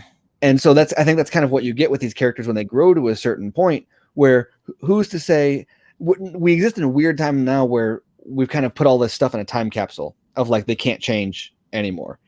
And who knows how that'll change, a few years from now, but it's like, you can't, I would say like, will Tony Stark get his Dark Knight Returns and rise up and put him up on that level of like, have that interpretation that's different and radical, but has people say like, oh, that's actually a crazy, and not to say, I know they've done Extremis and Demon in a Bottle and stuff that like really goes to deep places with him. I haven't read any of those, so I don't know how far it goes, but I know that they exist. I don't know. I guess the point I'm just saying. Well, also, what a lot more digging with the DC characters because of that elevates them to that level, regardless of where they started. But you brought up Alan Moore. Like, what? Tell me a comic in Marvel that has taken characters amalgamations and created a different fucking something else, and it was on that level of Watchmen. You know what I mean? Like, we have like, I mean, even if you just look at DC, I mean, the nature of Vertigo to me is one of those things that, like, I'm sure Scott or Dice would have a much longer rant about it, because as I'm unfamiliar with the origins and purpose, but to me, when I hear Vertigo, I think of like, I don't even know if Alan Moore did anything for Vertigo, but I think of like Alan Moore or like Neil Gaiman, or and kind of this nature of like, okay, we need a way to quantify these things that people are making that are so good that we have to have them that exist outside of our typical grown-ups brand. Yeah. Right. And so I don't know if Marvel has, an equivalent, has ever had like an equivalent label. Disney does not know. I mean, they don't. But I think the point that's really interesting to me is that you have those, you have those big like touchstones within Marvel Comics. Do you have that stuff where it's like Neil Gaiman or Alan Moore or Frank Miller? I guess that's a great point. Speaking of Frank Miller, you've got what Frank Miller did with like Daredevil. I think. Daredevil, no, that's what I would point to is Frank Miller's Daredevil run, because you also had Denny O'Neil as the editor, and they basically, because Daredevil was doing nothing, they were because you need to read Marvel Comics: The Untold Story. It's an amazing history of that company, and the author interviewed like over 140 players. So like the book is mainly constructed from primary sources, like he lets the people speak for themselves. So like when you want to hear about the fight between Lee and Kirby, he doesn't interject himself. It's just like, no, here's what Lee says, here's what Kirby says, here's what the people around them say. It's a really fascinating read of comics history. But you have things like Frank Miller on Daredevil. You have times when like you get, I think it was Warren Ellis who did like Punisher War Journal. Like Punisher's a character that has been allowed, like when they did like the Max imprint, or when they did Marvel Knights, like they've done those more adult oriented imprints that allowed the Marvel characters to exist. That's how you get Brian Michael Bendis creating Jessica Jones in the book Alias. Like those things exist because you go and read something like those original Jessica Jones stories, and like they bring in Luke Cage and all these, and the Purple Man and all these other characters, and it's like, I think that that's feels like what they were trying to really like do a with the Marvel Netflix version of a Vertigo book. Yeah, when it came to the Netflix shows, I think that's why they were trying to take that more adult approach. And when you watch those shows, it's like, oh yeah. I mean, my God, when you watch those Jessica Jones, and when Luke Cage comes in, well, let's face it, things happen with those. I think those shows are a great example of the same kind of way I feel about Disney Star Wars, is where they're really good at knowing what they want to emulate, but don't embrace the spirit of where those things came from initially. And so you have like Frank Miller's Daredevil. That comic run is amazing. And then you get the show, and it does a great adaptation of that, especially like in the first season. But then kind of once you get past that and you start to get a little bit outside of the Frank Miller stuff, where they're just kind of adapting what Miller did. Also, you lose the influence of Drew Goddard, which is another thing that people don't talk about. And you kind of get out into these other shows. You get to the point where they're like, okay, well, we're going to emulate the way that makes us feel, but they've lost track of like, what was it doing? It was asking the why. It was going to those places. And so and it's hard to say with Daredevil, because I feel like that third season was pretty good. But once again, it went back to adapting very close to a Frank Miller comic. Whereas in that middle season, you're like, okay, where like, and you start to get all that other stuff that's like, well, we want to kind of emulate that, but I don't know. Maybe I'm trying to fit a square peg into a round hole with that, but it kind of feels like that same approach where they're like, they forget what it is that they're doing and are more focused on like what they're impersonating. And it kind of feels to lose a little bit of the spirit of the kind of idea when they do that. Well, it's like the most dangerous question to ask when you're telling a story is why are these people doing what they're doing? Because you can't get by saying that without asking the audience to ask the same question. So like the Marvel movies, let's get our origin movie out of the way and then never again ask why they're why they're doing this. Like, why does Captain America continue to fight? Because he does. Like, why does Iron Man I mean, hey, and that's what's so credit to Shane fascinating. Black for being like, oh no, I'm gonna actually make that the plot of 3, and then it's gonna be completely tossed out so they can keep making more of these movies. But those were, like Zack Snyder has said, that's his like main purpose for exploring these characters, is asking the question of like, everyone knows the way they are, but why are they the way they are? Automatically, the answer or asking the question is going to split the audience. It's the reason why he decided to make Batman do what he does in BVS. It's like, okay, well, if that's the case, why would he fucking choose to go, you know what? I've dedicated to have a no kill rule. Yeah. I'm deciding to fucking literally cross that for this fucking reason. Why? Yeah, go against. Is that also Jesus Christ, Andrew? By the way, what the hell, man? Awesome, man. $100, Jesus Christ! Whoa, nice. And it's not even a question; it's just a statement. I appreciate that, but man, dude, jeez.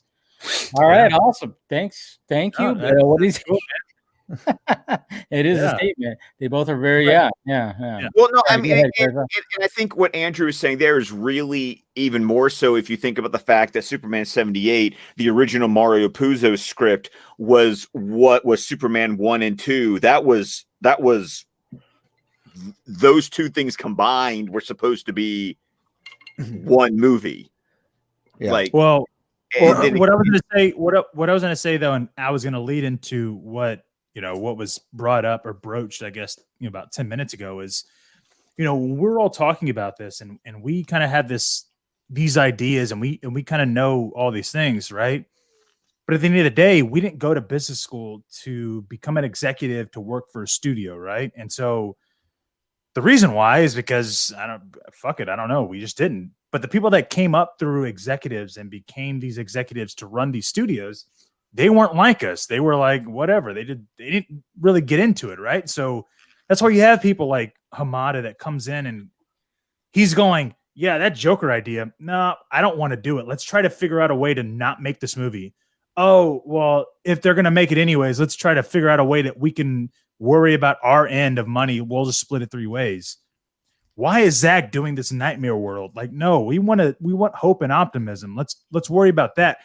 The reason why all of this shit is happening the way it was, and now that it's going fuck all that, is because Hamada and people like him were in charge, and now we have all come up to be going, that's not what we want to see. Like, we're not. I don't want to fucking take that. I'm sorry. I love Birds of Prey. But if you were going to tell me that that was the way that it was going to be going from now on, I'd be like, fuck you guys. Like, sorry, Hamada. That's not cool. Shazam. I watched Shazam once. Great. Sorry, it's not rewatchable like Man of Steel or BVS. So it's like, dude, give me something fucking new. And that's what Snyder's done. And what Hamada has done has literally been fuck all. Sorry. Yeah, when you look at the numbers, like when he came in, I mean, it's like, yeah, he cut down budgets. Let's make the margins a little bit better. He cut down budgets on 2 fucking films. Fuck you, dude. That's it. And wait, what are you doing? Like, what are you gonna do? Yeah, nothing's been like, oh my god, like look what he did. Oh my god. I mean, if you want to look at Joker, but then he tried to fucking bury that. So you got to take that up. Like, if you're going to bring up Joker, you're going to go, yeah, but he also tried to bury that. He literally told the director, that's the most overestimated fucking budget because he didn't want to make it. So sorry, you don't get to prop it up as, yeah, look at what I did, because fuck you were against it. So you literally only have Birds of Prey and Shazam. That's it. And you have nothing coming up in the future. I'm sorry. Right? Correct me if I'm wrong. The Flash. No. Bullshit, dude. He was not in charge of like fucking getting the Flash going, right? It's just been delayed. He's going to be fair. Has that ever been going? Yeah, I know. That's my point, right? That's my point, right? It's like, I can't say anybody has been in charge of that, but what I'm saying is that he wasn't the one to go, we need a Flash film. Well, isn't he also like part of the Batman too, though? No. Bullshit. Once again, Matt Reeves came on before he came on. Yes. That was Jeff Johns. And Matt Reeves was given all sorts of privileges. And Jeff Johns. But I'm just saying, is Hamada going to be attached to it? Yeah. Right? Yeah, he'll be an executive producer. Yeah. Sure. That's the thing. I'm not saying that it was like his shit, but notice that they didn't say anything, did they? No. They didn't say anything about what they've never fucking broached Hamada about the Batman. What are you a part of? What are you a part of? He doesn't fucking know. Creatively. He has no idea. He just signs the fucking my name is attached to it. So hey, praise. Think about the 2 things that he was involved with: Birds of Prey and Shazam, because that's it. Aquaman was already involved in development. James Wan was picked by Zack Snyder, so Hamada has nothing to fucking say. You know what was funny about that article when they talked about like, oh yeah, well he was part of New Line and he was part of these franchises, and they named The Conjuring and Annabelle. Yeah. I was like, wait a minute. That's the same fucking franchise. You literally like named 3 franchises, but 2 of those are actually together. And I pointed that out. I was like, wait a minute. In New Line, Annabelle is that's a Conjuring movie. Conjuring, yeah. I'm like, I was like, okay, you guys just try to like you sweeten, you like patent. They're literally, and that's what they're fucking doing, and that's what I'm so shocked about. I'm like, what the fuck? Yeah, when I read that, I was like, that's the same franchise. Don't do that. Don't do that. I know you wanted to make it like he had 3 franchises, but not really. That was an offshoot. Yeah. And look at what David Sandberg did. He literally went, dude. Hey, I appreciate you giving me this opportunity, but I'm literally going to tie this to the fucking Snyderverse. Like, other than that last scene, I mean, dude, it's literally. I know, but at the end of the day, though, here's the thing, and David Sandberg has never talked about this, but for me, the reason why I feel like, dude, Shazam probably would have been its own thing, even in the Snyderverse, is I feel like that was an executive Hamada thing. Like, I need you to include Henry Cavill's whatever type of Superman just in case. And Sandberg was like, dude, I don't really feel like I need to. And Hamada was like, no, you got to do it, because why would Why would you have the Man of Steel, Time magazine fucking cover and all these little hints that we're in the DCEU with Zack Snyder's, Superman, and not have Cavill show up for that fucking little cameo? I think the interesting difference here is that you've got like Patty Jenkins on one hand is asked about the theatrical cut of Justice League, and she says like, "Oh yeah, none of us treat that as canon." I think all of us were kind of trying to sidestep that. It totally changed the characters that we were directing, and we didn't appreciate the way it was done. And then she said, like, I've always tried to keep mine. Zach always kept his movies in line with my Wonder Woman, so I try to keep mine in line with his. Which is like really interesting for her to say that. Obviously she's speaking on behalf of other people, so who's to know what everyone else would say. But she did say all of us DC directors treat that as non-canon, which is hilarious because like Hamada thinks that's the canon version. Yeah, he thinks the theatrical version of Justice League is the he does. Is the canon version. And so I don't know if there's like I don't know if there's an internal debate or struggle over that, but it's going to be really interesting when like the Snyder Cut comes out, and I think there's so much debate over how well it will do and how it'll be received, but there's no way that it's worse, like received worse than the theatrical cut. No way. There's no way. And so that'll be a really interesting situation if he is trying to make the case that like they need to stay that course. Like if he, like for example, if he bought the like step in the right direction, like half-hearted, well, at least it was something kind of reviews that people gave it. He's gonna have a hard time doing that when people are like, damn, when like people are gonna watch that movie, they're gonna be like, when are we gonna get more of this Affleck Batman? Yeah. What are we gonna get more? Like they're gonna want more. They're gonna want more Deathstroke. They're gonna want more Joker. They're gonna want more Affleck Batman. They're gonna want more of this Wonder Woman. Like, and how do you have that? And that's why do you think that they're so hesitant? Like, forget Justice League 2. Like, we're not even talking about a sequel to this movie. We're talking about this is gonna come out and people are gonna be like, I want to know more about that nightmare. I want to know, like, and how do you then be like, no, hold on. This is a cul-de-sac. Literally, it's a one-time thing. And it's like I almost can't even get mad about it because I almost feel bad like for the position he's going to be in. Like imagine being in the position, like being prepared to be like, no, like there's no, I can't even get mad at it because I don't think that it's going to stand. Like there's no way you can be in that position and say that with a straight face and be like, no, we want to go the direction of that other one that like we tried to say.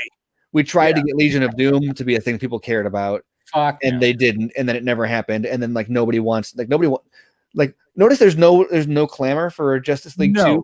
Like that's the crazy thing is that there's never been like, when are we going to see a Justice League 2 that's a sequel to that Joss Whedon one?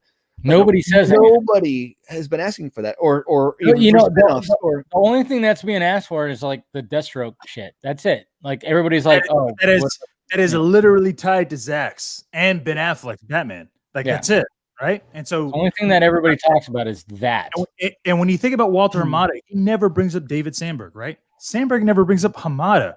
That's where I'm going. Like, dude, I feel like Hamada has literally put himself on a fucking island where he thought he was going to be the king of every king of the hill. He thought he was going to be that because Jeff was feeding it to him. Maybe, I don't know. Emmerich was feeding it to him. I don't know. But you cannot honestly tell me that somebody that's in his position is going, dude, we're fine. Like, yeah, the Snyder Cut's going to come out, but dude, I have all these other films. Like, what the fuck else does he have coming out in his name? You know what I mean? Like, there was nothing that he is involved with. Okay. Yeah.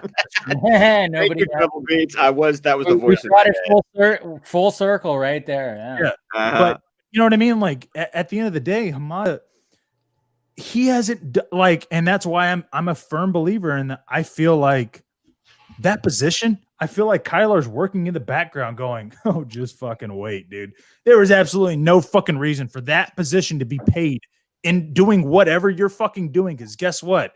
Your position. You just got proven by Zack Snyder, who's a director who doesn't have your position, that he can continue and do what he wants on his own and literally help Patty and help David Sandberg and help all these other directors do whatever they're fucking doing without your position. All you did was tell me that you gave up money because you didn't believe in Joker.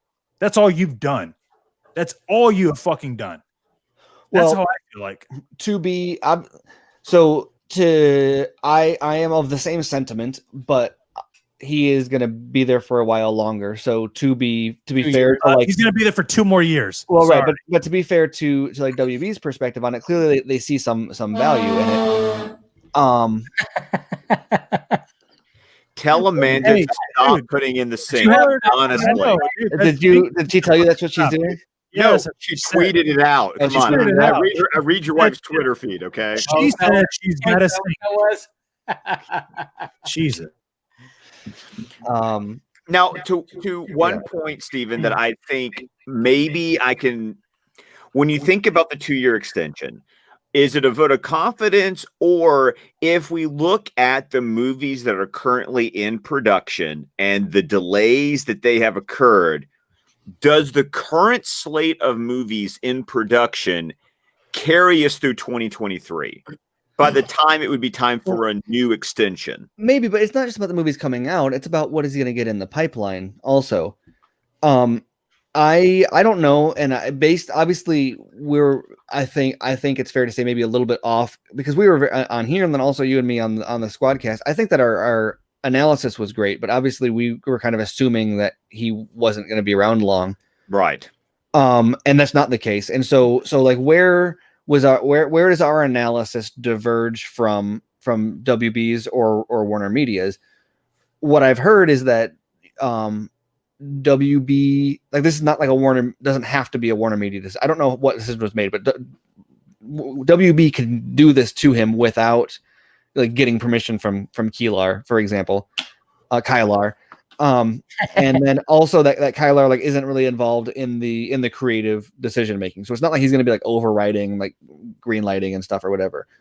And so and to be fair to what Hamada has done, while we all prefer the Snyder movies and what was going on there and aren't as much of a fan of what he's doing, at the same time, DC Films is in a much more like, I guess, maybe stable place.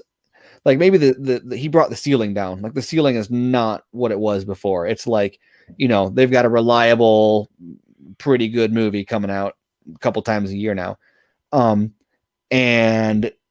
they're but the budgets are way lower and they're way more simple, but like they're content to get on base. They're not swinging for home runs on every single one.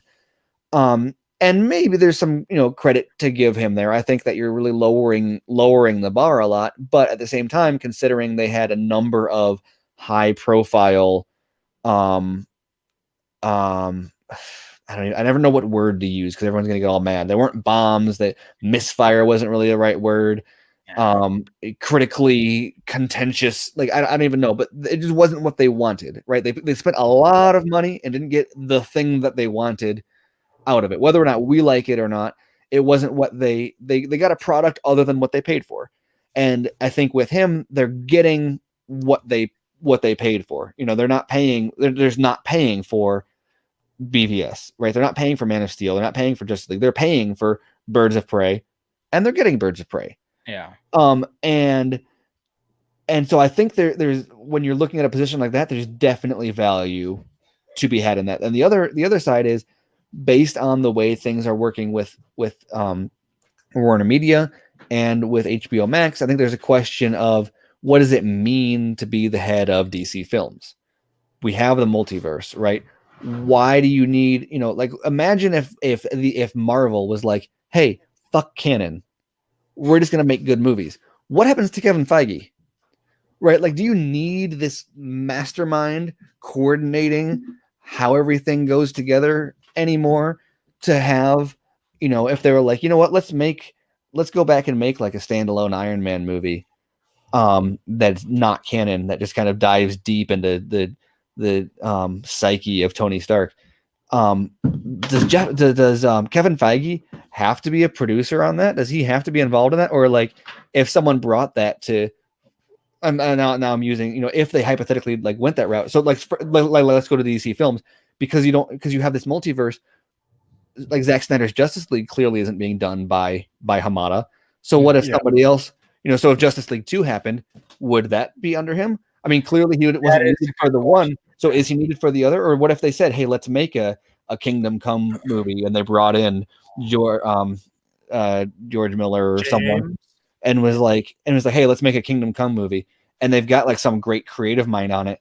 And someone at WB makes the call on that. Like someone outside of Hamada makes that call.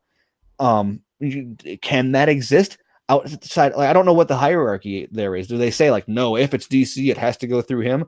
Or could it exist outside of him? And if so, like, why? Like, why are you putting creative restrictions on this if you have a creator that can take the ball and run with it? Now, if you're fitting it into this multiverse, if you're trying to fit it into this, like, hey, he's the guy that controls the budgets, he's the guy that brings in, he's the guy that like shepherds this. Like, if he's going to say, hey, we need to create this project, that's where kind of a film's head is needed, right? Because he brings in the talent, he finds the creatives, he finds the budget. But if you've got like Zack Snyder's like, I'm going to make Justice League 2, and if Justice League 1 proves that Justice League 2 needs to happen, then you say, cool, Zack, go and do it. You don't need a bureaucracy to make that happen. So I don't. That's just a theory. I don't know. I'm just trying to be fair to like the fact that I feel very kind of off the mark with my previous analysis, considering he's like got an extension, and I don't want to be too like, well, here's why I was actually right, when they see some value in him. But like, what's his long term? Is he going to be there past 2 years? Are they going to shut it down entirely? Do they have? I don't know. Listen, this is boring. Listen, this is my opinion, and I said this, and I'm not going to even plug because I'm a little tipsy, but I'm going to say this, that I truly thought, and this is what I'm thinking, just like the same thing with Emmerich, that it's like Emmerich is trying to play chess, right? And he's going, all right, Hamada, you're my boy. Listen, shit's about to go down in a couple months. And so I know shit's going to be really, it's going to be hot. And they're probably going to want to get rid of you. But if I give you this promotion, that's a little jerk off fucking extension. It's a 2-year extension. Are you fucking kidding me? Dude, a 5-year extension. Okay, dude, you know what? You're serious. A 2-year fucking you have nothing to come out in the next couple of years anyways. So, hey, listen, I'm going to give you a 2-year extension. I'm going to announce it to the press. They're going to fucking eat it up, okay? So that way in the next couple of months, let's say you get fired, they're going to have to bring that reason up. Why did he get an extension? Why did they do this? Why did they give him money to do this? That's what I'm going to do. So you know what, Hamada? Listen, you're not going to be here for that long, but you're goddamn well going to be here for the next 2 years, even though you have no films coming out in the next 2 years. More power to you, buddy. Let's go. And raise a glass. Because at the end of the day, what is Kylar doing? What has he done since the new year? He has not announced anything, right? He hasn't done anything except get the Roku deal done and get Amazon deal done, right? He is working business strategies for all that fucking that's the main focus, right? Is how do we get international? He's worried about international shit. He's not giving a fuck about Hamada. He doesn't care about the next 2 years for Hamada. He's going, I could fire that fucker if I wanted to, right? He literally could. Who is he backing? He is backing Zack Snyder. And he knows that Zack Snyder's fucking film is coming out in the next few months. He doesn't give a fuck about Hamada. Guess what? In 6 months, if Hamada gets stepped down, nobody's going to give a fuck about this 2-year extension. It's a literal jerk-off fucking extension. And I could say that because I've watched Entourage. That's all I'm saying. Okay? I was going to say, I'm trying to be careful. But it can be better. I'm trying to be careful not to like do too much like corporate LARPing. Like, right. Because that all sounds good, but that's like a business fan theory. Mm-hmm. Not to diminish it. Like, I think it's smart and I think that like makes sense and everything, but that's just us trying to make sense. That's me having watched Entourage repeatedly. Okay, I'm sorry. And then they went to it. Okay, and then using that to fit the current events into the paradigm that you want. And not that I don't like it. I don't agree with it. But watch their Aquaman announcement and all that shit. You're gonna go, Dude, they literally in 2003 or 2006 were talking about how bloggers could literally turn down and literally tear down a fucking movie, a geek film, if they wanted to, based on their sites. And that was 2006. Sorry, go on, Steven. Well, no, I was just gonna say like, that sounds good, but I'm just having spent like multiple shows last week being like, oh yeah, this Hamada stuff is clearly not going anywhere, and then the next day they're like, it's a renewal. I'm like, okay, well, clearly I think that it needs to be said that like I was talking to somebody involved in the production of Justice League at one point, and had a great explanation for like, oh look, James Gunn is doing this R-rated Suicide Squad. If that's a big hit, I can see that opening their eyes to like maybe this more extreme stuff is okay, and that could lead to like the Ayer cut. And then if the Ayer cut comes out, then of course, like why not the Snyder cut? And I just remember never feeling smaller than like explaining this whole thing. And then they just said like, yeah, that's all very logical. You just need to understand that like these people aren't making decisions on logic. Like it's not logic that got us into this position. So like you can make a great case for that happening, but that that doesn't mean that that's how these people are going to make decisions. And it's kind of that moment where I'm like, oh, hold on, let me just say this. You're right. You're absolutely right with that. Had it not been for Kylar taking the position that he's in, because Kylar, I feel like is one of us. Sure, but Hamada got a 2-year extension, right? Hamada got a 2-year extension. Like that is news. That is a thing that happened. So do you think Kylar was involved in that? No, I have no idea. I mean, I don't understanding he didn't need to be. The press announcement said it said nothing about Kylar. It said that Toby Emmerich did it.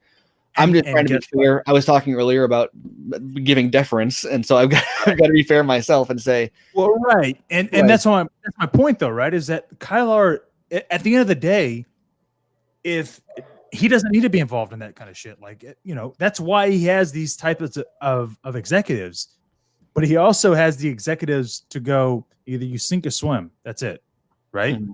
And he did that with Emmerich, and he's basically going, Emmerich, that's your one move. That's your one fucking grace that you're going to give this guy a fucking extension. The guy that literally gave our profits of Joker away, that hasn't made anything for Birds of Prey and Shazam, and that's it. He has no films in the next 2 years of his own. Mm. That's the guy you're going to give a promotion to, an extension to? Yeah.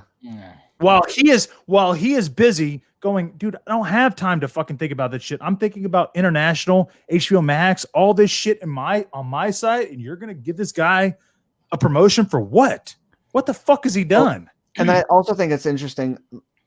Someone in the comments asked what we think about Jim Lee's post. I thought it was really, really telling that Jim Lee came out like specifically to show support for Hamada, but then the rest of the thread was like very brand.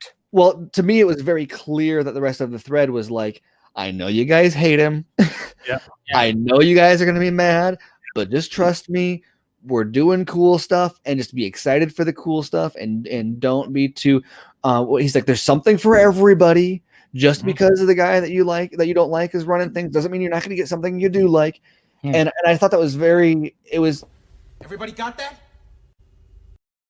The motivation behind the thread was like more interesting to me than what he said in it necessarily, because it under the guise of like, I'd like to congratulate Hamada, and then please just cool down. I know you hate him. Like, because it could have all been like in one tweet, but he was like, he did multiple tweets. It was like a thread where it was like, hey, this is, congratulations, but I totally see what you're saying. It was like, he was almost like, I need to like, make it longer. It was almost apologetic. Yes. Like the first one was like, congratulations. And the rest of it was like, and then all of a sudden it was like, he followed it up and it was like, but guys, just like, we got a lot of cool shit going on. Well, and it reminded me, the language that he used and the stuff that he talked about was exactly the same thing he said when someone asked him about the Snyder Cut way back before it was even announced. And he was like, look,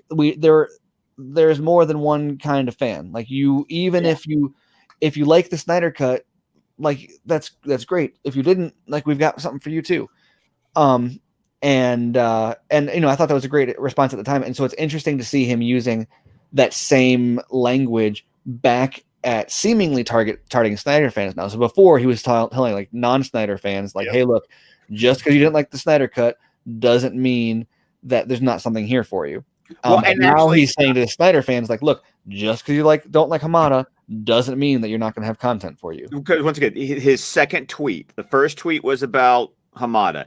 His second tweet was at the end of the, and I love tweets that, at the end of the day, right? When at the end of the day, that always like what's coming after this. It's like it reminds me of Stranger Than Fiction, where he's like, little did he know. That is. I wrote it. At the end of the day, it's like saying, "Let's." That is a Game of Thrones. No, that's a Game of Thrones deal where he like there's a but, and then Jon Snow laughs, and he's like, Sansa's like, "What are you laughing?" He's like, do you not remember father? He always said anything said before the word but is shit. That's what and at the end of the day is everything that was said before at the end of the day was shit. That like I like Hamada. Yeah, but exactly. But he said at the end of the day, what unites all of us, because he's already once again to Steve's point, he's talking about unity. What unites all of us is that we just want awesome movies, and we are all just focused on that common objective, and of course, have an amazing time doing so. And then he talks about the movies coming up. Suicide Squad, Batman, Flash, Black Adam, Zack Snyder's Justice League. I know as DC's creative lead that we have some really thrilling and exciting stories we can't wait to share with you all. We truly have something for everyone. Yeah. And I look forward to your ever passionate feedback as we bring to life the projects you guys so embraced during DC Fandom. Remember when we were all happy at DC Fandom? So thank you all for your support. So once again, once he gets done with that first tweet, the next 3 tweets in the thread is him talking to the fans. Softening it. Like I think Dice should talk for a little bit. No, I thought you were going to end that tirade by saying, and you can look forward to getting all of it on the PlayStation 5. Like that's just such the nothing thing that you do we know who got James Gunn on the Suicide Squad after Marvel cut him? Oddly, that's never think that would come out. I would think that Hamada might be in play for that. Good question. No, because that was in like early 2018. Like we had known that he was coming in. I don't think it was Hamada that had anything to do with that. Well, Hamada came in at January 2018. Well, right. No, I get that, but I feel like he was already in the works. October 2018 was when he was hired. When was Gunn dropped by Disney? He was, let's see. He was, hold on, let me get an exact date here because I know there was articles. July 2018 is when he was dropped. So oh fuck, I can't talk about that. Too much fun. Hold on. So then when was he brought in by DC? Well, we'll be talking about this. Okay. When was he hired? Okay. When was he announced? So once again, he was dropped by Disney July 2018. He was hired by DC in October 18. Okay. These are the facts. Those are the facts. These are the facts. Was stated out. That was stated in publication. Fucking hard fact. So Dice, continue. I would say that will be interesting because that's one that's at least unknown at this point. But Jim Lee's a nice guy, whatever. I feel like he said in that message more than he meant to, which if you say at the end of the day says well, yeah. At the end of the day, what we all want is just awesome movies. If you're saying that while people are being implicated in like on-set abuse, yeah, like we also want safe working environments Right. for people of like no gender or racial discrimination or hostile productions and all that kind of stuff. Like, if Dave, you know, I don't like to curse on these streams. No, but I'll curse. if Ray Fisher comes out and says there was hostile abuse, unprofessional behavior that has happened here that shouldn't have happened, and the cast of the movie comes out in support of him, and people face repercussions for doing it, and the person highest among them remains in position when that first initial whistleblower, which he is ridden out of future projects, that's a big fucking deal. Like, that is every single reporter getting a statement from Walter Hamada about this should be realizing that is a huge fucking deal. If, oh, it's great, everything's settled, the turbulence dies down, this guy who risked his career to make this right and have this known and hopefully impact change, which hopefully will be there, still ended up getting his career ruined. That's not okay. Fuck. Are you saying that, wait. Before I go, I mean, not go, but before I do something, are you saying that Jim Lee is backing Hamada? Is that what you're? Well, no, I mean, Jim Lee's playing the role of the DC publishing guy who Jim Lee probably had. Jim Lee was not mentioned to my recollection as like part as an enabler. Right. I think Jim was like, he had pressure and it was like, hey, you need to talk about this right now. And he did the best that he could do. And that's why it was like, not just one tweet. It was like, hey, I'm the creative lead. Yes. I'm not the person overseeing this stuff, obviously.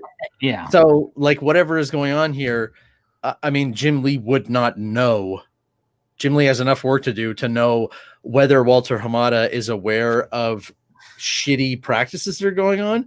Yeah. Ray Fisher is coming out and saying he absolutely knew what was going on and enabled it. And now we are treating the news of like, yeah, it looks like Cyborg's done. Read our interview with Walter Hamada on Monday. When, like, Steven, you're saying, it's journalistic practice. Forget treating them both with like scrutiny for their cases. The way that this is playing out is if one person gets their career ended for speaking up and the person they were speaking up against remains, like, I'm not saying whether there's guilt or what should happen, but the responses that I saw to it were like, shouldn't this be a bigger deal if this is actually happening? Like, if Ray Fisher is being written out and they're looking to recast the role, like, that would be presumably being done under the person that he is saying enabled abuse, that his castmates came to support and said, yes, it did happen. And the reaction of a lot of these bloggers or journalists or whatever, once again, wherever you fall on the spectrum of people on Twitter that talk about movies professionally. You still hear me? I hit my mic. You're good. Is you've got those same people then are the ones that are like almost not, I don't want to say celebrating, but like mocking about like, oh, see, now he's written out of the movie. Like, what? Yeah. And it's even more crazy because like I don't want to dip any further than this into this topic, but like these people also tend to tweet pretty profusely about their opinion on U.S. politics, and so it's really weird to look at their feeds and have like these two different like stream of consciousness thoughts on what's happening in America right now, and then like, oh yeah, Ray Fisher needs to shut up. It's like, what? The most high profile movie of the most high profile genre at Warner Brothers Pictures. The story is the scandal. Yeah. It is intensely weird that it started off as, well, we don't really believe this guy that this happened, do we?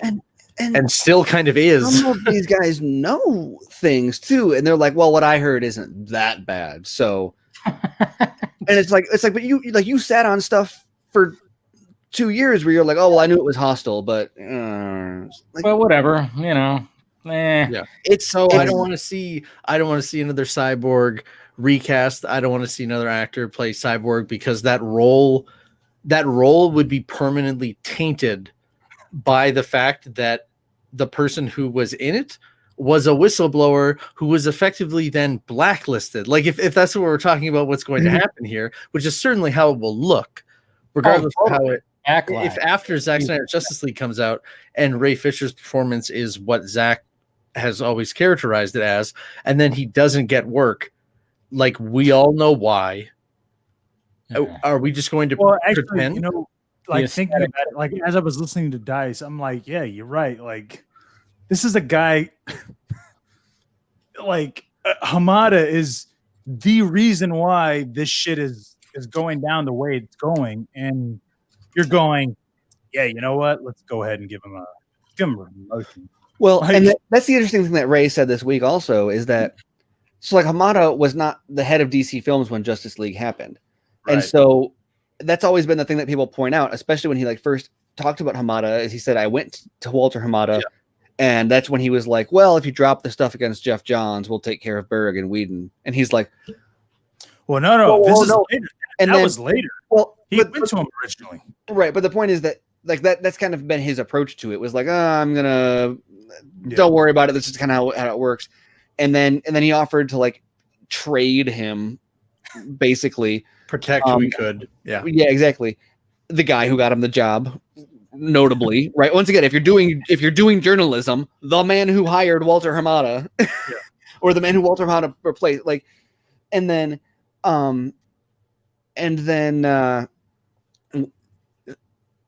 Ray comes out this week and says who was a producer on Shazam and Aquaman also.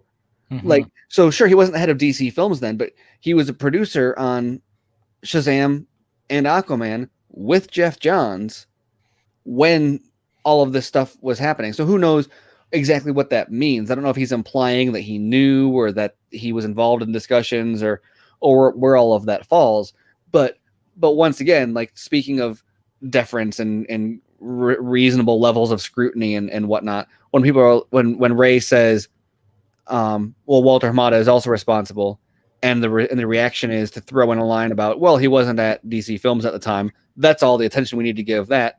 Whereas like any like respectable level of scrutiny would say, while he wasn't in charge at the time, he certainly had to have known what was going on, or was in contact with or working closely with the people that have been accused by Fisher. And it has to be dragged out. And like they didn't even give any level of scrutiny to Whedon until all of a sudden, until Whedon is fired from or leaves the Nevers. I guess we don't know exactly what happened there. And then and even after that, and meanwhile, every single time he speaks up, people that have been in the industry are like, oh yeah, everybody knows about Joss Whedon. Everybody's got a Joss Whedon story.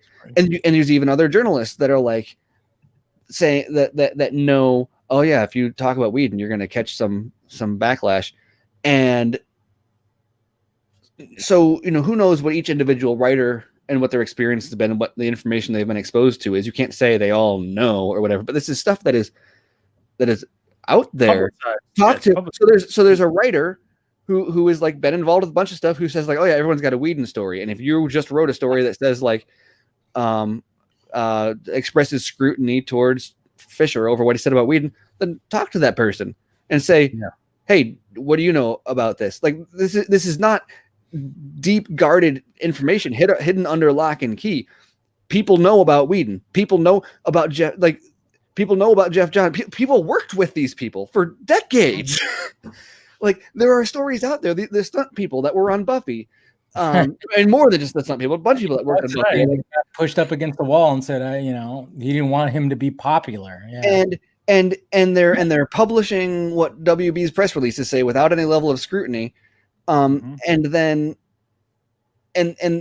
only applying scrutiny to, like, what was it? The rap article from Umberto like broke down the whole timeline of like, well, he tweeted this, and then after that was when they met. So, and he was drawing all his own conclusions there. Like I don't know. I'm trying to do my own due diligence as a practice to not make wild accusations, but I get it. You're putting more effort into spinning the story at that point than you are into getting actual information about what happened. Like there is effort being put into this, but it's only being put into drawing a timeline that makes Ray look bad. Like talk to somebody about Whedon. Clearly people knew about it. So yeah. No, I mean, yeah, like you said, everybody has a Whedon story. It's you know, from what I gathered too, like even from sources that I have, it's like, yeah, everybody has a Whedon story. It's weird. But I think we're going to get to the Patreon questions. So everybody Shut up! We're going to get to the Patreon questions right here. And, you know, everything, obviously, I mean, obviously we could talk about this for, you know, 6 hours, but, you know, but we're going to get to the Patreon questions. The first one, of course, is from Carrie, who is part of the Film Junkee Patreon. So here's the question right here. Hey, Dave and the Vodka Stream panel. Hope you guys are doing well and enjoying 2121 so far. Here's my question for you guys. So I was thinking back to when Christopher McQuarrie went into Warner Brothers to pitch his Superman Man of Steel sequel with Cavill, and I think he was doing a Green Lantern story pitch as well. And I always wondered who it was he met with, and with Hamada upping his deal again this last week, renewing his deal, made me wonder, was Hamada part of that meeting? Like, did he hear that pitch, and was he one of the people that passed on that? I wonder if you guys have any thoughts or insight into that, or if that was just Jeff Johns and John Berg, or if that was Hamada.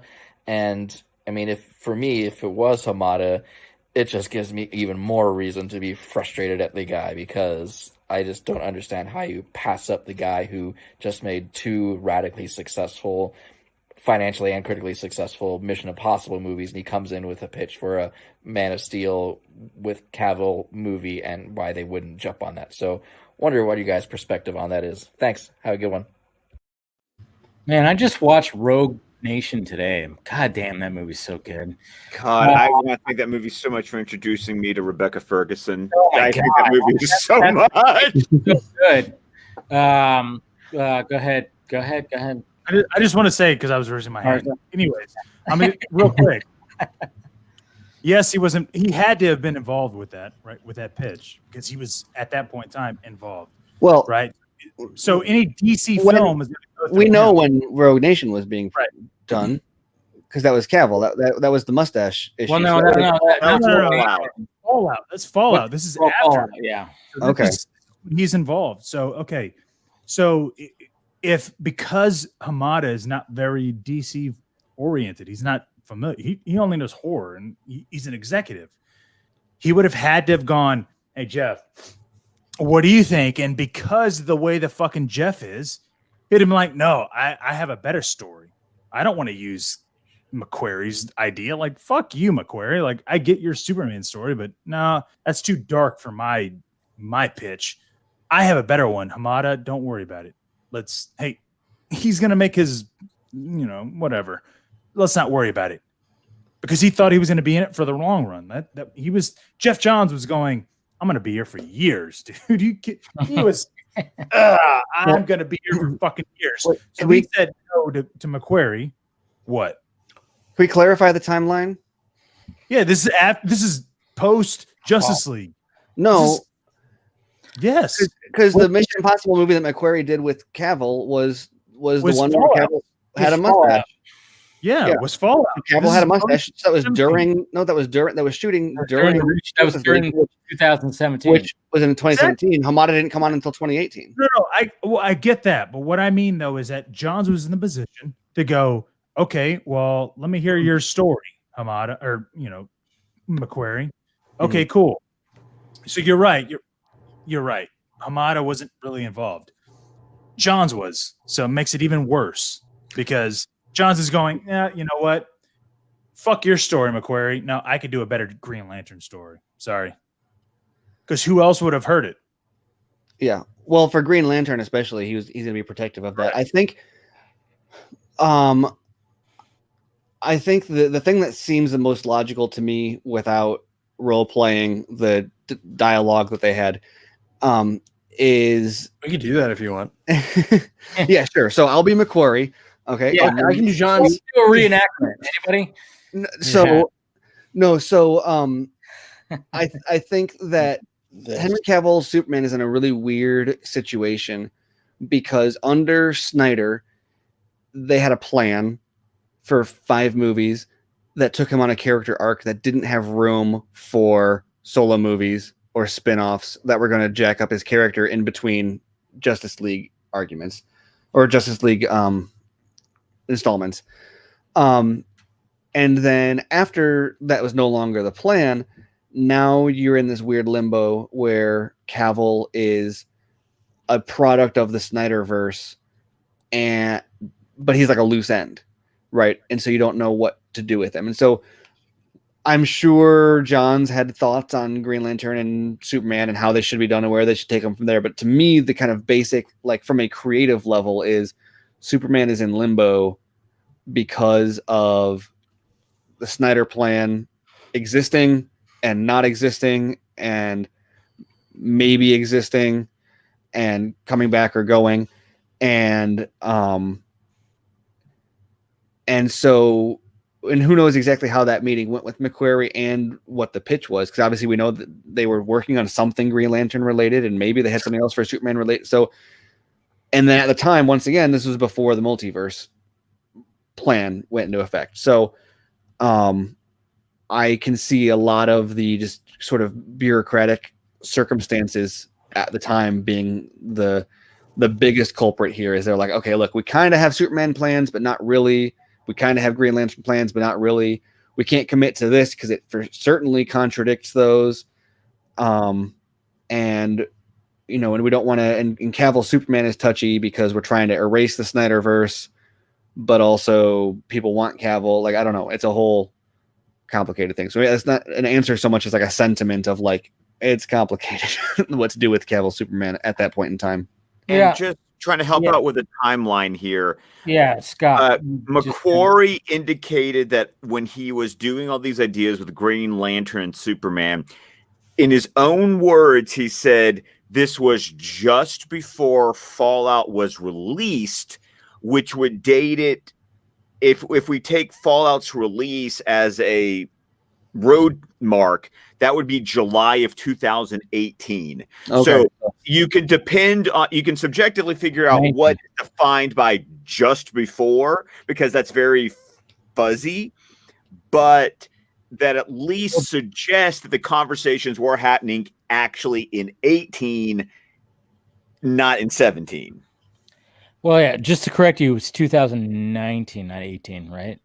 18. No, Fallout came out in 18. Yeah. Oh, I was looking at the stuff that you were sending right here. McQuarrie was answering these questions in 2019. But it was actually Fallout before. Okay. I think the other key point here is he says that they never said no, they just never took action. So once again, I kind of think I got caught up in this like, oh yeah, that'd be cool, but if he did Superman, then JJ couldn't do Superman, or or whatever it was, and it just kind of got lost in the mess of indecision that was DC Films at the time. I was right, and Hamada was in charge during it. So fuck all you guys, and fuck the chat that's talking shit. So fuck off. I will fuck you up. Pretty much, that's what it was right there. All right, let's get to the second question here. We got it from Darren from the Patreon. Hey, what's up, guys? Tonight, my question is about Spider-Man 3. That's one of my most anticipated movies of this year, and I want to know what would y'all like to see happen in Spider-Man 3 if you're excited for it. And do you think the rumors of Tobey Maguire and Andrew Garfield signing on is true, and they're just keeping it under wraps? And also, why do you think MCU Spider-Man is such a mixed bag for a lot of people? What is the problem that they have with MCU Spider-Man? All right, I'm going to Dice. You go first on this.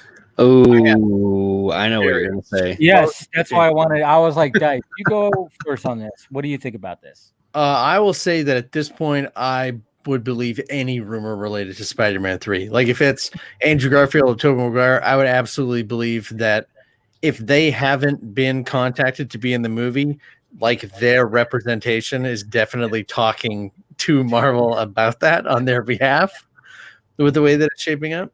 It's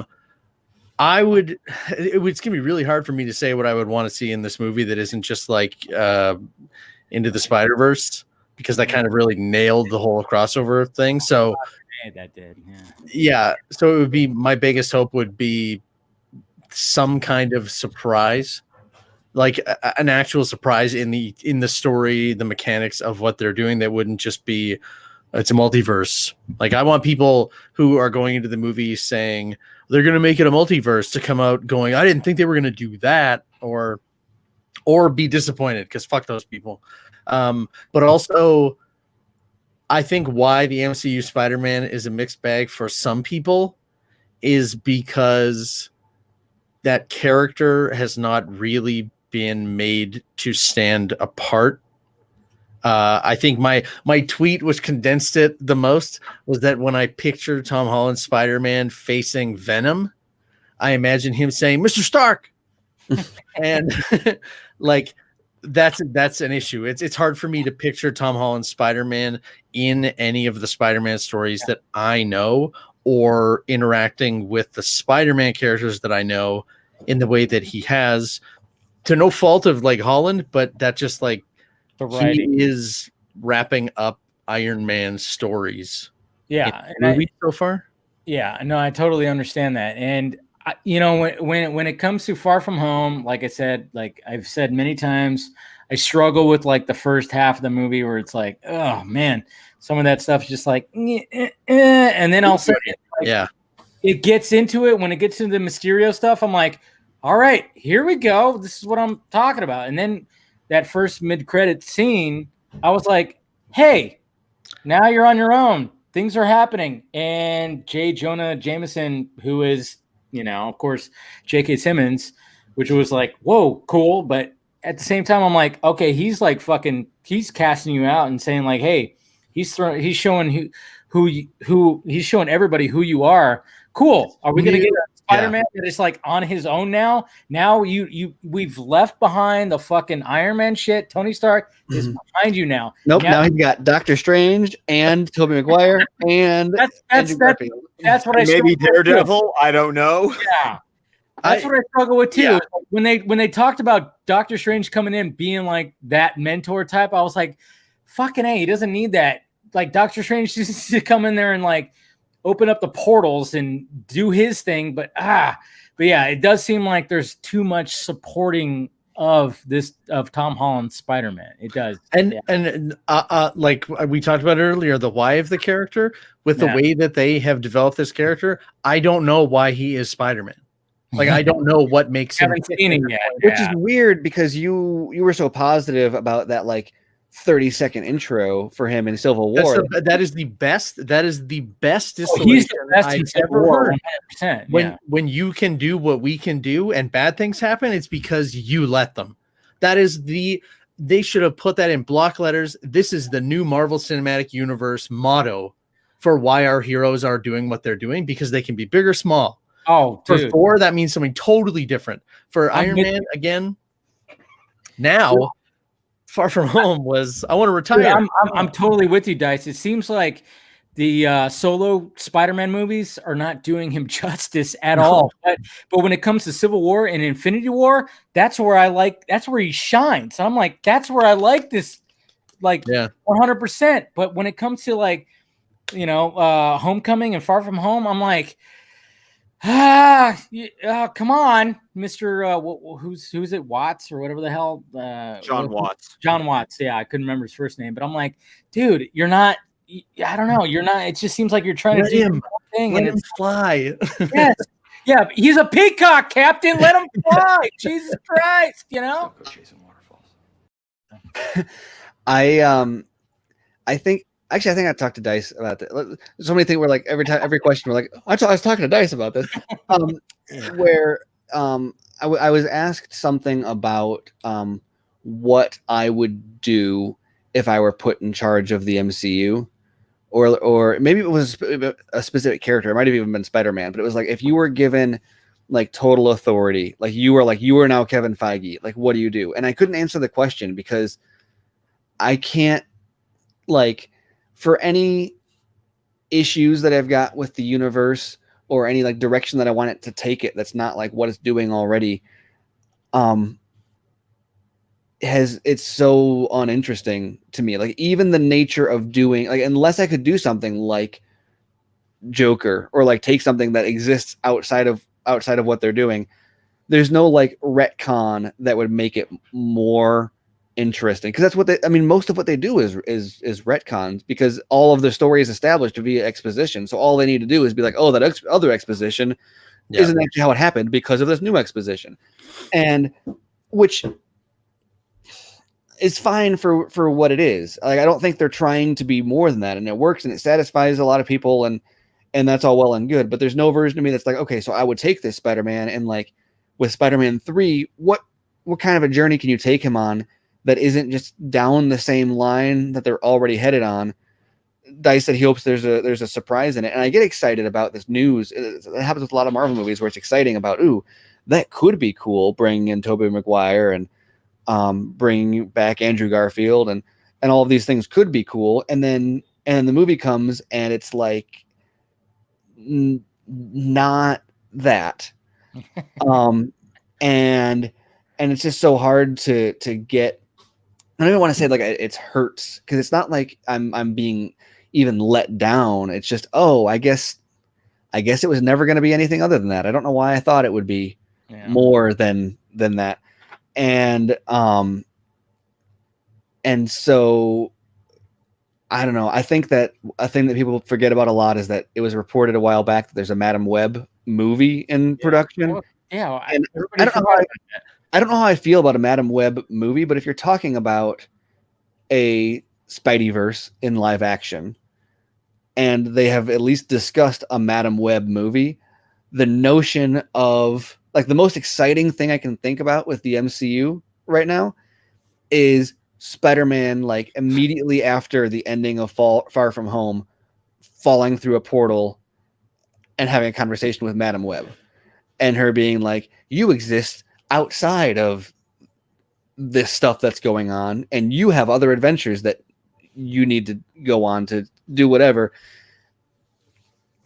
Could take it in like I feel like that would be exciting, but it's one of those things where then once you put that back into like the MCU formula, you're like, okay, so then it's going to be color by number, figure it out, and that's not I don't know, it's not thrilling to me. I don't feel like I'm going to be surprised by that. Like maybe it'll be satisfying, it'll make a great watch. I'll watch it, I'll have fun. And to like your point, it isn't like Spider-Man's especially weak character. This is just going to be like the 8th movie we've had in 20 years. So he has it worse than most other heroes. Like Captain America in this situation would be the exact same thing. We'd be like, what do you even do with Captain America now? Yeah. I mean, there's lots of things you could do with him, but what are you going to do with him when you have the burden of the MCU to carry with him? Like the most interesting things you can do with any of them is say, forget all of that. Let's do a Logan with Steve Rogers. Oh, or like badass. And even that is like, let's do something surprising and creative. Let's copy the movie that everybody wants every character to do. But what I mean by that is to just to separate it out and get to the.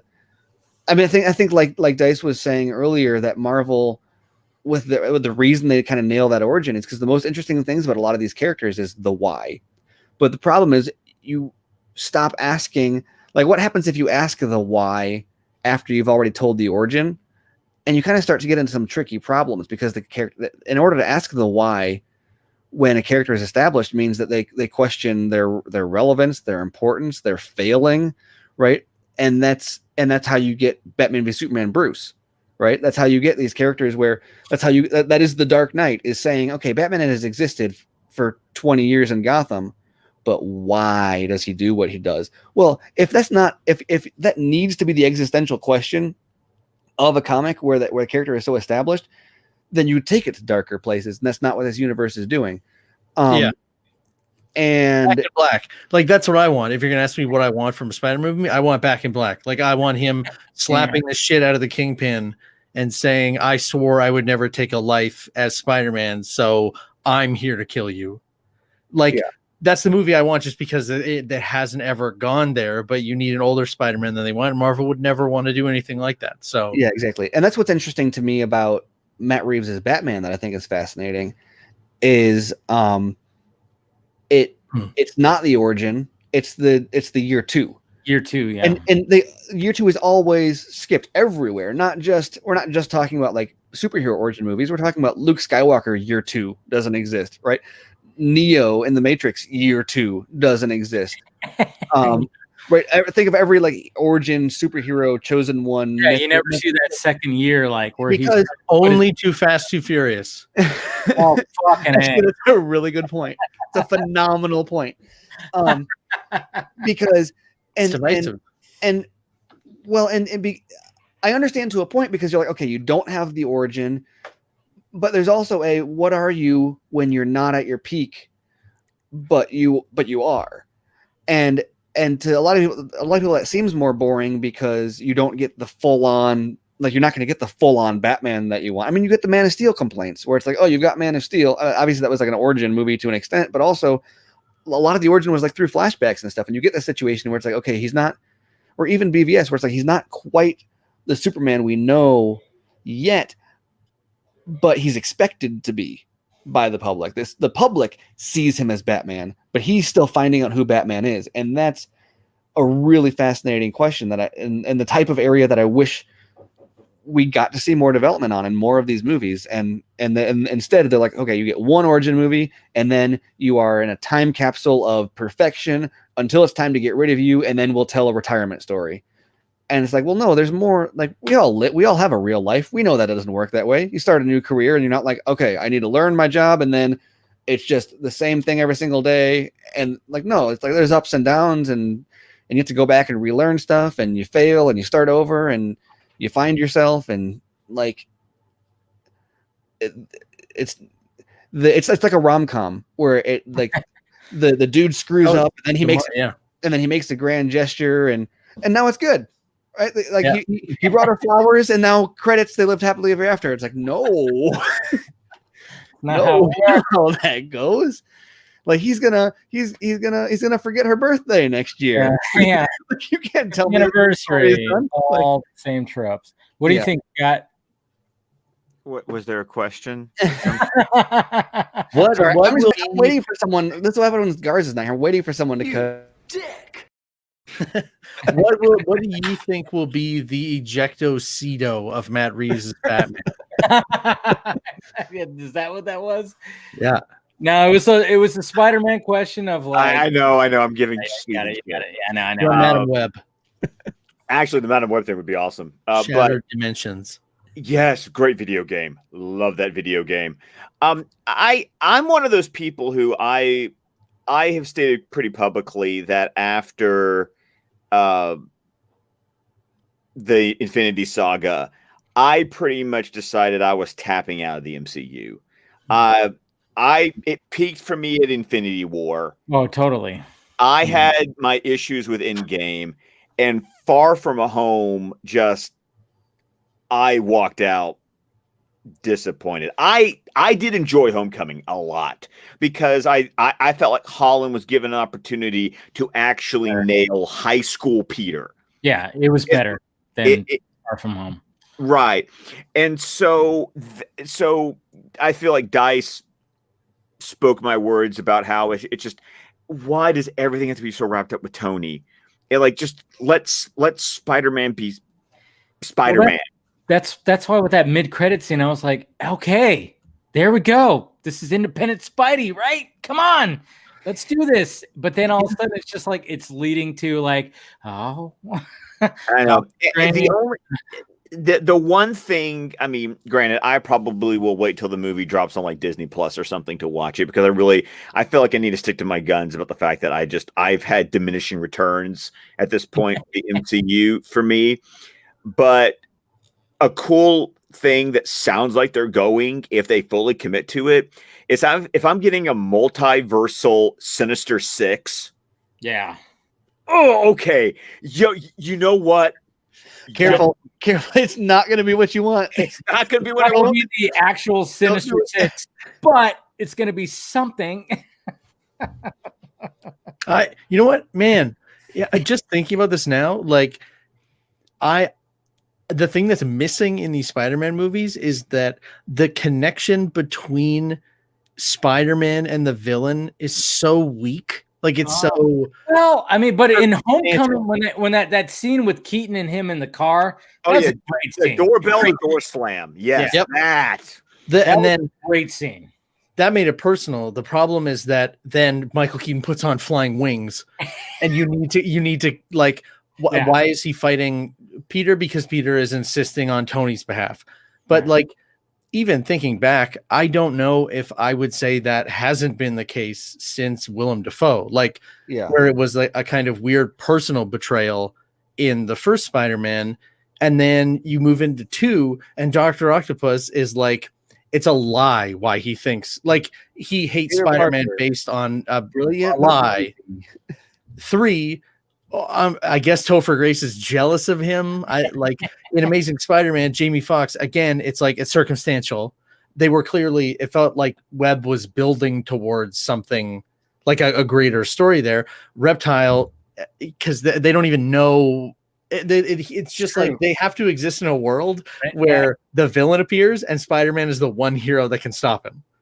And then which is the opposite of what Batman is, right? It's like Batman exists, and then these villains, like, well, he exists because of those villains, kind of correct. And so, or did they like because as somebody that's not a big forever, for somebody that's not a big MCU fan, and as somebody that has not given a fucking ounce of shit for Tom Holland's Spider-Man, I'm sorry, I didn't watch any of his solo films. I only know about him because of Civil War and obviously, you know, the Infinity War in game. Like, I don't give a fuck about his Spider-Man, and this is coming from a huge Spider-Man fan. Like, when I was growing up, that's what I bought the comics when I was a kid. Like, that was my character. And as somebody that has grown up that way, to go, you know what, this Spider-Man, he doesn't fucking, you know, I don't really give a shit. Even though I get the fact that, yeah, he was the high school whatever. Tobey Maguire, when I was growing up, I didn't really think about, oh yeah, Tobey Maguire's, you know, he could play a high school kid. It was just that was 30. Yeah. Like I knew that he was a high school kid. That was just the way it felt. And I'm going, you know, when it comes to Spider-Man 3 and having all these characters in there, am I more excited? Absolutely not. I could give a fuck less. I'm going, dude, you might as well just name it Tobey Maguire's Spider-Man or whatever the fuck you want to name it. If you think that that's going to be what it's going to take to get me a general audience member, because I'm not into the MCU, right? I'm a general audience member when it comes to that. If you think that I'm going to get excited because you're bringing Tobey Maguire back and you're bringing Doc Octopus and you're bringing, you know, whoever the fuck else you want to bring in from that world, I'm still going, no, dude, I'm sorry. I'm not that excited. I don't give a shit anymore because Endgame already happened, right? I'm thinking that way. I'm going, why are you bringing all these people back? Endgame already happened, right? Well, that's the interesting thing about like bringing back Alfred Molina. Is that his name? Yeah, Molina, yeah. Like he's confirmed, right? That's not one of the rumored ones. He's like confirmed to be back. So is Jamie Foxx? Jamie Foxx. That's something like that. Like Jamie Foxx is one thing, but having that version of Doc Ock come back, it's multiverse, and so I get it. You can kind of just make a reference to him existing. It's like I'm fine with that so long as it's just kind of we're using him because he's the actor that has played him before. But if you're going to try to do anything with him as a character, especially if it's with Tobey Maguire, thinking about like his arc in Spider-Man 2, it's like, how do you even fit that in? I don't know how that's saying. Like, how do you take somebody like me who has not watched any of the Far From Home, Away From Home, I'm Going to Home, I don't know what they're called, but I'm just saying, how do you take somebody like me who hasn't really paid attention to that, I haven't even seen the Amazing Spider-Mans. Okay, so you would like those. You would like those. Spider-Man's I've heard that, and yeah, you're right. I probably would. But how do you take somebody that hasn't seen those films, okay, like me, and goes, "Here, you should come see this film because we have all these fucking characters in it." I'm going, I mean, but you still have Tom Holland Spider-Man, so okay. But also at the end of the day, guess what? MCU fucked themselves because they went Endgame was it. That was it, right? I mean, I haven't seen shit since Endgame. I don't. How is this Spider-Man going to affect me in knowing like where it fits and how? Well, that brings up the interesting question because we've not actually gotten into Phase 4. Right. The biggest question, I mean, Black Widow, because technically Far From Home is an epilogue to the Infinity Saga. Yeah. So Black Widow was supposed to be the first true post-Infinity Saga MCU movie. And then it was going to be, okay, we're supposed to have Black Widow, Doctor Strange 2, The Eternals. And so we have yet to see what the post-Infinity Saga MCU is going to look like. Now, technically, if you include the television productions on Disney Plus, you got WandaVision coming out in like a week. Mm-hmm. And the way Feige talks, it's like that's kind of he's kind of considering the television productions as part of that phase. Pay attention to how they talk about whatever the newest thing coming out is. I mean, it's the Apple. It's the best iPhone ever. What, it's gonna be worse than the last one you came out with? Like, this one is gonna be integral to, like, Captain Marvel. It's got more VFX shots than Endgame, and I'm like, yeah, because it's 10 episodes. That's a long fucking time. Of course, it's gonna have a lot of VFX shots there, Paul Bettany. I get it. I don't know. I'm kind of burned out on like the this is gonna be integral to the future of the franchise. It's like, well, okay, you said that about Ant-Man. Like you said that about like. That's what it was. I guess the PIM particles matter.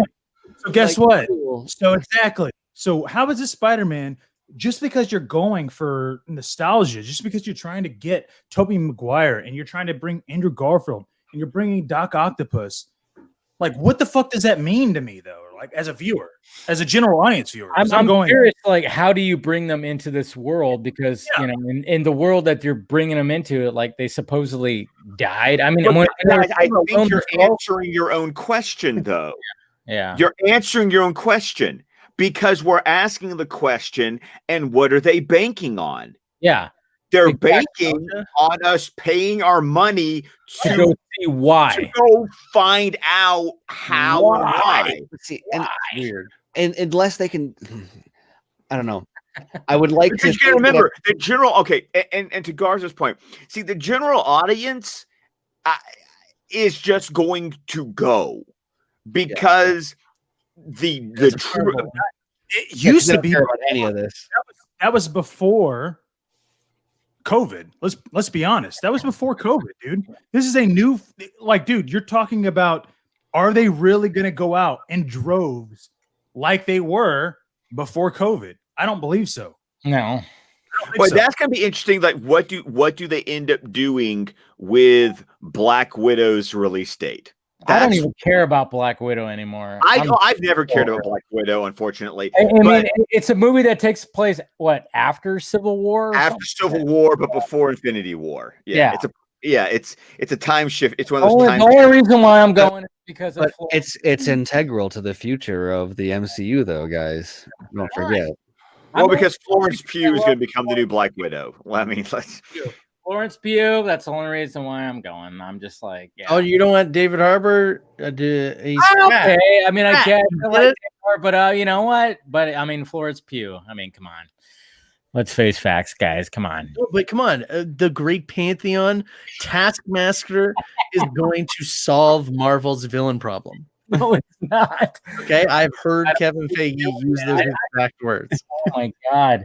I'm like, I always forget that Black Widow is still like not been released. I'm like, oh yeah, that's right. We still have a Black Widow movie that's coming out. The Marvel formula was so perfected that they showed you a trailer and then just stopped. And 8 months later, you were like, didn't I see that movie? I thought I did. I was like, I yeah, remember when I think about it, and I'm like, wait, She's that on the bridge.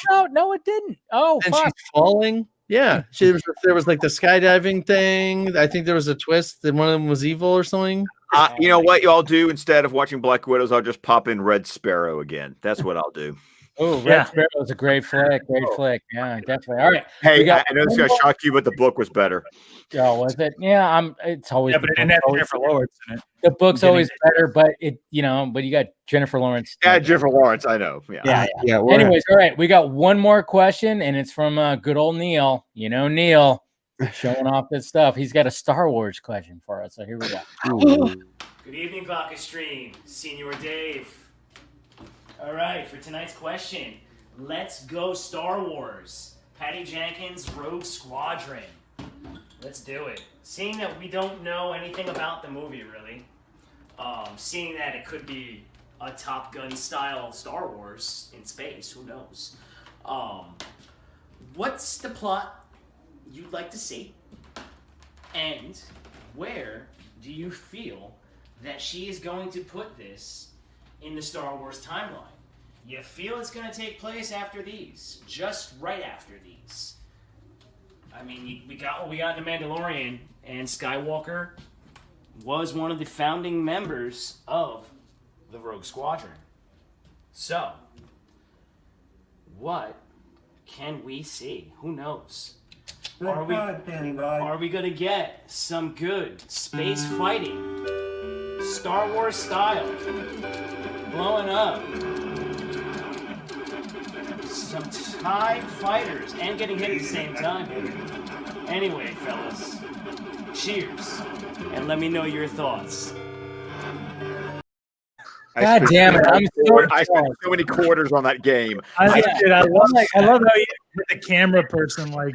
Yeah, just like went over, like hand over to the fucking Star Wars arcade. Fucking oh man. I feel like he starts with like, "Oh, I didn't see you there." That's a great intro.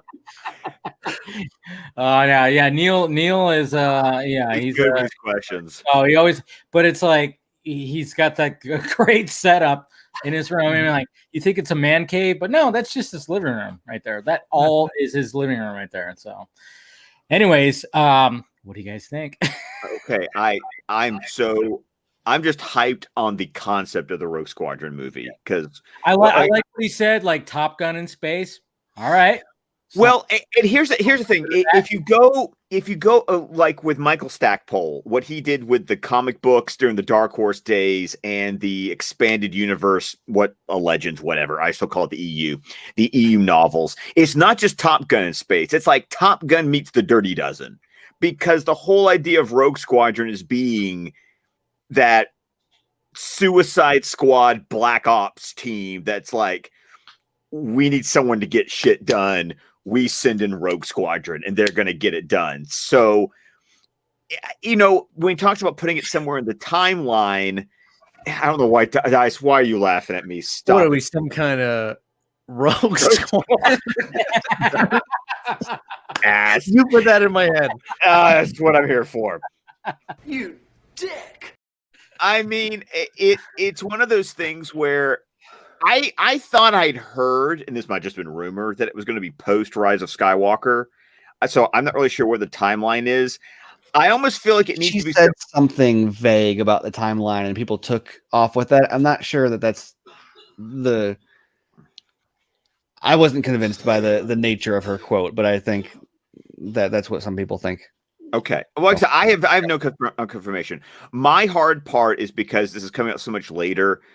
When I think Rogue Squadron, I think Wedge, because fucking A, man, yes. So for me, it would be like, okay, in my dream Rogue Squadron movie, you can have all the other pilots. Really, it's just Wedge. Porkins died. No, Porkins died. I'm just saying, I just like to say his name, Porkins. Porkins, I know. But for me, it's like it's always Wedge and then everybody else. Like as long as you had Wedge as the commander, that's all that mattered. But unless you're going to cast different actors, Wedge, or you're going to try to do some weird de-aging stuff or whatever, what you're just going to end up with is the team that is that elite fighter pilot that also does like black ops missions. Yeah.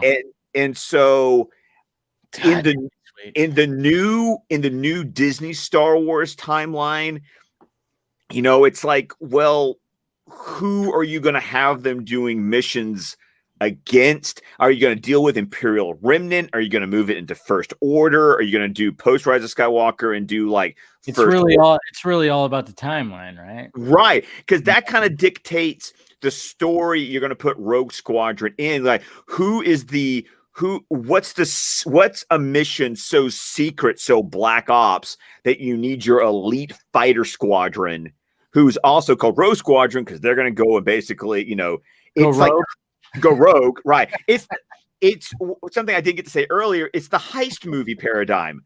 Yeah. Make the plan, execute the plan, watch the plan go off the rails, throw out the plan. Like that's what needs to happen in a Rogue Squadron. It needs to be heist-like.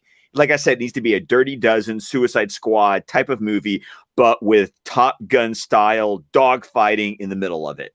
If you can give me that with X-Wings, cool. Shut up, take my money. Yeah, you know what? Hey, just to say one thing, I've heard Mavericks like fucking all the flying stuff is like top notch. Anyways, go ahead. You think Patty Jenkins is going to give that to you? Oh my God. I'm asking a question. Yeah. I didn't. Well, no, it's so hard for me to like talk about any of these because this sounds great, and I think that stuff is all awesome too. Especially coming from Disney, whenever something starts with like, oh, they're doing a Civil War movie. Oh man, the Civil War comic. Here's all this cool stuff that happens in the Civil. No, and then we didn't get it. Yeah. No, you're already off the rails. I think that's great. Which is fine. What all Neil asked me for was like, I know. For me, that's what Rogue Squadron is, and I'm also probably one of the worst people to ask, because that corner of the Star Wars franchise, I have obviously a deep fan base connection with. That was a corner of the universe that I really dug into. So I'm the person that when I go to see this Rogue Squadron movie, I'm the guy that's going to be sitting there really excited, and either I'm going to be very pleased or I'm going to be incredibly disappointed, and it's basically going to go one of two ways. But once again, I'm also the someone who doesn't walk into a movie going, fucking better be good, impress me. I try to bring enthusiasm, and does that shoot me in the foot sometimes? Absolutely. But if Neil's going to ask me what I'm hoping from a Rogue Squadron movie in general, that's what I've got. What do you got, Dice? Okay, so I am trying to be unspecific because obviously the comics and like extended stuff has the best ideas because they only have to get through like 3 people, whereas a movie has to get through like 40, and a lot of them are like old dudes. So the comics have offered the one period of time that they love to zero in on is the people who saved the rebels before Hoth. So like after the first movie, they've won, they blew up the Death Star. You're talking about new canon comics. Yes, yeah. Well, I mean both, honestly. They love that period. They love revealing who really saved the rebels on Hoth from being eradicated. But I think if you have Wedge, what I want is for Red Squadron to come out of the battle of Yavin 4 and the Death Star as both hot shit because they blew up the Death Star, and unproven because that's kind of all they did. And now what do you do now that the Empire is actually crushing, or they are striking back, if you will? That like would be the hornet's nest, and everyone's like, "You're awesome! You kicked the hornet's nest." Yeah, but also there's kind of my pitch would be the Empire is actively trying to take out the X-Wing pilots that the Rebels have, which are everyone always knows are better, while the actual rebellion that you see later on in the movies is not yet formed. So there is the risk that they could be killed before they become the rebellion as people know them with the generals that we all know. In that process, those pilots would have to become Rogue Squadron, like would need to you get to play both ways then, because they're unproven and also then certifiable badasses by the end of the movie. And then they get the line that Luke had in the comics from like 2 years ago where he said, if we're going to be as crazy as Jyn Erso, then we're Rogue Squadron, because they are assembled and they are in a set group. And that's like great. You're kind of free. You're playing in the timeline where, like, sure, we know this happened, but you have the opportunity to kill everybody or have them live. You're working on future viewings of the movie where they talk about Red Squadron. Will be like, whoa, that's Red. You know, like that's Red 3. We can make all of these characters actual characters. And I am hopeful that Patty Jenkins would not record a video saying, my father was a fighter pilot and I'm a filmmaker and I've always wanted to make the best fighter pilot movie ever, unless she was aware that she had the balls to back that up. I mean, that's writing a check you got to cash. I mean, going back to Top Gun, I mean, fucking A. That's a line literally pulled from that fucking movie. You know, your body's writing checks. Or what is it? Your mouth writing checks. Your body can't cash. Yeah, that's what it is. I'll probably have the hot take of it. So go on, Steven.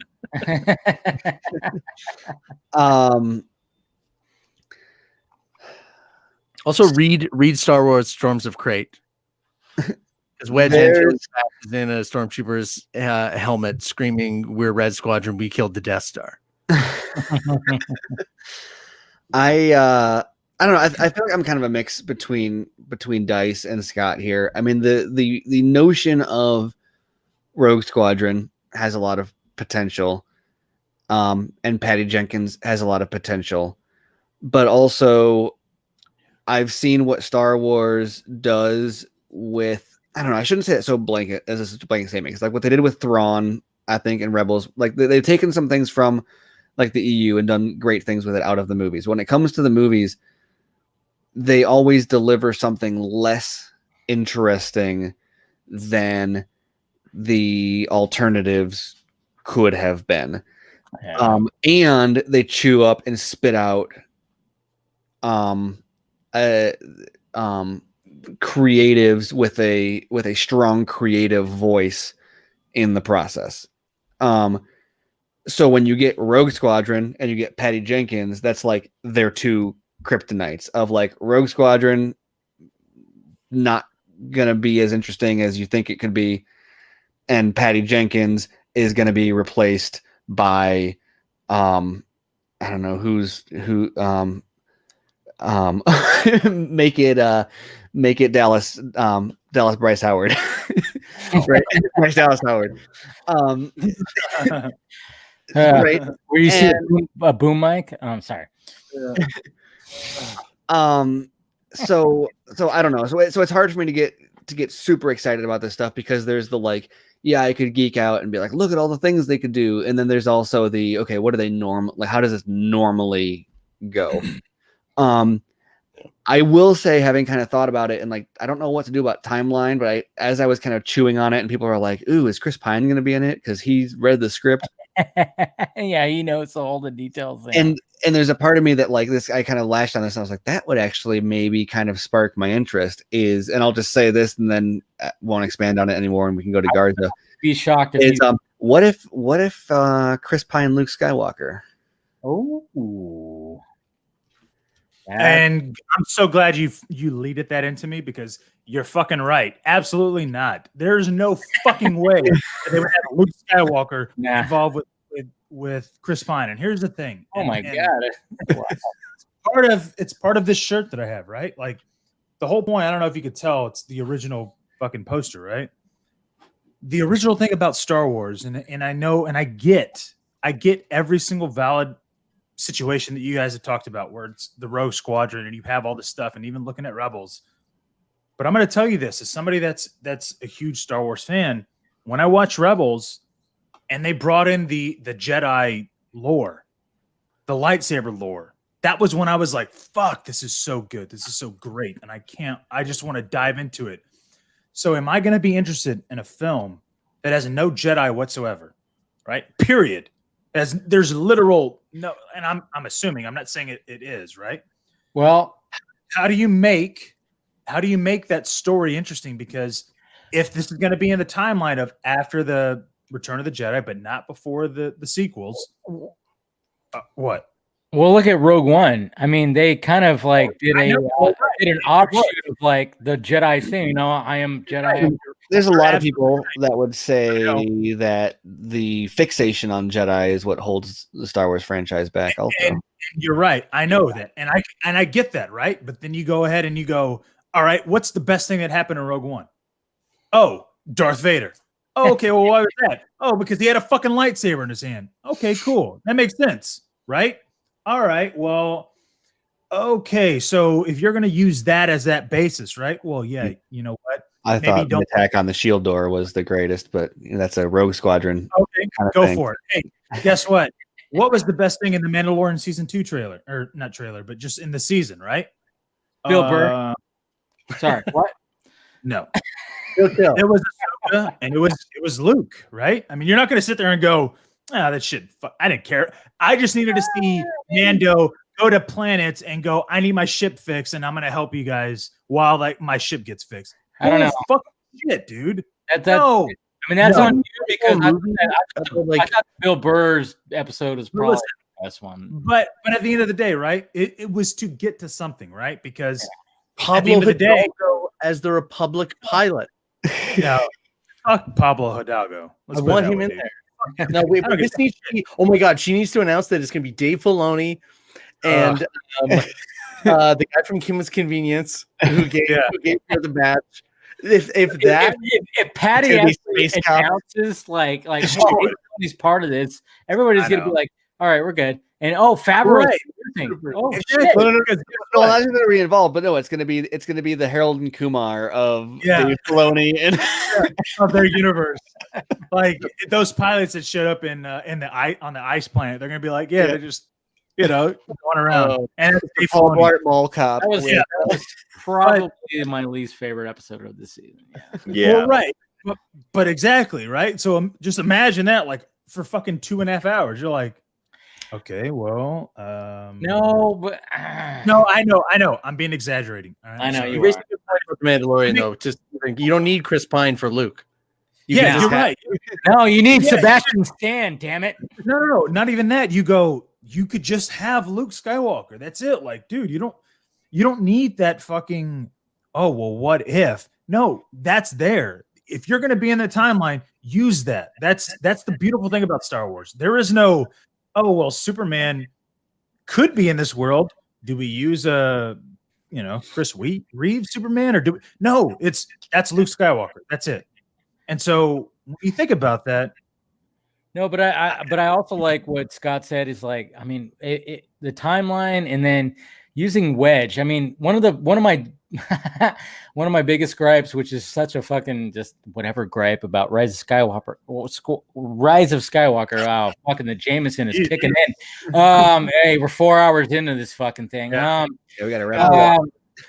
But when I saw Wedge, I was like, yes, Wedge, because there was something. And that's the difference. I went like that. It was like that. That was it. To me, I went. I don't even know what the fuck that is. I don't really care, dude. Like, I was like, he doesn't have a lightsaber, right? Exactly. That's my point. Like, I get it. I love Wedge. You get that. And for you. You're like, yeah. And there's going to be people like you. Like, I get it. And that's why I'm saying, like, I'm excited for it. For me, I'm going, fuck you, dude. There's no lightsabers involved, dude. Like, I'm sorry. Like, and even then, you go, all right. Well, look at the next 3 movies, right? You have Patty Jenkins' Rogue Squadron. You have Taika Waititi's, I don't know what it's going to be about, right? Maybe it's set in The Mandalorian. I don't know. It's not a Jedi-focused story. And then you have now this new. You got all these stories that are going to be on Disney Plus, like Obi-Wan. That involve what? That involve what? Lightsabers. Exactly. So you get your lightsaber fill there. Exactly. So who the fuck is going to want to go watch these movies? I mean, how do you feel about Book of Boba Fett? I'm sorry. What? I'm excited. I'm excited about Book of Boba Fett. You know, Boba Fett doesn't use a lightsaber, though, right? Yeah, I know. Right. What? At the end of the day, I was excited about the Mandalorian too, but now they introduced Ahsoka and fucking Luke Skywalker. I'm like, whoa, fuckers, this is y'all's own fault. Y'all made y'all's own bet. Like, I'm sorry, you did this. And so here's the thing: when it comes to like these 3 films, right? You look at Taika Waititi. We don't know what his film's going to be about. It's probably not going to be anything involved with Skywalker, and that's cool. I'd appreciate that. Good. Give me Old Republic. I don't care. Just give me something new, right? Yes. But then now all of a sudden we have a Kevin Feige with the Rick and Morty writers. I mean, are they going to bring fucking lore and deep, I don't know what, into mythological Star Wars? No, probably not. I don't know.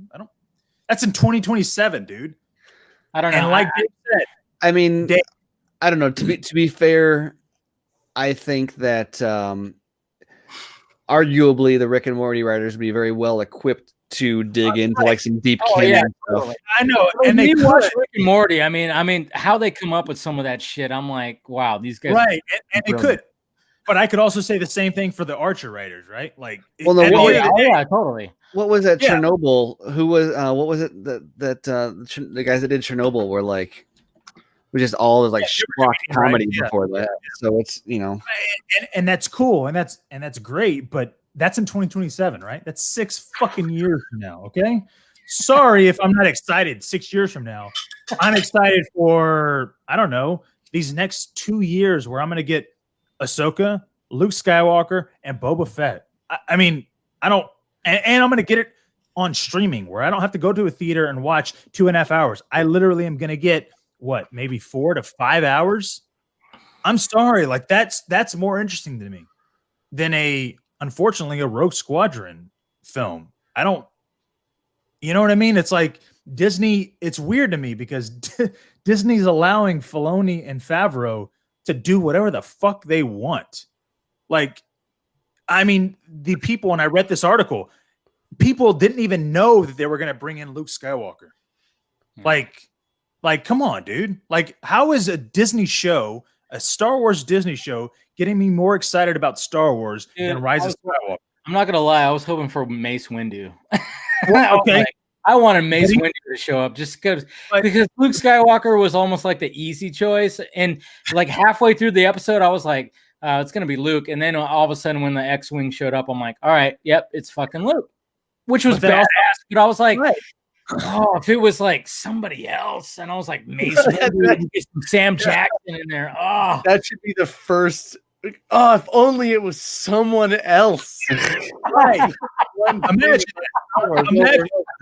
you watching, and I'm being serious comparing it, but I'm saying imagine watching Titans, right? Yeah. And you're like, Batman can't show up. I don't have to imagine watching Titans. I will never forget. I know. I'm watching Titans. While you're watching Titans. And you're like, Batman can't show up. They're not going to show Batman. And all of a sudden, Ben Affleck fucking shows up. You'd be like, please, no, that would not improve Titans to me one bit. What? Listen to what I'm saying. It's a completely different version. All I'm saying is that imagine he were to show up. You'd be like, oh, wait, what? Like, imagine young Michael Keaton's Batman show. Yeah, even that. You'd be like, holy shit. She touched my peppy, Steve. Exactly. That's exactly how you see. And so when you go like that, and you go, I wouldn't. Dude, I kept that because of you, Steven. I'm like, yeah, I'm gonna keep that because he says Steve. Yeah. Sorry. George Lucas is like doubly pissed that he's like, you're coming for Star Wars and Red Tails. Like you literally had all of the genres, and you say, I'm gonna make a movie. Maybe it won't be better than Top Gun, but it'll at least be better than the other fighter pilot movie. And they're doing Indiana Jones and Willow. Like, oh my god! Did you guys see that clip of George Lucas in that random documentary? Yeah, where he's just in the background. Yeah. I mean, dude, all I'm saying is and looking at Patty Jenkins, how she dealt with Wonder Woman, no disrespect to it, like at all. But I feel like she had a lot of free reign on Wonder Woman, and that was the route she went.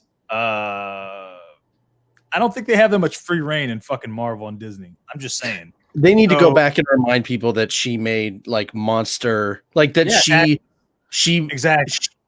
She made Wonder Woman. Wonder Woman is not the kind of movie that she makes. That's the main reason why I'm excited for Go back and watch The Killing. Yeah. Yes. Yeah, what's the show with Chris Pine that she had? I forgot what it's called. I Am the Night. Yes. I don't think that they're not going to allow her to do that. Sorry. Well, yeah, I don't think that Disney was like, oh yeah, you know what you did with Monster? Can you do that? No, but it's not. So we're gonna take a beautiful actress and make her ugly, man, and it's like part of the Rogue Squadron now. I mean, Jon Favreau knows how to adapt to a specific story. Like, if Patty Jenkins going to make all her movies like Wonder Woman? No, because she didn't before at all, and she hasn't during. So, what does Rogue Squadron look like? I have no idea. Nobody makes fighter pilot movies. Mm-hmm. Saying I'm going to make the best one is actually kind of easy because you have like 2 to beat. True. Yeah, but we're dealing with Star Wars, right? You have Star Wars fans who hate each other. Like that's. But have one person say S foils into attack position, and it's like, here we go. Yes. You know what? You know what's going to happen though? Like to your point, Garza. There's going to be. I mean, I wouldn't be surprised if they do shoehorn in one of these guys that are, part of the squadron, and he's going to be force sensitive. He's going to have some kind of. It happened in the Horn. His name is Coran Horn. Yeah. Oh yeah. You just put that in the chat on the private chat. Yes. See, I mean, actually, you know what? I'll retract my statement. If Chris Pine is Coran Horn, I'm going to get so excited to be let down by the sequel. Sweet. That's awesome. Man. All I'm saying is you can't, and it's only because George Lucas had it that way, right? Like at the end of the day, it's George Lucas's fault. I'm sorry. He had a fucking force-sensitive Jedi involved in every 6th of his stories. Even with he was going into 7 and 8 and all that other shit, he still had, force-sensitive Jedi. I'm sorry. He wasn't sitting there going, hey, but you know what? Rogue One. Do I got a story for you? He was like, no, I thought I told my story. There will be there's going to be somebody that's going to be force sensitive, right? But he would be like this. And what you guys are saying, hopefully it's Horn. Yeah. Yeah. Oh, I told the story before New Hope. It was called Revenge of the Sith. That's how we get there. So there's going to be Neil. What do I want? I want the first trailer to say like we need to save the rebellion, but only one person knows the flight path, and then like Chris Pine appears, and they're like Dash Rendar, and him like moving his hand and something moving on the table, so everyone is like they're making Dash Rendar force. Yeah. Everyone will lose their goddamn minds. It probably wouldn't be Chris Pine though. It'd be like Chris Pratt or something weirder now that it's Disney. Another Chris. And Chris Pratt Chris Pratt's Dash Rendar is actually more right than it isn't. I don't even know what the fuck you're talking about, but I'm like, all right, cool. No, it's going to be interesting because, one of the things. I was going to say, will you be able to tell if there was a force-sensitive person when we find out the cast and crew? Nah. You don't think? We'd have to wait till the first trailer teaser. No. I mean, I'm serious. Like, if you even the first trailer won't. They'll give someone a lightsaber that doesn't end up using a lightsaber ever again.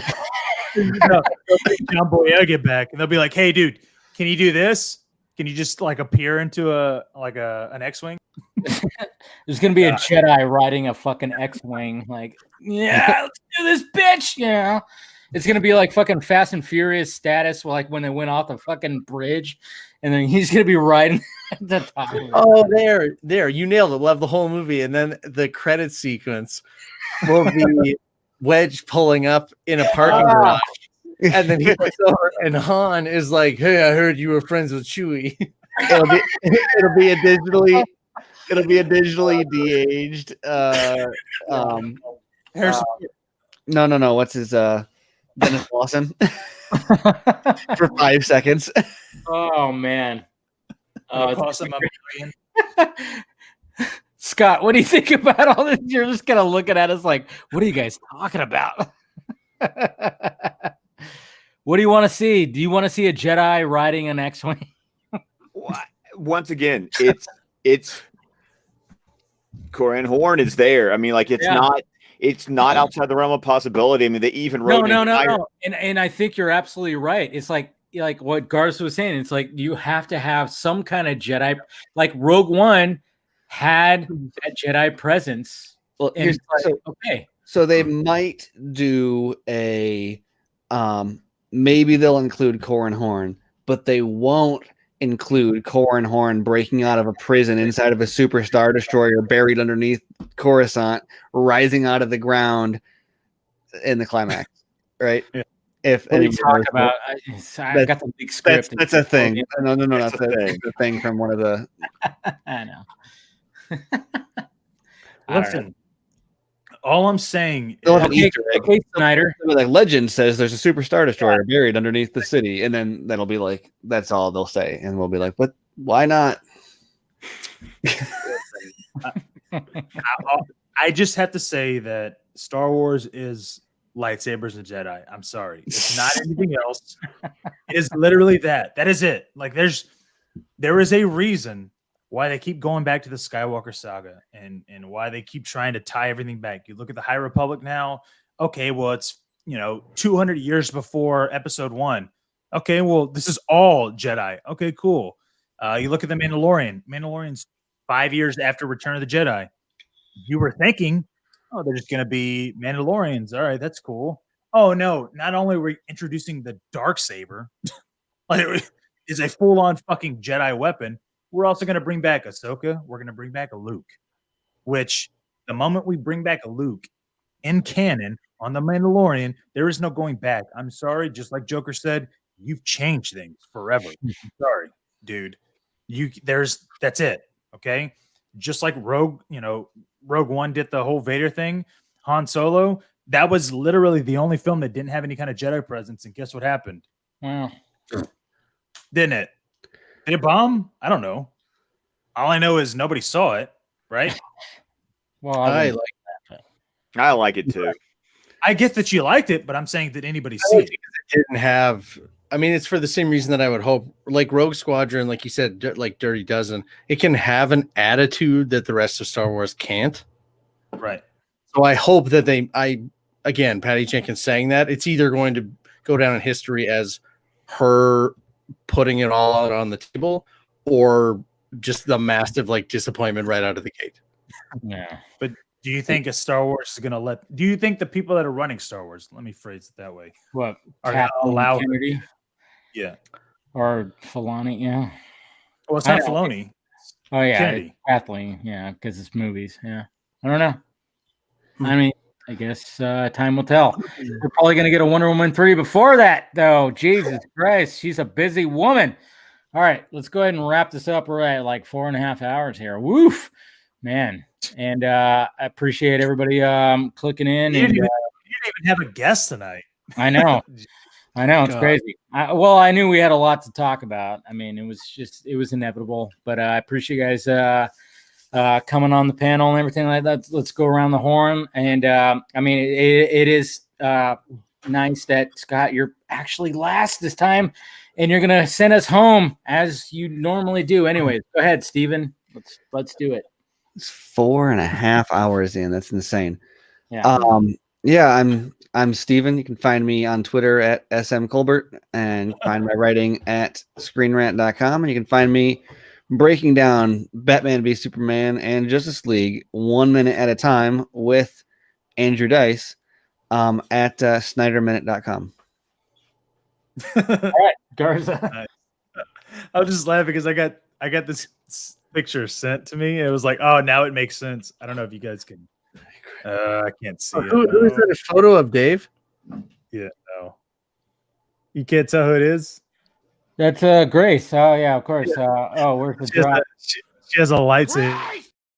Yeah, there you go. She has a fucking lightsaber. There was like they like commented it like, no, now it makes sense. Now I get it. I'm like, God damn it. No. So obviously you can find me at that on Twitter if you want, or Real Emotion, doesn't matter. What's today? Friday? Saturday-ish? Friday Monday? and Saturday for everybody. Yeah.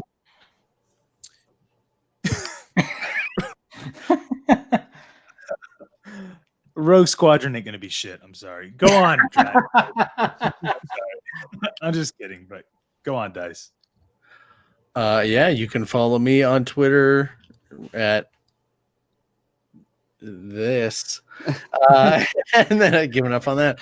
And on BVS by the minute, which we and Justice League by the minute. Can't wait. We decided to pause our episodes dealing with the Capitol for reasons. Bullshit. Fucking bullshit. Okay. I told Steven that I was going to replace you just for a couple of weeks. You know what he said? Because you had a baby. It's understandable. You know what he said? I have to talk to Dice about that. You didn't deny me, but I put it in our suggestion box. Yeah, but anyway, we literally just recorded the. I mean, everyone who's following the show knows where we are, and so maybe we're not going to wait. That immediately. We recorded it on Tuesday night. I've been refreshing the fucking y'all on Spotify. I'm like, okay, obviously it's just blind or whatever. Like, come on, dude, fucking just Dice. Bite the come bullet. on, yeah, dude. Oh, that was a squeak. Dude. Hey, okay, so all right, but Scott, did we cut you off because Mama Film Junkie is telling me that I might have cut you off on something? I don't think so. No. Okay, I was like, because I'm literally getting texts. I mean, this is how big of a fan my mom is of you. She texted me right now like, you cut Scott off. You know, when you ask Scott a question or something like that, I was like, what? Did I really do that? Oh man. It was probably one of these other jokers. I wouldn't blame you. I was gonna say it was probably me. I was about to say, I was like, wait a minute, what happened? I was like, Scott, did I cut you off? Oh shit, no. But anyway, send us home, Scott, and of course, get rid of these amateurs because I can be found on Twitter at ScottDC27. You can find me on DC Film Squadcast wherever you listen to your podcast. We can be found on Vero, YouTube, Facebook, and the entire network of shows at squadcastmedia.com. All right, say hi to my mom. Hi, Mama Film Junkie. I love you. There it is. There it is. I know. I just got all sort of like my phone started going off. I'm like, what? Anyways, all right, guys. Appreciate the panel showing up. And like I said, the guest that was supposed to show up tonight postponed until next Friday. So, expect guests to be coming back, of course, in 2021. We'll get our first guest of 2021, which is great. And make sure you subscribe, hit that notification bell, do all the stuff. Got the sock meds down below. Do all that. And we love you. And, to round it up, I mean, even though people hate the guy, he does say some good things right here. And also, I'm excited to watch the Snyder Cut because Joss Whedon sucks. Fucking hard fact. Everybody got that? Oh man, where's that? Wow, man, I totally cheesed up. I was like, I was gonna do one more, but it happens. Anyways, all right, guys, talk to you later.